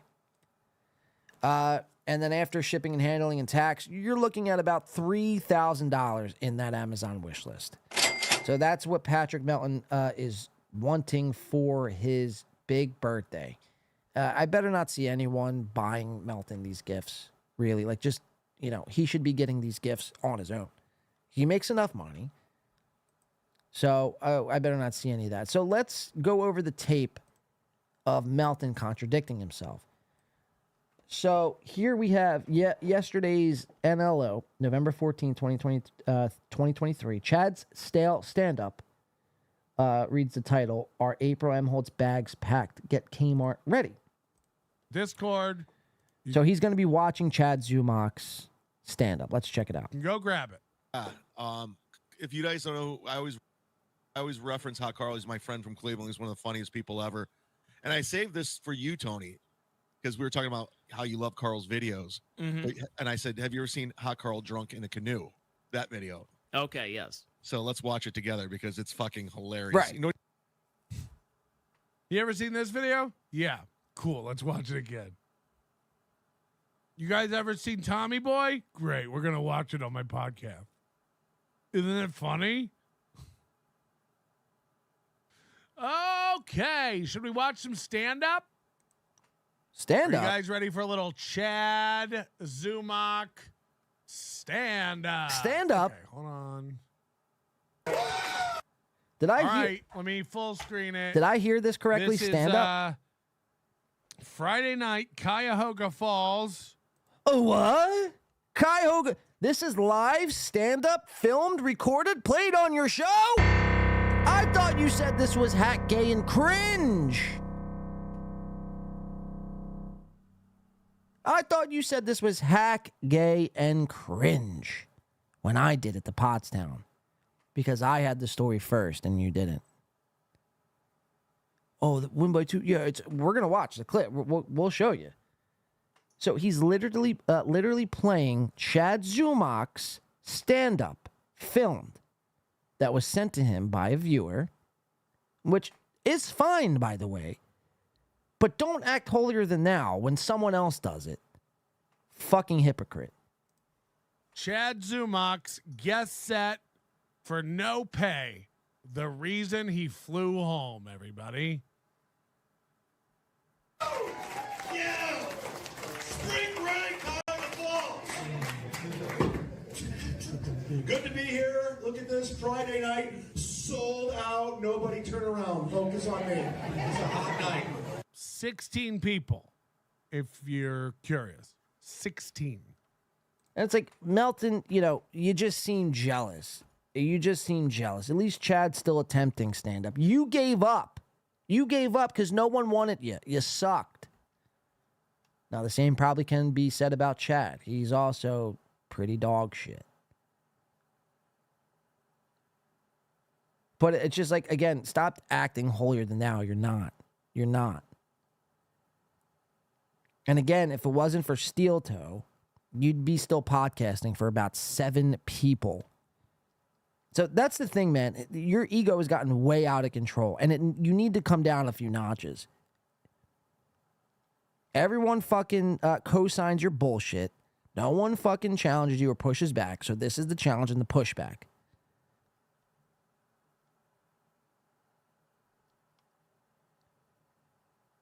I mean, it's really insane. I mean, people who watch Win by 2 in the Pain podcast know when we broke the Pottstown story, 3 days later, Melton goes on his show and was saying how fucking cringe it was to record people's sets. Do we all just forget that? Fast forward, and here you are on your show playing Chad's set, not giving a fuck. which again is fine. I say play all the fucking film sets there is. But don't act like you're this holy righteous man. You ain't. You ain't. So check it. This was Melton back in May saying how cringe it is to record sets. Imagine using that as your barometer of wealth. Your barometer of wealth. If you talk, I mean, seriously, if you have a lisp that lispy, you shouldn't be able to own a microphone. You really shouldn't. Why does, I mean, his beard, fucking beard's weird. Looking all kinds of crazy, man. It's like, shave it off, bro. No, I'm not Patrick Melton. I'm going to make fun of you. It's like, if you fear Patrick Melton, you know, there's something wrong. You need to get a brain scan because there's something seriously wrong with you. Check this out. Ray told Win by 2 that filming his set was illegal and he could be arrested. Look, yeah, the Win by 2 guys. And it's funny, too, because you go back a couple months like this and he knows who I am. Now it's like, win by who? Win by what? It's like, you know, settle the fuck down, Melton. You know exactly who you are or who we are. Oh, the Win by 2 guy bought a ticket and went to Pottstown and filmed all the shows covertly to come back and play him on his show, which I think is dope. That's fucking hilarious. JK, it's gay and cringe. Gay and cringe. Gay and cringe. Funny, because fast forward, and here you are, playing other people's sets. I guess now you're gay and cringe.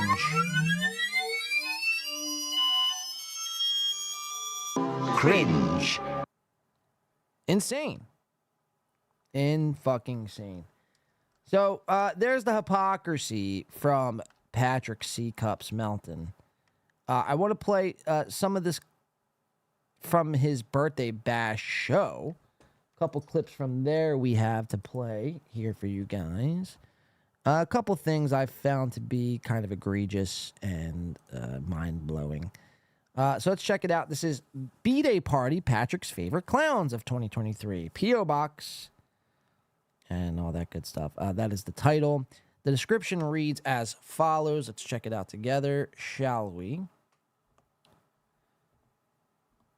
It goes, come celebrate Patrick's last day of being 43 years old. Like, I mean, listen to that sentence. Come celebrate Patrick's last day of being 43 years old. Again, like, this is like what teenage TikTok influencers write in their bios. We've got a lot of boxes and envelopes to sort through. Patrick also has some loose ends to tie up to make the week tidy. You can guarantee there will be some sort of steel toe nonsense, which, by the way, mind you, I disliked it. By the way, also remember in that time period from like May to July, Patrick was acting like, you know, he doesn't cover steel toe anymore. And he'd get mad when people say all he does is cover steel toe. And he's like, oh, the Win by 2 guy. That's, you know, go to his show. That's all he does is cover steel toe. Funny, because fast forward, every fucking show since then, all he does is, in fact, cover steel toe. Who knows to Win by 2 radio? So it's just like, you know, stop with the fucking hypocrisy, bro. You're a fucking liar. I could see right through you. Now, granted, it's challenging because there's like 7,000 pounds to sift through, but we see through your bullshit, Melton. And I almost want to like extend a challenge, like a weight loss challenge. Like, you should be forced to lose at least 50 pounds before accepting another super chat. If not, then you got to sell me your fucking everything on your Amazon wish list. I don't know. Something stupid like I'll think of a better one.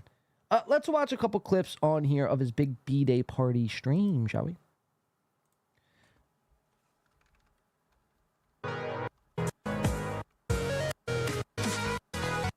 Show. Check it go. Good morning. Happy Friday. Welcome. It's my birthday show. It's not my birthday. My birthday is tomorrow, but we're celebrating today. We're dialing it in today because I'll be goddamned if I'm coming to hang out with you idiots tomorrow. Here's a little secret. I don't like you. And the more I seem to tell you that I don't like you, the more you seem to love me. So good. Believe it or not, Disgracie sent me another $200 this morning. She said, keep my name on top of the wall. Don't let DK beat me. And I just want to point this out, too. Patrick Melton still keeps the sticker on his fucking hat. You guys remember, like, this was a look for maybe a week back in, like, 2010? From, like, 2010, for about 1 week, yeah, people kept stickers on their hats. They thought it was cool. Then someone came along and said, are you just incapable of pulling the sticker off? Like, what's going on there? Did you steal the hat? Are you trying to take the hat back? And then we ceased, we haven't seen anyone wear stickers on their hats since. Until Patrick Melton comes along. And this motherfucker keeps stickers on his hat. It's like, peel your shit off, bro. Are you saving this for a return anytime soon? How fucking tacky. I mean, that's like what straight up wiggas do. And you ain't no wigga, are you, Patrick? He tries to be. All right, let's watch. That's real. This woman hated me a minute ago, and then she sends me a thing this morning. She's like, you're right. It's all serial killer. Fuck that guy. So serial killer, I don't know what you did to this woman, but she has sent me $700 in 24 hours. Okay, so somebody's been sending Melton $700 in 24 hours, yet he still has an Amazon wish list. I mean, now I think it's the time for you to either reimburse people their money or buy the Amazon shit, the things in your Amazon wish list yourself. You've made $700 in 24 hours. Surely you can afford the things on your Amazon wish list. There should be no reason why there's both. I want to go to 2130, I believe. Melton has a hot take on Stuttering John. Let's check this out. Melton's big take on Stut John.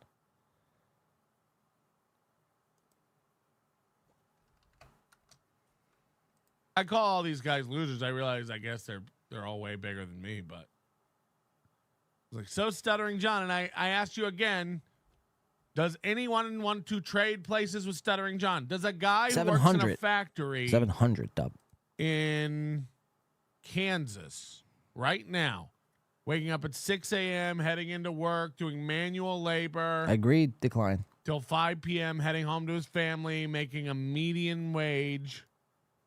Would he trade places with Stuttering John? Listen to this. And no, he wouldn't. No, he wouldn't. Most homeless people I know wouldn't trade places with Stuttering John. So listen to this hot take. All these people that everybody's like, he's a fucking famous Melton. You better watch yourself. It's like, is he? Is he? He always repeats himself. Is There's he? so many fucking famous Is he? Is he? people. That doesn't mean you'd want to be them ever. It doesn't mean you would trade your abnormally average life for their exceptional fame any day. Like Stuttering John is a fucking idiot. Wow, we didn't know that. Listen to that hot take. Hot take from Patrick. Stuttering John is, in fact, an idiot. Discovered by Melton. I mean, really, the first time Stuttering John stepped on the internet, everyone realized how much. I mean, really, since his Howard Stern days, we've realized he's an idiot. You just repeating this serves what purpose? Driving home the point that he's an idiot? It's like, motherfucker, you're an idiot. You wear stickers on your hat still. You have an Amazon wish list. You're 44 years old. You're as big as a cow. I mean, really, who's the idiot? At least Stuttering John is... Well, at least Stuttering John was on the radio. You know, at least he was on the Tonight Show and in bands. And dude, I'd put Stuttering John up against mostly anybody in this universe, and I'd say he's way more entertaining and has accomplished way more. Not saying I would want to trade places, because that's his argument here. I'm fine being myself. Blade. I don't need to be anybody else. But, I mean, you know, again, Stuttering John's an idiot. It's like, okay. And, like, we know this already, bro. Move on. I want to go to 3015, where, now this is where it gets kind of crazy. 3015, this is where Melton, I guess, now, I don't know if this motherfucker doesn't have any situational awareness or what, but he's been covering Mersh and Michael Ray Bauer and a lot of people that are plus-size individuals. And he makes fun of them for being fat, which blows my mind, because it's like, again, do you not see yourself? I mean, what are you talking about? Do you not look, like, when you look down, what do you see? Do you see a six-pack, abs, and, you know, a strong core? Like, are we seeing two different things here? Like, I don't get it. Like, yeah, Mersh is fat, but in comparison, you're, I mean, a whole fucking universe. You have your own gravitational pull compared to Mersh. Mersh is actually slim compared to you. So I don't know what this delusion is that you decided to start covering fat people, but it's like, stop worrying about other people's weight and start worrying about your own. Again, drop 50 pounds, and then you could start making fun of fat people. Until then, I mean, you have no room to talk. Buy some Slim Fast. You should put that in your Amazon wish list. Slim Fast. Chocolate, double chocolate, vanilla.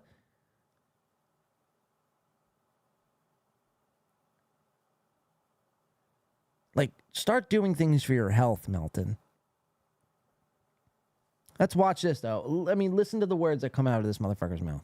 Just tapped.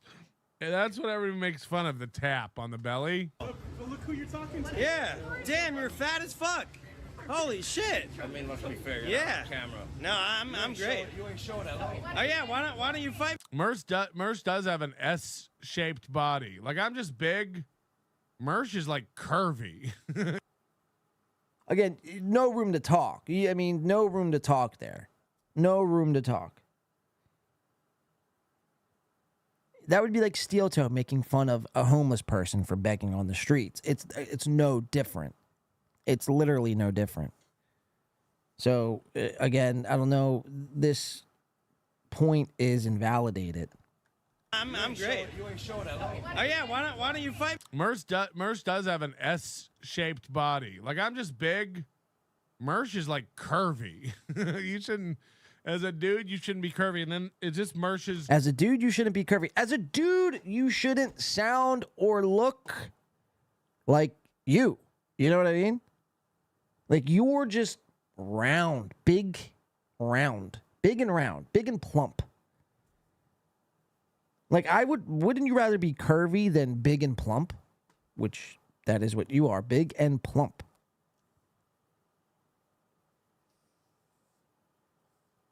I mean, just really unbelievable stuff. Oh, Mersh is curvy. He's so curvy. Like, I'm a guy. I'm just a big guy, but well, I guess I'm pretty curvy, too. It's like, time to wake up, Melton. And all you Melton fans out there, I wouldn't get too attached. I mean, the way he keeps going, he will be dead within 5 years due to lack of H2O and vegetables. I want to go to 5443. Melton, stop talking about it, be about it, and lose some weight. That's what my clip reads. Let's go. I like that. 54.43. Let's check this shit out.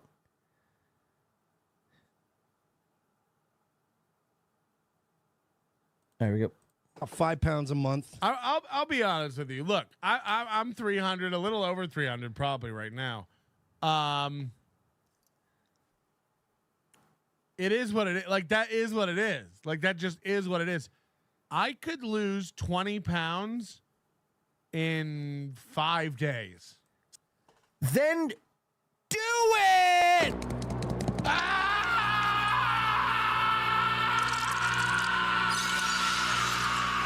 I mean, what a fucking joke. I could lose 20 pounds in like 5 days. Then do it. What are we waiting for? We're not promised tomorrow, motherfucker. Brian says water weight. Yeah, 300 is wild. It's insane. That's a massive number. You know who's 300 pounds? My 300-pound life people and offensive linemen. Those people are 300 pounds, not podcasters, not comedians. The only comedians that were 300 pounds are now dead. Ralphie May is the only fat that comes to mind at the moment, but 300 pounds. Oh, I could lose 20 pounds in like 5 days. Then do it, man. Do it. Lose the weight. What's holding you back? Are you lazy? Do you just hate yourself that much where you just force feed yourself Twinkies and ding dongs? You just like eat? What is stopping you from losing 20 pounds? If you could do it in 5 days, then do it. At least Mersh attempted to lose weight. You won't even step on a fucking treadmill. When's the last time you've been outside? Does Melton even go outside? Is he even able to go outside? Soft Weekly coming in with a win by 2 gifted membership. That membership going to the Klein host. Thank you, saw for that and immediately coming in. Tomatoes and 2s.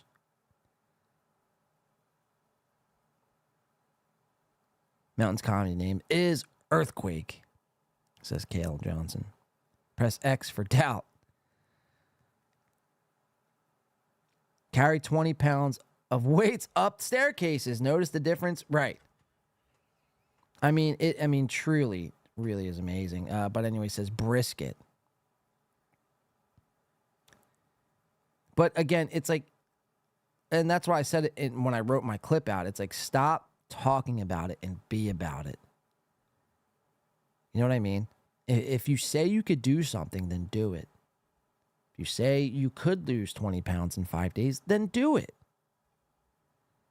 I challenge you, Melton, to lose 20 pounds in 5 days. Lose 20 pounds in 5 days. And I'll eat my words. I'll come on here and I'll buy. How about this? You lose 20 pounds in 5 days, I'll buy you everything in your Amazon wish list. How's that sound? I think that's fair. It's like $2,800 if you could lose 20 pounds in 5 days. But you won't. Because you're a lard ass who loves Twinkies and pizza. Bowls Deep says, T-Rex arms can't wipe. We all know it.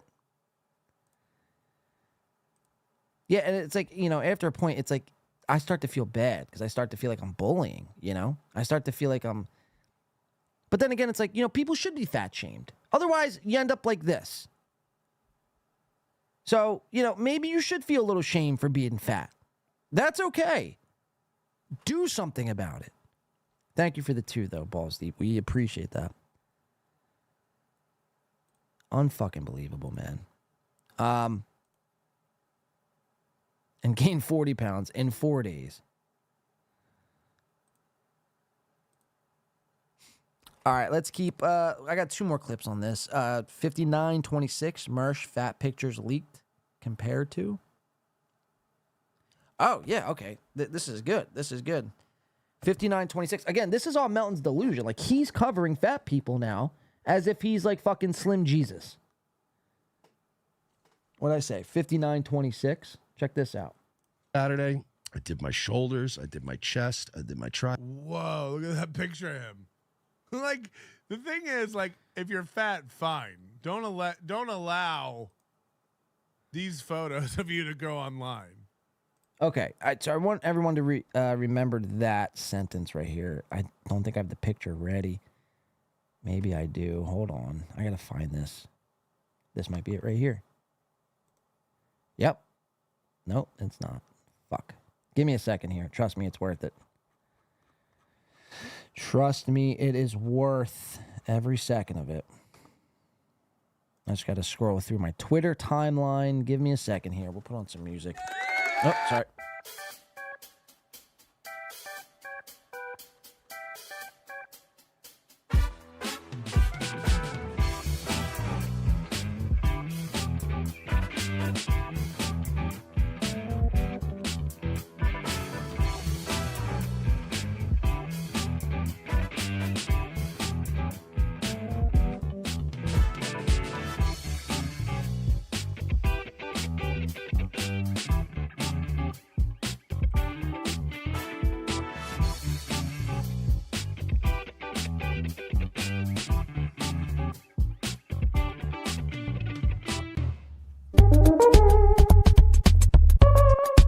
Give me a second here, guys.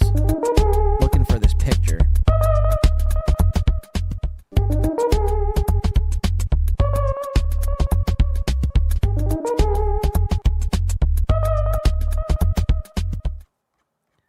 Two songs have now played, and I've yet to find this pick. It's coming up soon. There's October. It's in August. Oh, fuck. I should have this fucking better prepared. I'm sorry.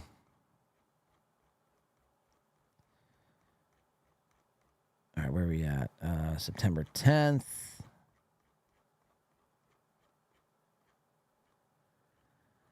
All right, it's coming up right about.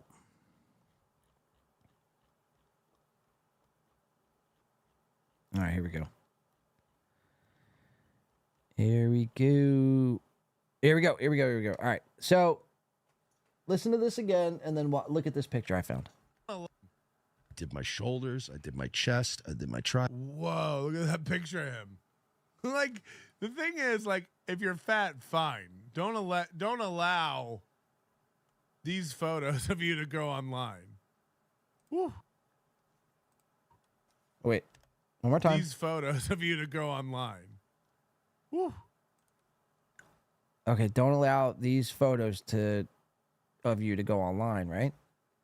Oh, you mean like this, Melton? You mean like this?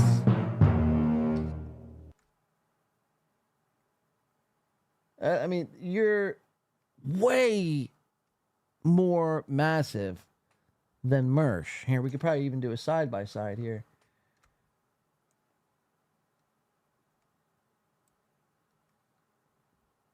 Can I do it? This is harder than I thought. Yep, there we go. I'm not sure how good that is, how good you guys can see it, but I don't know. I mean, first glance, Melton is 6'4", Mersh is like a little bowling ball. So that's, you know, that's what Mersh has working against them.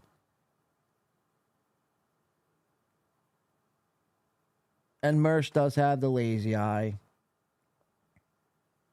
But Melton also has bigger tits. So just by comparison, Mersh looks like he's just fat in the gut. But he's got like skinny legs and probably like A, maybe B's. Where Melton, he's got the fat gut, but he hides it well because, I mean, and Mersh, what Mersh did here, he bought like a large shirt, a medium to a large shirt. Like he tried, he's one of these guys who are like fat, but they try to wear tight shirts. It's like, dude, don't wear tight shirts. Just wear like an extra large, double XL, triple XL, whatever you got to do. The tighter, the better. Melton is doing it right. He bought like a 5X. So it kind of, you know, hides his stomach. But rest assured, Melton's gut is probably the same size, if not bigger. But Melton definitely had, because you could see Melton's fucking big pepperoni nip sticking out of his shirt. So Melton's definitely got bigger fucking breasts than Mersh. So, yeah, I mean, look, I'd probably rather be none of these guys and just drunk on cringe myself if I were choosing, but I think still Mersh takes the cake of the lesser of the fats, if that makes sense. All right, so anyway, this is a dumb comparison, but let's go to the last clip, 43120. One more time, Patrick Melton's going to let us know about that damn fucking Amazon wish list. Let's check it out, 43120. He made me smile and be happy. We do have a members-only show tonight. There's still time. I know what you're thinking. Patrick, I didn't get you anything for your birthday. I've got a wish list. Got some very pricey items on it. Don't feel obligated, but also just a note to say hi, happy birthday, we love you, kiss, kiss. Bip bop boom, bim bam bop, bim bam bam bam. See you tonight. Your manner is. All right, so there you have it, Melton. Not shying away from that wish list. He wants what's on that wish list, rest assured. So there you have it, Patrick Melton in worse shape. I think that's a pretty fair challenge. I buy everything in that wish list. You lose 20 pounds. I feel like that's even... No, yeah, 20 pounds. We'll make it a nicer number. We'll go 25 pounds in 5 days. I buy everything in your wish list. I think that's fair. It's a known fact Mersh has never gotten up before 3 p.m. Wow. I didn't know that. No definition in his arms. He has never lifted weights, 0 manual labor. Who's that? Mersh or Melton? Mersh strokes out easy. Imagine saying that. And being true is what I'm saying. Like, that's, yeah. Mersh strokes out easy. You're absolutely right. Egg on stilts, says Jeff. Decline brings up a good point. Says 6'4" and that fat, it's not healthy. It's wrong. He has tits. Someone should have invention for him for weight loss. In Mercer's defense, he never claimed to be a supermodel. That's true. He was just, I think, trying to lose weight, I think, was the whole, what Melton was making fun of him over. XYYD says, Melton did a USO tour with another man's childish dance trope, but did announcements that made it look like it was him doing stand-up for the troops. Still goes after Chad for stolen valor. Wow. Is there any way we could locate a clip of that or a tweet of that? Because that would be amazing. He literally is morbidly obese. Okay, so now they're just, piling on the fat jokes. Again, I don't know how I feel about this. I get it, fat shaming in this day and age. You don't want to bully people, right? But at the same time, it's like, that's how we've gotten to the point of where we are today as just like a fucking society. It's because we stopped being, quote unquote, mean to people. And it's not even being mean, it's just being real. It's like, motherfucker, you're fat, do something about it. Oh, you're fat shaming me. As you stuff your face with another Panzerotti and wash it down with fucking 37 chicken wings and extra fucking blue cheese. It's like, stop it. Have some self-control. XYYD says it's on an old red bar. Sorry. There was footage of him dancing. That would have been amazing if that was up for grabs. Jacob Ryan S. Nobody cares about Ray anymore. Is that all you talk about now? Stopped watching this dude. All Ray. This dude to all Ray. Sure, Jacob Ryan S. Yep. We'll stop talking about Ray. That's been all this entire episode. Thank you for coming in here and letting us know that enough's enough. We'll put an end to it. Melton has female shoulders. That's pretty funny. Mersh and Melton. Now, that would be actually a good idea. Mersh and Melton do a fat off. First one to lose. Like, they each do a month. Like, you have 30 days to lose as much weight as possible. The winner, I don't know what the winner would get. A gift card to TGI Fridays. I don't know.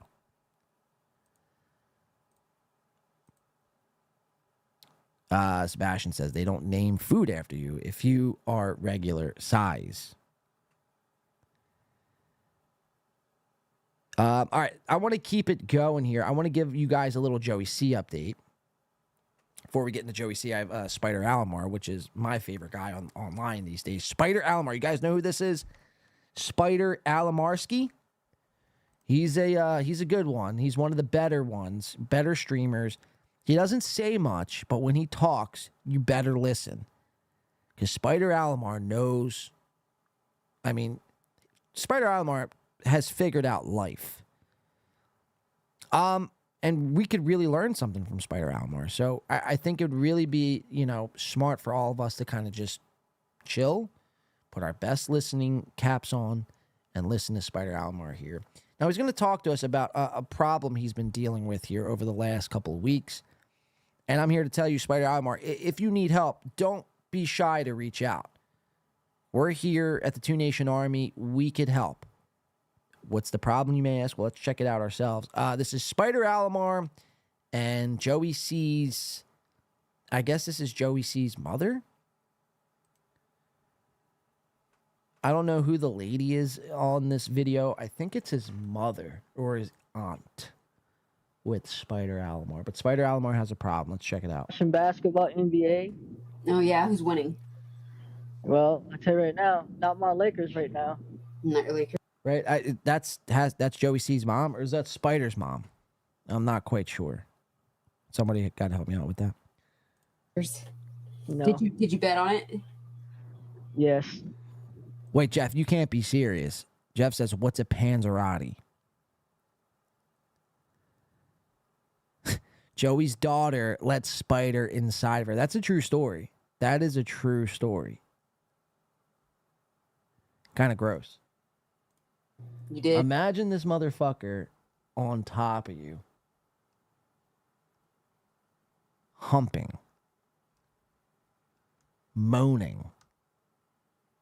Gripping. That just gave me the fucking creeps. I'm sorry I did give you guys that visual, but let's check it out. Keep watching. That's Joey C's wife, says Honk the Clown. Oh, I thought that was Joey C's mother. Wow, so this is his wife that everyone talks about. Call 1-800-SUICIDE hotline if you want to remove your 2A, etc.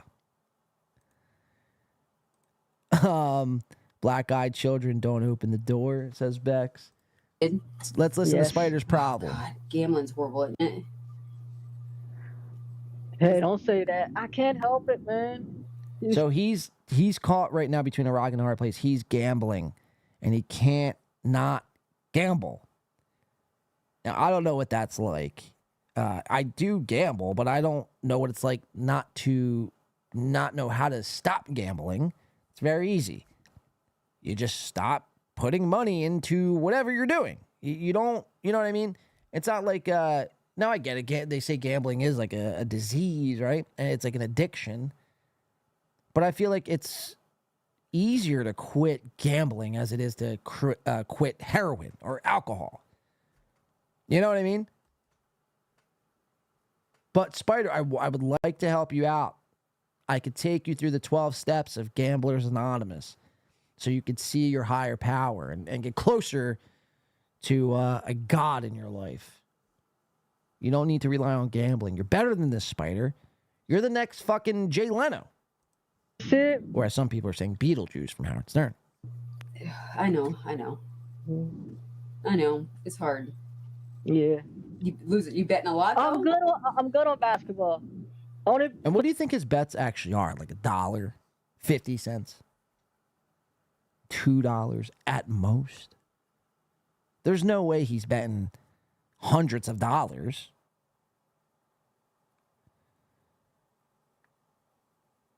Alomar, where'd that go? Alomar wriggled and wriggled inside of her, says Detroit by Dark. Last time I went to the casino, I found 300 on the floor, right in front of the door that led to the employee cashier area. That's always nice to find money like that. Let's keep watching. Put the $5, only bet $5. Oh, that ain't nothing. That ain't nothing. Yes, basketball. $100 and something bucks. Come on. Yep. I guess that's pretty good then. That's like buying a $5 lotto ticket and winning $500. Yeah, but I'm good on basketball. I hit on basketball. I can't hit on football. So I just this is, are you guys fucking with me, or is this really Joey C's wife? This is Joey C's wife?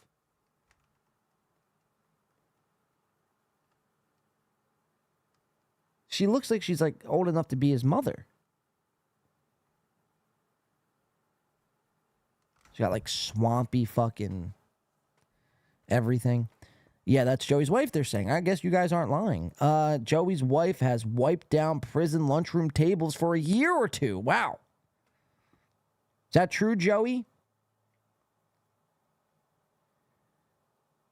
Beetlejuice should portray Hannibal in film.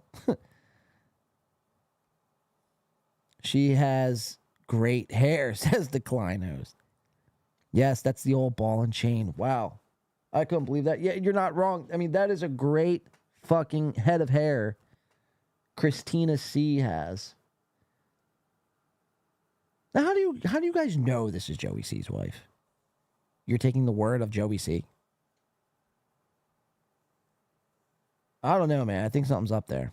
Let's keep watching. But I know last couple days I haven't been hitting on basketball. Like, the players are not doing what I need them to do. What do you need them to do? I don't know. Put up a certain amount of points. Mm-hmm. I know. Wow. So there you have it. Spider Alomar is crippled with a gambling addiction. Again, reach out. Spider-Mar in the Pain podcast, made by 2 Productions, will set you straight. Don't fear. No need to fear. Blade is here. Wait, who? He went to prison for her. Oh, Joey C. Everyone's saying, oh, it's his wife. It's his wife. She used to swap Vijay for meth in the hood. Wow. Now, I know you're being real honk, but yikes, man. So she was giving it up for a hit of meth, is what you're telling me.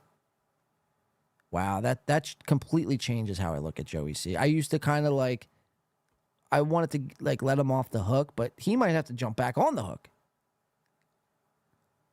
It's like, Joey, you could do way better than that, Frankenstein-looking creature. $5 coming in from Leo Gunn.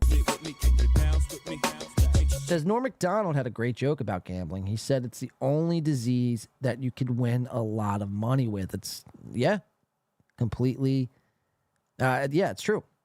That is definitely true, man. Thank you for the 5, Leo Gunn. R.I.P. Norm, by the way. I guess, having a gambling addiction wouldn't be the worst, addiction to have. Again, it's better than having a heroin addiction or having a meth addiction and selling your fucking vajay for another hit of tweak. I guess in the grand scheme of things. But at the same time, it's like, if you suck at gambling, then you're also going to be homeless. So either way leads to homelessness. Spider Alomar, I don't want that for you. So let's make a deal. Thank you for that, Leo. We do appreciate that, man. Let's see. Joey C is Captain Save-A-Ho by the sounds of it, says Josie. You didn't see them on Jerry Springer? Who, the C's? Is that really a true story? Post the link. Christina ran the yard at her Fed house. Dr. Chess said, I've streamed with her a bunch. It's for sure his wife. Dr. Chow, are you in love with Joey C's wife? You want to marry her? You want to stick your tongue in places? I went to AC too much in the 90s, says Jeff Closer. Yeah, it's a problem. Now it's even worse because they got FanDuel, DraftKings, fucking, all these sports books right on your fucking phone. You don't got to leave your house. And you don't even have to pick up money. You don't have to hit the ATM. You just fucking put it into your account and go. All right, let's give this Joey C update here. This was as of last night. Now, mind you, 3 weeks. I give Joey 3 weeks. 6 weeks, I'm sorry. It's been 3 weeks to clean his room. Let's see. Has Joey did anything to his room? Has he cleaned up any wires? Has he sprayed any morsels of Windex? I don't know. Let's see. See if I come in here. All right, so there it is. It's kind of blurry here. The answer is no. In fact, I think it actually gotten worse. The wires. Joey, clean the wires. Clean them. In fact, you know what makes you a professional podcaster? Clean your wires. That's what will make you a professional podcaster, Joey. You got, just so much things happen here. Why don't you zoom into your background? You know what I mean? Like, if you had a nice zoom shot, like such, probably even more, like that. Boom. How good does that look? Even though it's a little blurry here. I mean, that looks way better. Zoom your camera, and I know it has zoom capability. Zoom it in and get all this out the shot. You have 3 more weeks, Joey, or the day of judgment will be upon you. But Joey C's going to have a little meltdown here. Let's watch. Whoa. See what happens. Am I here? I need some water. We got 2 windows. Oh, wait a minute. We gotta fix this. Why don't you 2 of me here? Oh, wait a minute. Good. Joe. Different login. Different login. Joe, which one is Joe? Which one is the real Joe? Joey C shows sucks as real good Joe, as his please wife step for forward. meth. That's funny. Hello? Boss I think that's Bandicoot. the one I want to go. All right. All right. Will the real Joe Catalano please stand up? Well, I guess I'm not the real Joe Catalano. Help me out there. I think he stood. God, I don't know how well it's going to be, but has the broadcast been going well, or have I not been here the whole time? You've been here, buddy. You've been there. Hello? Hello? So I've been broadcasting because I don't see a lot of people here.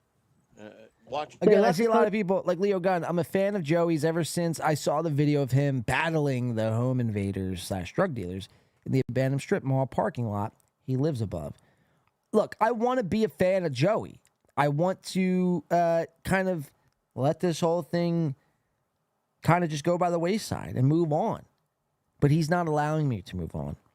He was on this show. You guys remember when he came on this show, was very calm, cool, collective. Yes, sir. Right away, sir. Aye, Captain. He said at one point, I believe. I said, Joey, you have 6 weeks to get your shit in order. Otherwise, I'm not going to be so kind.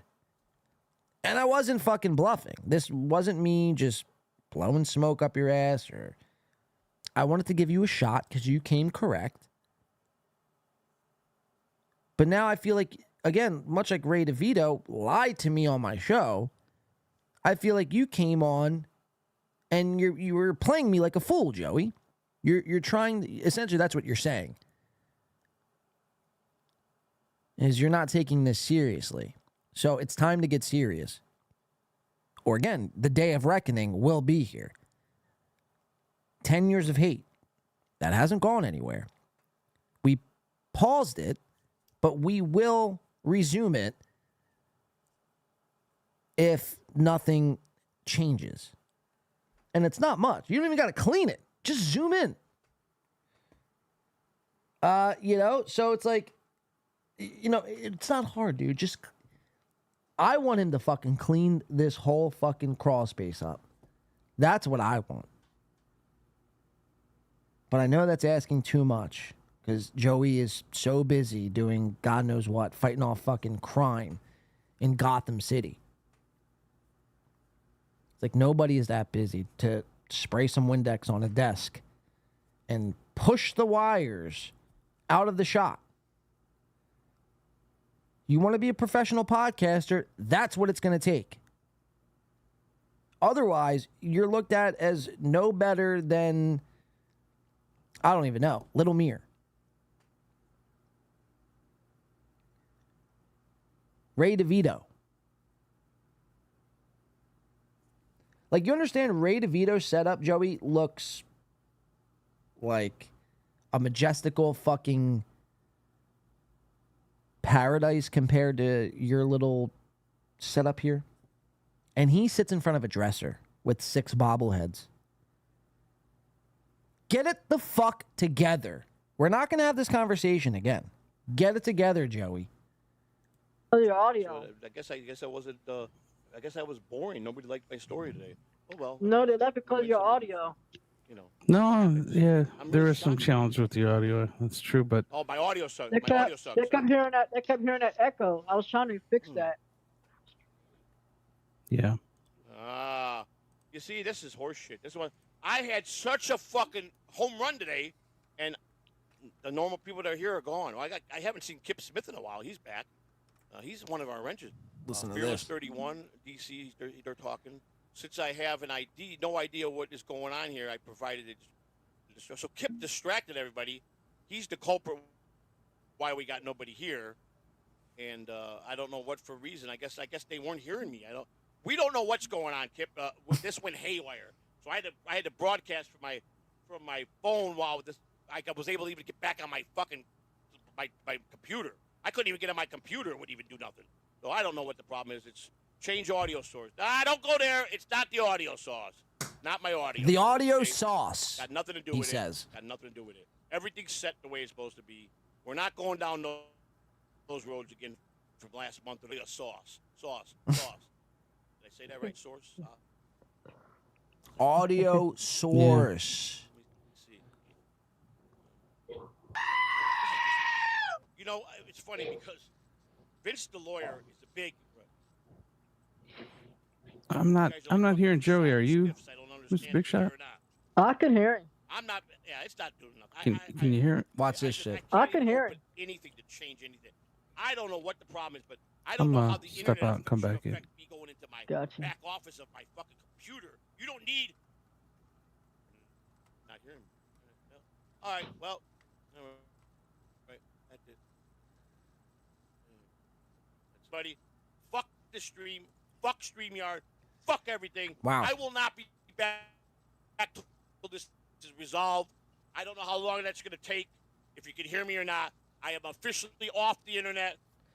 Wow, he's officially off the internet. Oh my God! You heard that, Ty? What's that? He said that he's off air. He's not coming back until it gets resolved. The StreamYard stuff. Yeah, Now, I spoiler don't alert, blame him. he He's does come disgusted back, with it. I but- totally understand that. You hear me? Yeah, I can hear you. You hear me? I don't know what the deal is. I had some trouble with the auto there too. I couldn't hear Joey, but you could. That stream blows, man. Oh gosh, Joey, we diggity hear you, damn buddy. it. Are you- Damn StreamYard, it blows, man. Well, why don't you learn how to fucking run something else? Spoiler alert, guys. StreamYard blows. StreamYard is terrible. It's the worst. I had it. Trust me. Ran into a lot of problems with StreamYard. There's ways to go around StreamYard where you don't need StreamYard. Free ways, mind you. You like that word, Joey, right? Free? So, again, when are you going to learn? People could try to give you advice and try to guide you in the right direction, but you're like a fucking a stubborn bull who just rams their head into a wall because you have to. Take people's fucking advice, Joey. Stop looking like a fucking idiot. You there? But I'll give Mr. Big Shot, you hear him? I apologize to everybody today. I got nothing here. I You can't should. hear. You should apologize to every really single low. person in that It's chat. Apologize to all Yeah, right. Good. Keep it So I mean, going. it's like tiny. Motherfucker! Ha! Meltdown.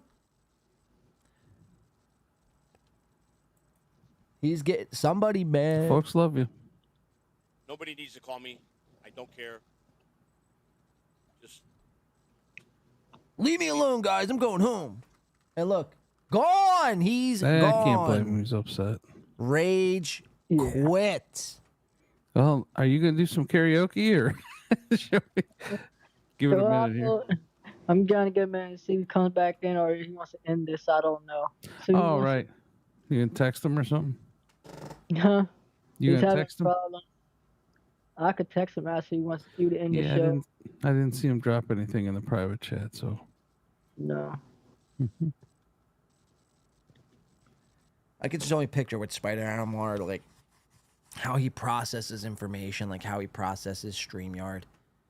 like to him, this must be like trying to uncrack the hardest fucking, code ever.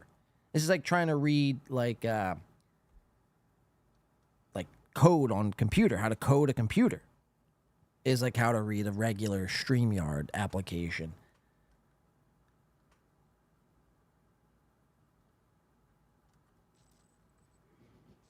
Yeah, Joey told another wild story from the youth. Yeah, we all know kids. Kids do shit they regret. Those All of us dang have done shit kids. as kids that we regret. And well, that shit happens, man. Joe, shit But does happen. A guy has a conscience when he carries it with him his whole life. Watch Something this shit. he's been through. And Oh, here he comes back. it's a guy who has integrity.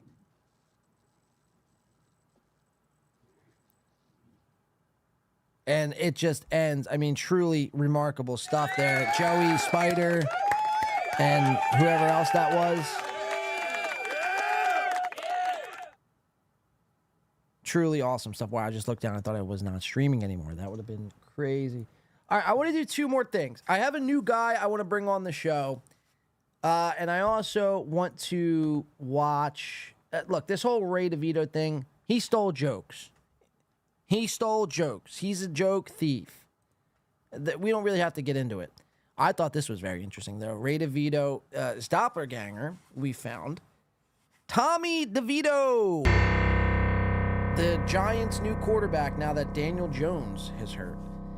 No way this is Giants quarterback.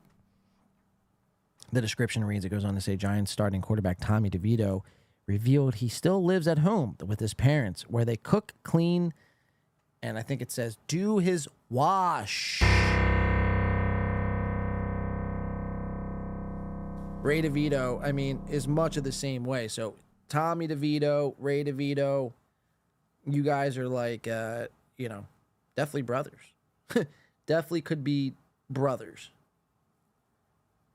Although, Ray claims that he doesn't have parents, that they both died.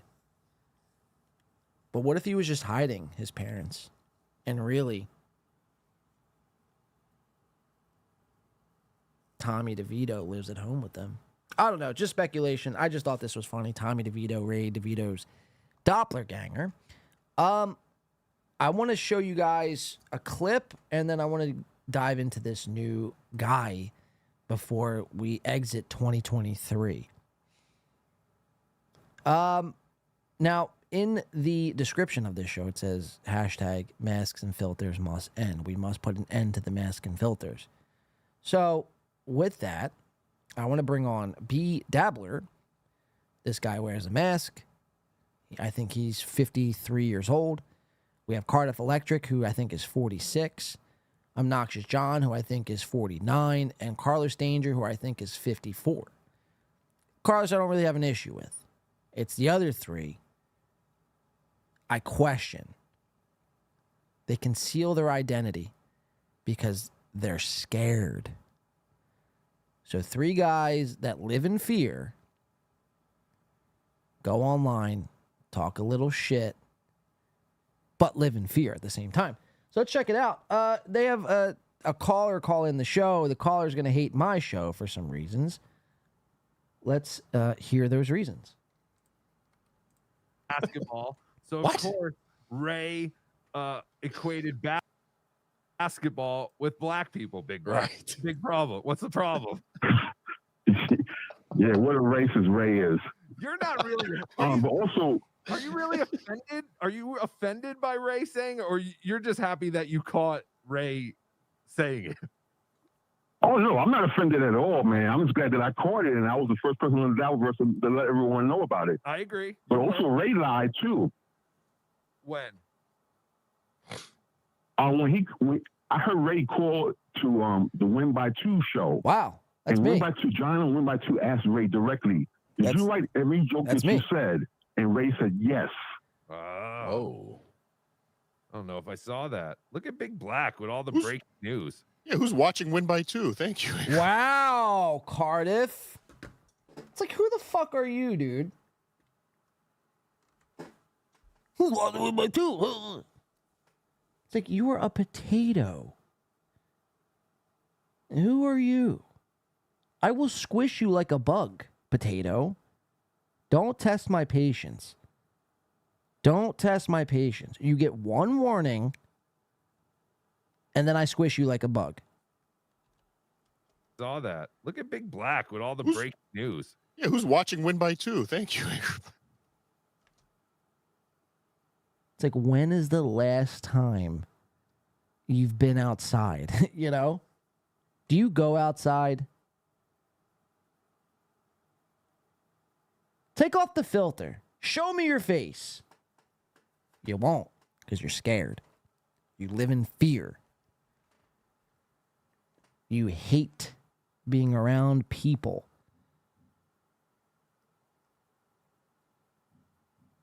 Don't test me, Cardiff. Do not test me.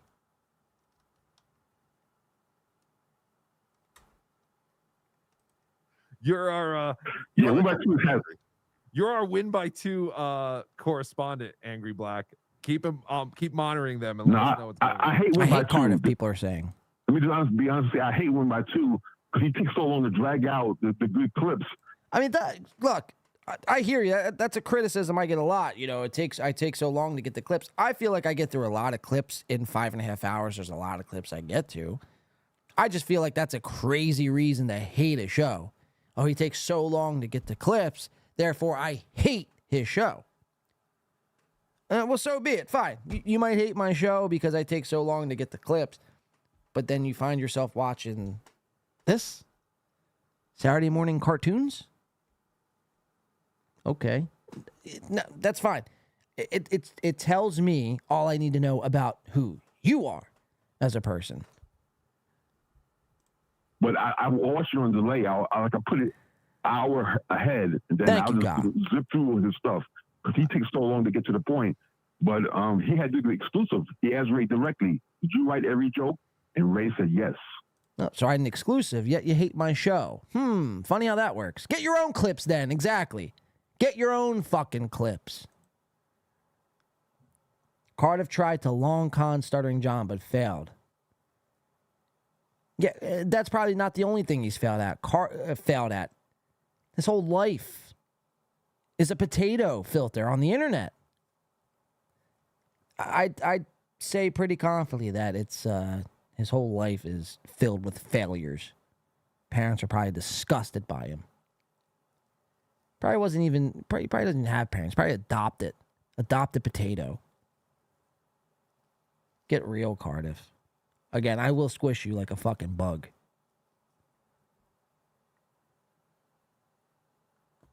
And why aren't you saying anything, Carlos? Huh? Carlos? Fence sitting person? Say something! For the love of God, stop sitting on that fence. You can play my clips, but you can't say anything? That's funny. That's funny to me, Carlos Danger. Ray, I warned you about this one. Ray. Carlos is getting too big for his britches, man. His ego's kind of getting out of control. Following in the ways of Patrick Melton, praising Patrick Melton. Settle the fuck down. Come back down to earth and join us, please. Obnoxious John, I know I said I hate all filters, but you're actually not that bad of a filter. But again, it's just like, come on, dude. Take the mask off. We want to see your face. And that Clayton Bigsby skit by Dave Chappelle. You want to see my face? You want to see my face? He takes his mask off, and the dude's head fucking blows up. Classic Dave Chappelle. Take your fucking filter off, brother. It's freeing. And be Dabbler. I mean, the Gimp mask, bro. Really? You have an option to choose any mask in the world, and you choose a sexual Gimp mask. Got it! Hashtag end filters, end masks. Please. Thank you. This Jeff guy gets it, says God. What's Jeff saying? Jeff causing problems in the chat? Why potato fuzzy? Shit. All right, let's keep going. Yeah, yeah, and you know what? I'll say it. He's win by 2. He's good at that. He's good at that sort of thing, and he's a younger guy. You know, I think he's doing pretty good. I think he'll find himself and get his show together to make him, more interesting. But I think he does all right. But I don't have time. I don't really watch his show. So yeah, we're really. I love how these people they know the show, but they don't watch the show, but they know everything I do on the show. Which is it? Do you watch my show or do you not watch my show? I don't care either way. Oh, but too, he's like a young guy, but I know everything he does. But I don't really watch the show. I don't have time to watch the show, but I know everything he does. And that one time he covered Steel. Which one is it? I know you're a smart guy, OJ. So this is coming from a place of not hate.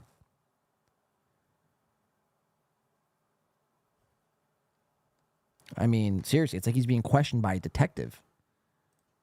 Sort of thing, and he's yeah, and you know what? I'll say it. He's win by 2. He's good at that. He's good at that sort of thing, and he's a younger guy. I think he's doing pretty good. I think he'll find himself. Look, right now, Carlos is thinking, get his show together to make him, more. Carlos is thinking, damn, we just ended up on Win by 2's next show. I probably should have not showed up today at work. Now I'm going to be zoomed in on and made fun of for my lack of picking a side. My lack of ability to pick any side. I'm going to be made fun of. Yeah, well, here we are, Carlos. Here we are. Pick a side. Funny man.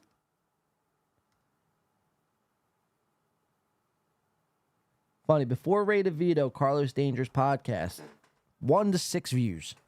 After Ray DeVito, thousands. Members only streams. Funny how that works. More interesting, but I think he does all right. But I don't have time. I don't really watch his show. So yeah, we're really glad that we have you to keep us informed on what else is going on outside of the Dabbleverse a little bit, especially with Ray. Because yes, I do not let. Right, that's where the filters kind of move on. But there you have it. The filters putting their 2 cents. Hashtag and filters. I think Keanu does, Bubs, says Bex. I'll find it, no problem, says Gob. That mustache has to go, says Decline. I read Dutton's book on Asylum God. It's quite interesting. Does anyone actually call this podcast In the Paint? Bubs, I don't think so. Keanu does, I think. Okay, so that's what it's referring to. Yeah. I don't think anyone actually does, to be quite honest with you. It's just Win by 2. That's what they call me. It's kind of frustrating, but it is what it is. Muted Growl says OJ is greater than Chow. Well, come on now. It's a no-brainer. Footnotes. Notes, says Chris Mack. I want to introduce a new guy. I think this is going to do it after this segment. It's going to do it for us, I believe. We'll see where we go from here. But I have this new guy I want to bring on the show. And I'm very excited to bring on this guy. I think what he does is really good stuff. I've watched a few videos. This was sent to me. I was told that I would really like it, and I really did. So I want to keep my eye on him during the break because I think really this guy could be the next guy. Not to be make fun of. I'm saying like next guy. Like he could be like the next, fill in the blank. Best streamer ever. Best broadcaster ever. Hands down. Who is that, you may ask? His name? Diamond Dark Dino. Has anyone ever heard of this guy? Diamond Dark Dino. Can I get any sort of feedback from the audience? Yep, says Gob. Wow, God, you know who this person is? Would love to see how Big Black as a co-host of a podcast. He was so good on Stern. Jeff says no. Doodle says no. Voss says the next Blade. No, not the next Blade. But maybe. Maybe. He's that good. Triple D. No, I have not, says Chris. All right, well, let's watch them together. Now, Chris, you might pick up something. Not the DDD, says Brian. Chris, you might pick up on something. You might think he reminds you of somebody. Just like the vibe, just like the studio almost. See if you can guess what I was thinking. But anyway, I want to introduce this guy, Diamond Dark Dino.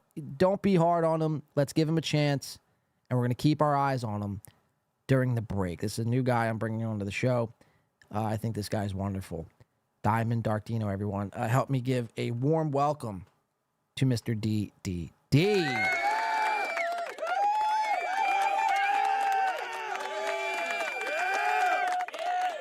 All right, so here he is. Video's inappropriate for some users. Can I just play it?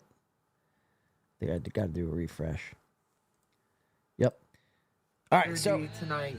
He's a musician. We're going to check out his music video. It's going to be the last segment of the show. He does a music video at the end. It's very great stuff. He's got his own segment.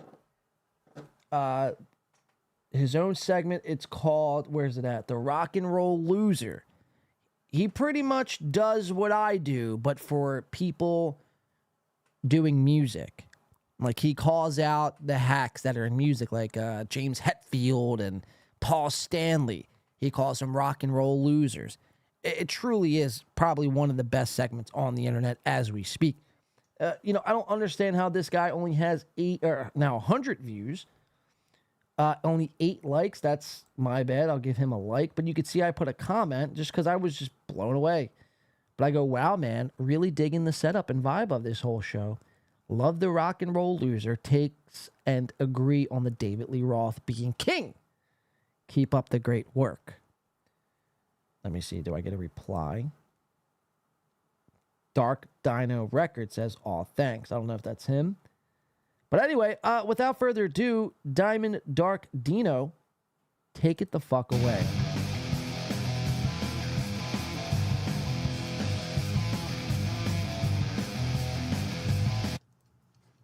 There he is. Ooh, got a great show. Got a great show All right. for you guys tonight. Here he is. Diamond Dark Dino. You could tell, first of all, the set, really better than any set in this universe. He's got the toys. He's got the toy cars. He's got a punching bag in the background. A bunch of CDs on the forefront. A green screen that's not being used up here on the table. A pink neon sign, which Keanu probably knows a thing or two about. Not on, which is always a great, thing to buy a pink neon sign and not turn it on. An old DVD player, a little nostalgic feel there. I like that. Some posters, some books, some DVDs, Dark Dino poster there, and a Dark Dino poster there, and a record by Dark Dino, a book by Dark Dino. This guy is the next greatest thing, I think. And I think with a little push and a little guidance in the right direction, he will be the next greatest thing on the net. The title of this episode, Who's a Rock Star and Who's a Rock and Roll Loser? Diamond Dark Dino thinks Eddie Van Halen is a rock and roll loser. Let's listen. 'Cause anything's better than being a rock and roll loser. Hell yeah. Say hi to the family. So, we don't have the 5-hour energy tonight. One thing you will learn about Diamond Dark Dino is I'm very frugal. Frugal is a word that I don't even know what means, but I think it means cheap. And cheap sounds like a bad thing, but it's a good thing. This is what you call black coffee. Wow. So it's just like the 5-hour energy, but what I've done. So you hear that, guys? Take notes. That was black coffee. Just like 5-hour energy. because he doesn't have his 5-hour energy on the show today. So he's substituting it with black coffee.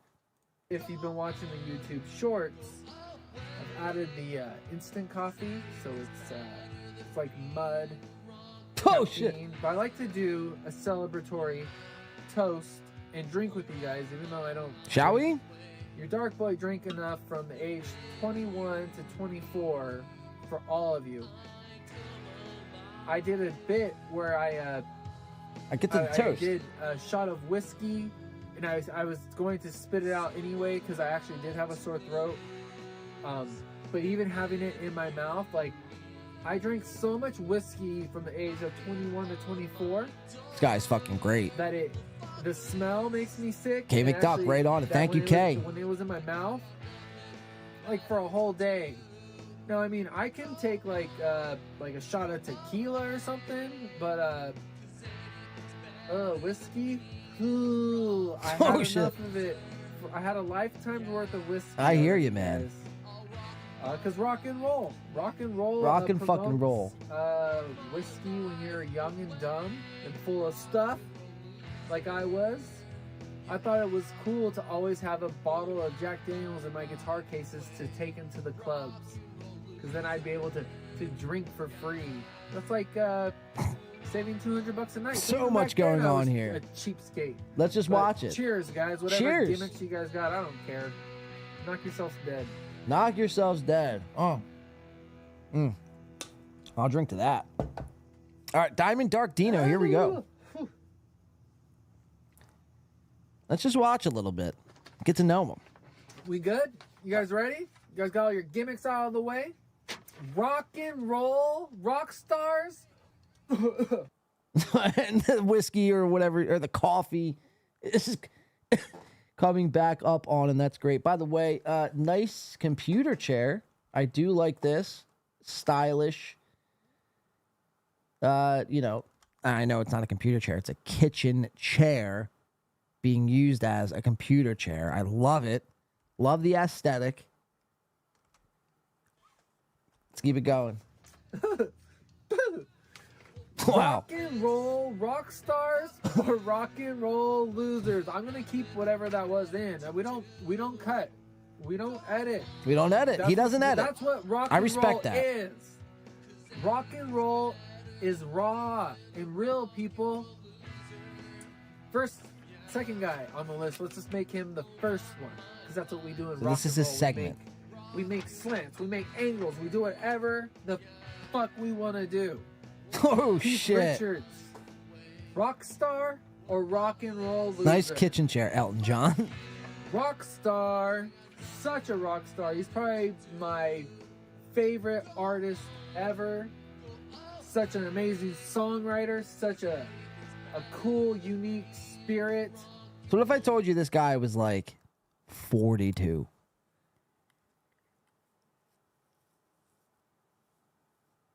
But this is his show. I mean, the show concept is there. Dino, I just want to tell you, man, if you're listening or you see this back, keep going. Don't ever stop. I'd even suggest you go live 3 times in a week. Don't stop. Do not stop. The segment is there. You know, who's a rock and roller? Who's a rock and roll loser? I think that formula is perfect. A half hour, sometimes an hour if you get into a good topic, have a guest on or two. And this guy, man, I'm telling you.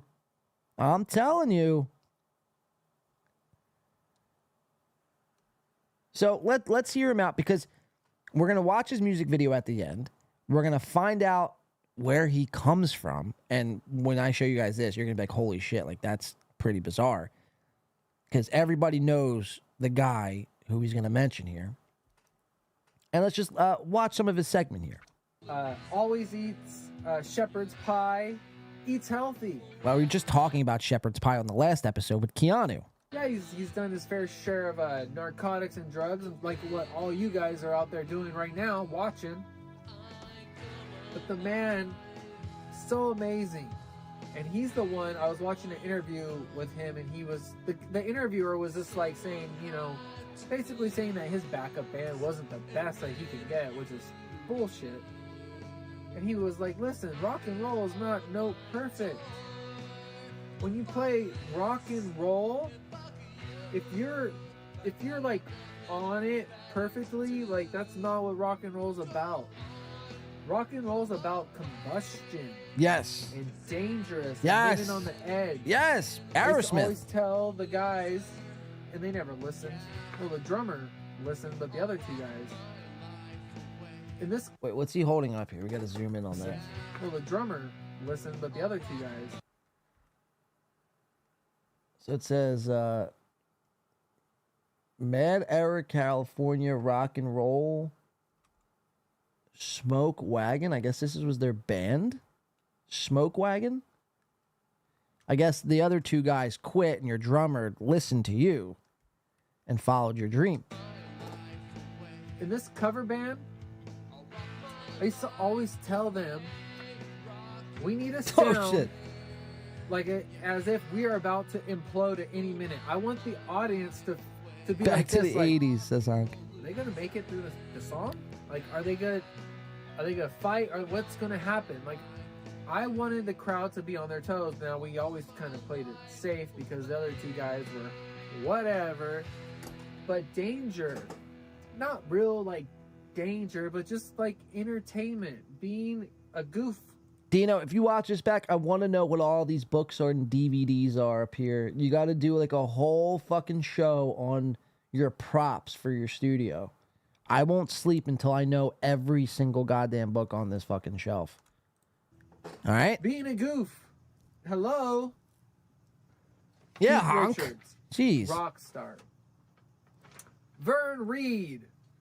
He is our first rock and roll loser. Wow. Yeah. Oh, shit. No, I love Vern Reed. Okay. Everybody pretty much on this list, I would not mention people I didn't actually like. I'll break back into character. I like to jump. Are there's books or in and out of they might be characters. I know VHS it tapes. confuses They you might be guys. VHS tapes. But why Vern Reed is a rock and roll loser. All right. Yeah. Which is on. So you see how he This gears album. up and does his segment. Which you can buy the album, donate. I want to show you guys how, like, where he comes from and how this was sent to me. Like, how the relation of this universe. And this is going to fucking blow your fucking skulls. Here, don't look, actually. Let me bring it over here. Don't look. Let me type this in real quick.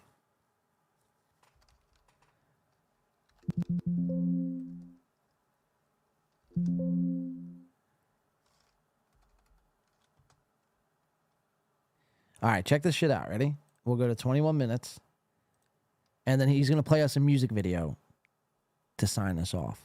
All right, so check this out. This is where this guy comes from. Diamond Dark Dino. A new guy.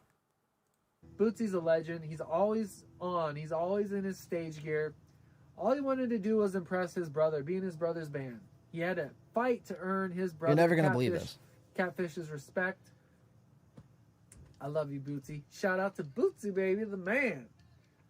So now we have a special Shout outs. Entries from a group called Red Bar Scars Club. What? A group called Red Bar Scars Club is how. I mean, what are the chances? What are the chances? Let's listen to what his takeaway is on the Red Bar show.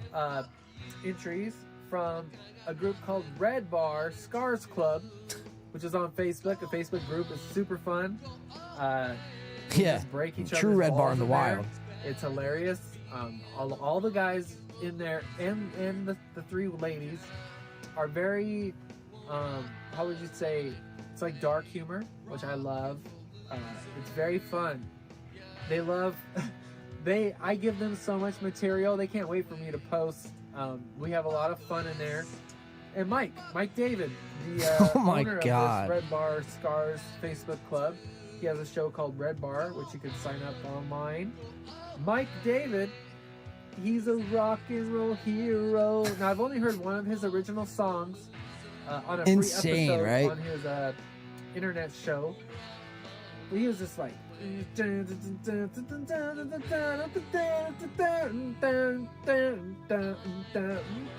Hell yeah.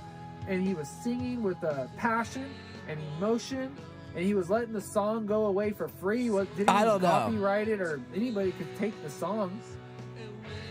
I loved how he performed. That's what rock and roll is.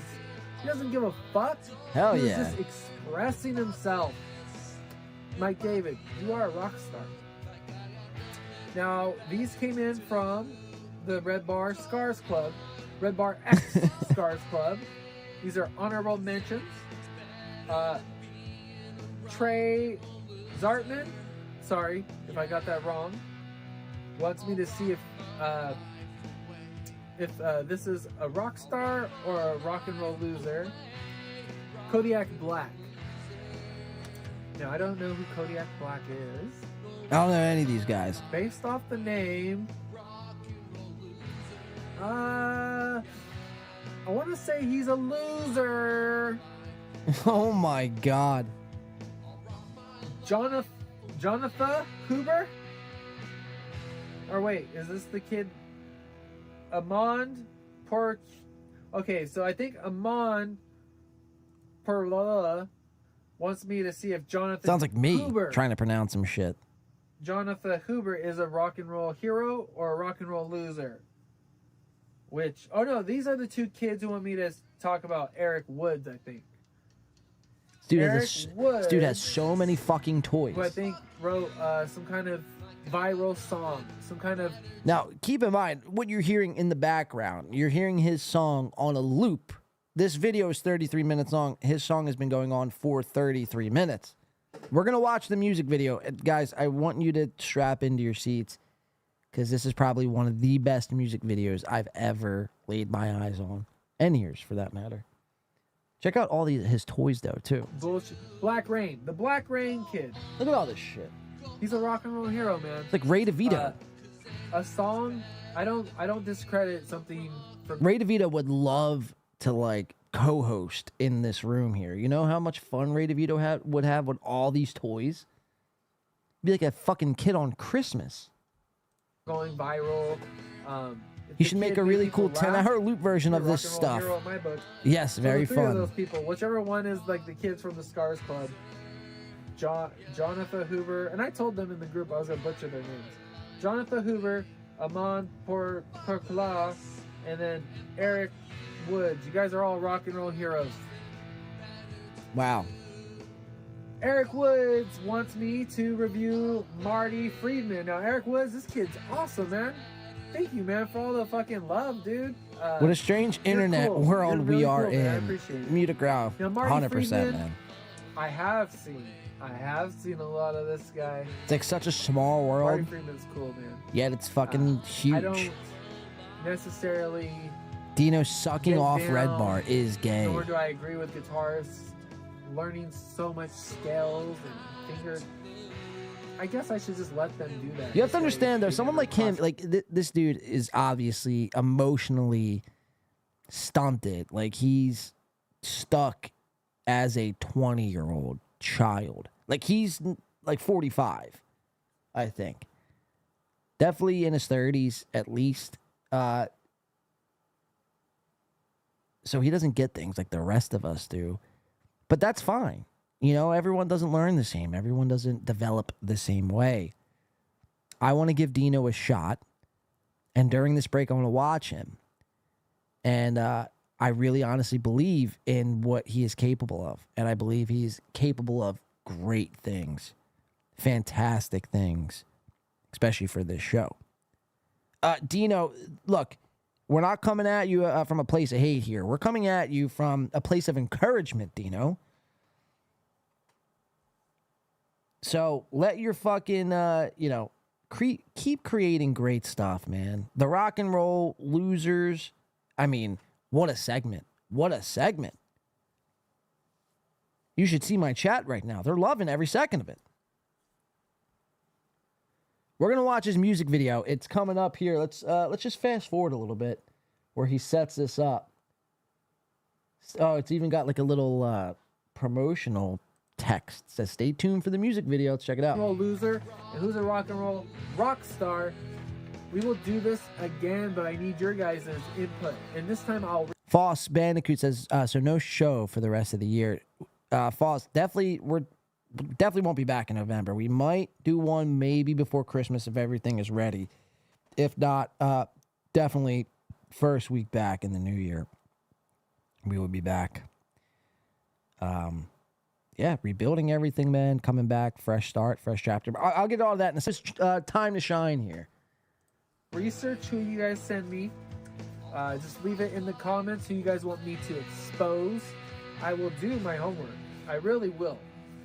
We didn't do any vinyl throwing tonight, huh? We got to get into this we'll, guy's roll comment some section credits so you guys and could watch. cause Maybe I'll play the havoc. song and I can just do this. Throw vinyls because I think vinyls are stupid. Wow, this kid's just throwing vinyls. That's disrespectful. That's Hope you guys have a disrespectful. good night. I don't know when this is gonna come out, but I'll try to have it come out pretty soon.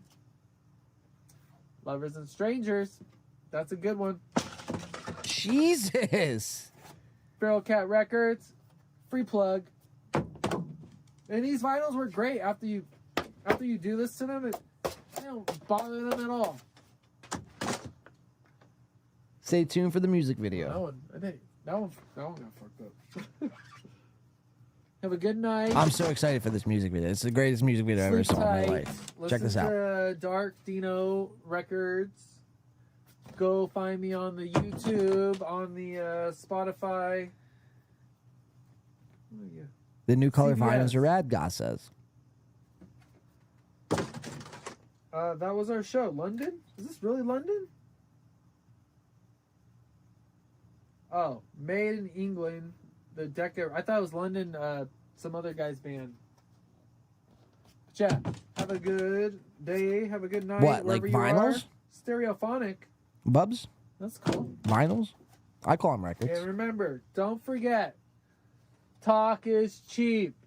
That's what I was saying about Patrick Melton. All right. So this is Dark Dino's big music video of Rock and Roll Loser. The record's called A Lo-Fi Summer.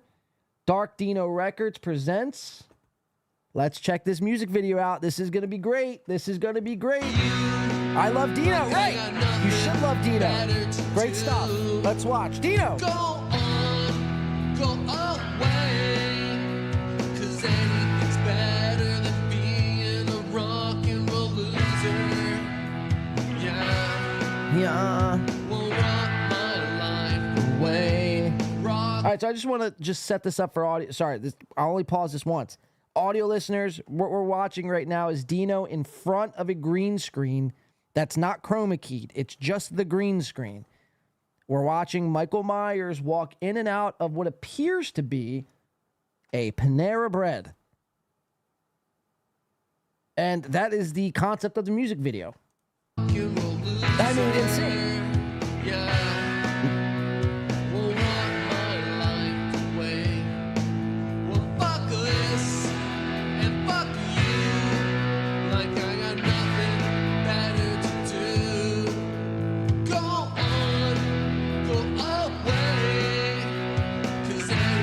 Dark Dino and his cat's ass.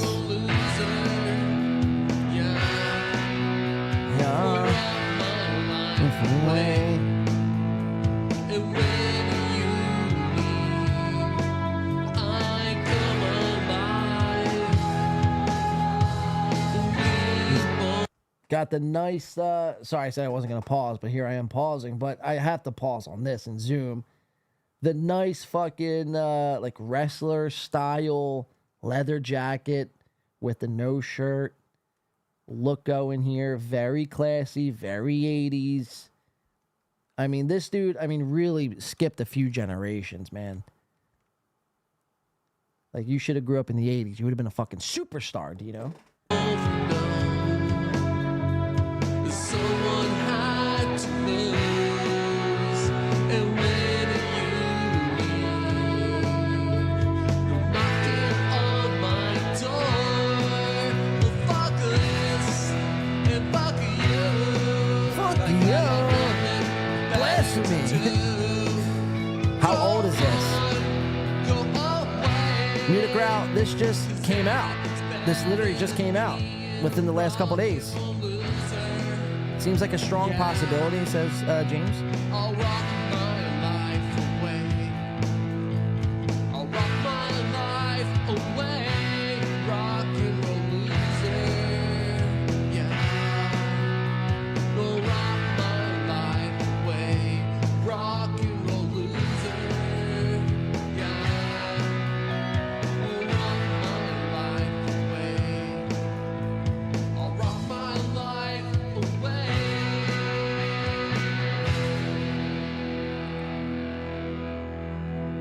So there it is, guys. Diamond Dark Dino taking us out here on today's show with his song Rock and Roll Loser. Fantastic stuff, man. Fantastic stuff. We hate this guy, right? Nathan Bickle says. Not now, Nathan Bickle. Not hate. We're not coming at him with from a place of hate.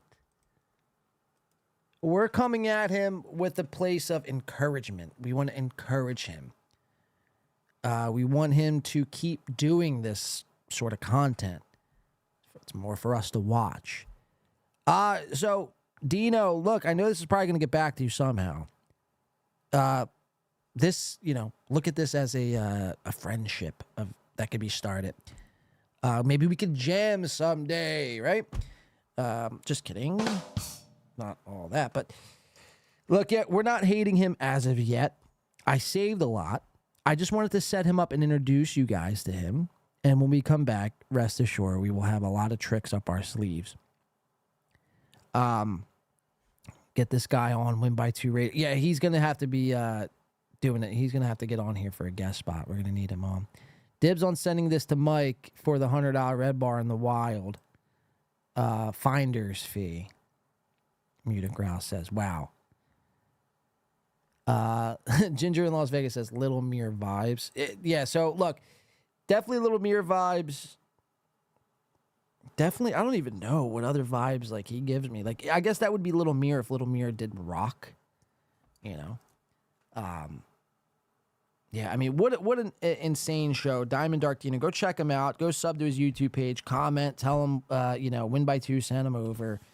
And we love his work. Keep doing content. Keep putting this stuff out. Love the podcast. Stuff like that. Don't go in there and fucking cause havoc yet. As far as hating. That time will come. Not so soon, though. I want to, make sure he keeps putting out videos. Especially while I'm gone. This has been a wonderful episode, guys. Holy shit. We've been going for almost 6 hours. I want to get off before 6 hours so I can edit some of the songs out of here. Third chair next to Blade and Citizen M. Yeah, right. I do appreciate everyone here. I want to read off everyone who's super chat. This is, the last show of the year. It's bittersweet. It's bittersweet. I will not be back on next week. Kind of sucks. But at the same time, it's going to be worth it. When I come back, because it's going to be fucking fantastic. The studio. I want to read a couple more of these questions, too. Or I think, so it looks like, to sum it up, most people this year hate Ray. Ray, Shuli, and Chow, I think, are the 3. And Aaron are the 4 that kind of take the cake. So here, let's end the questionnaire. Boom. Thank you for everyone who submitted answers. We do appreciate that. I want to give a special thanks to everyone who super chatted in, and Leo Gunn gifted 5 memberships. I did not even see that. Thank you, Leo. If you're still here, I do appreciate that, man. Here, let's give a quick shout out to everyone who super chatted in and gifted memberships today. You guys could see this. Deitois becoming a member. Mutic Growl super chatted earlier. Pulper, Jeff Closer today. Thanksgiving, formerly known as Thanks. Mutic Growl, W-Man, and Chris.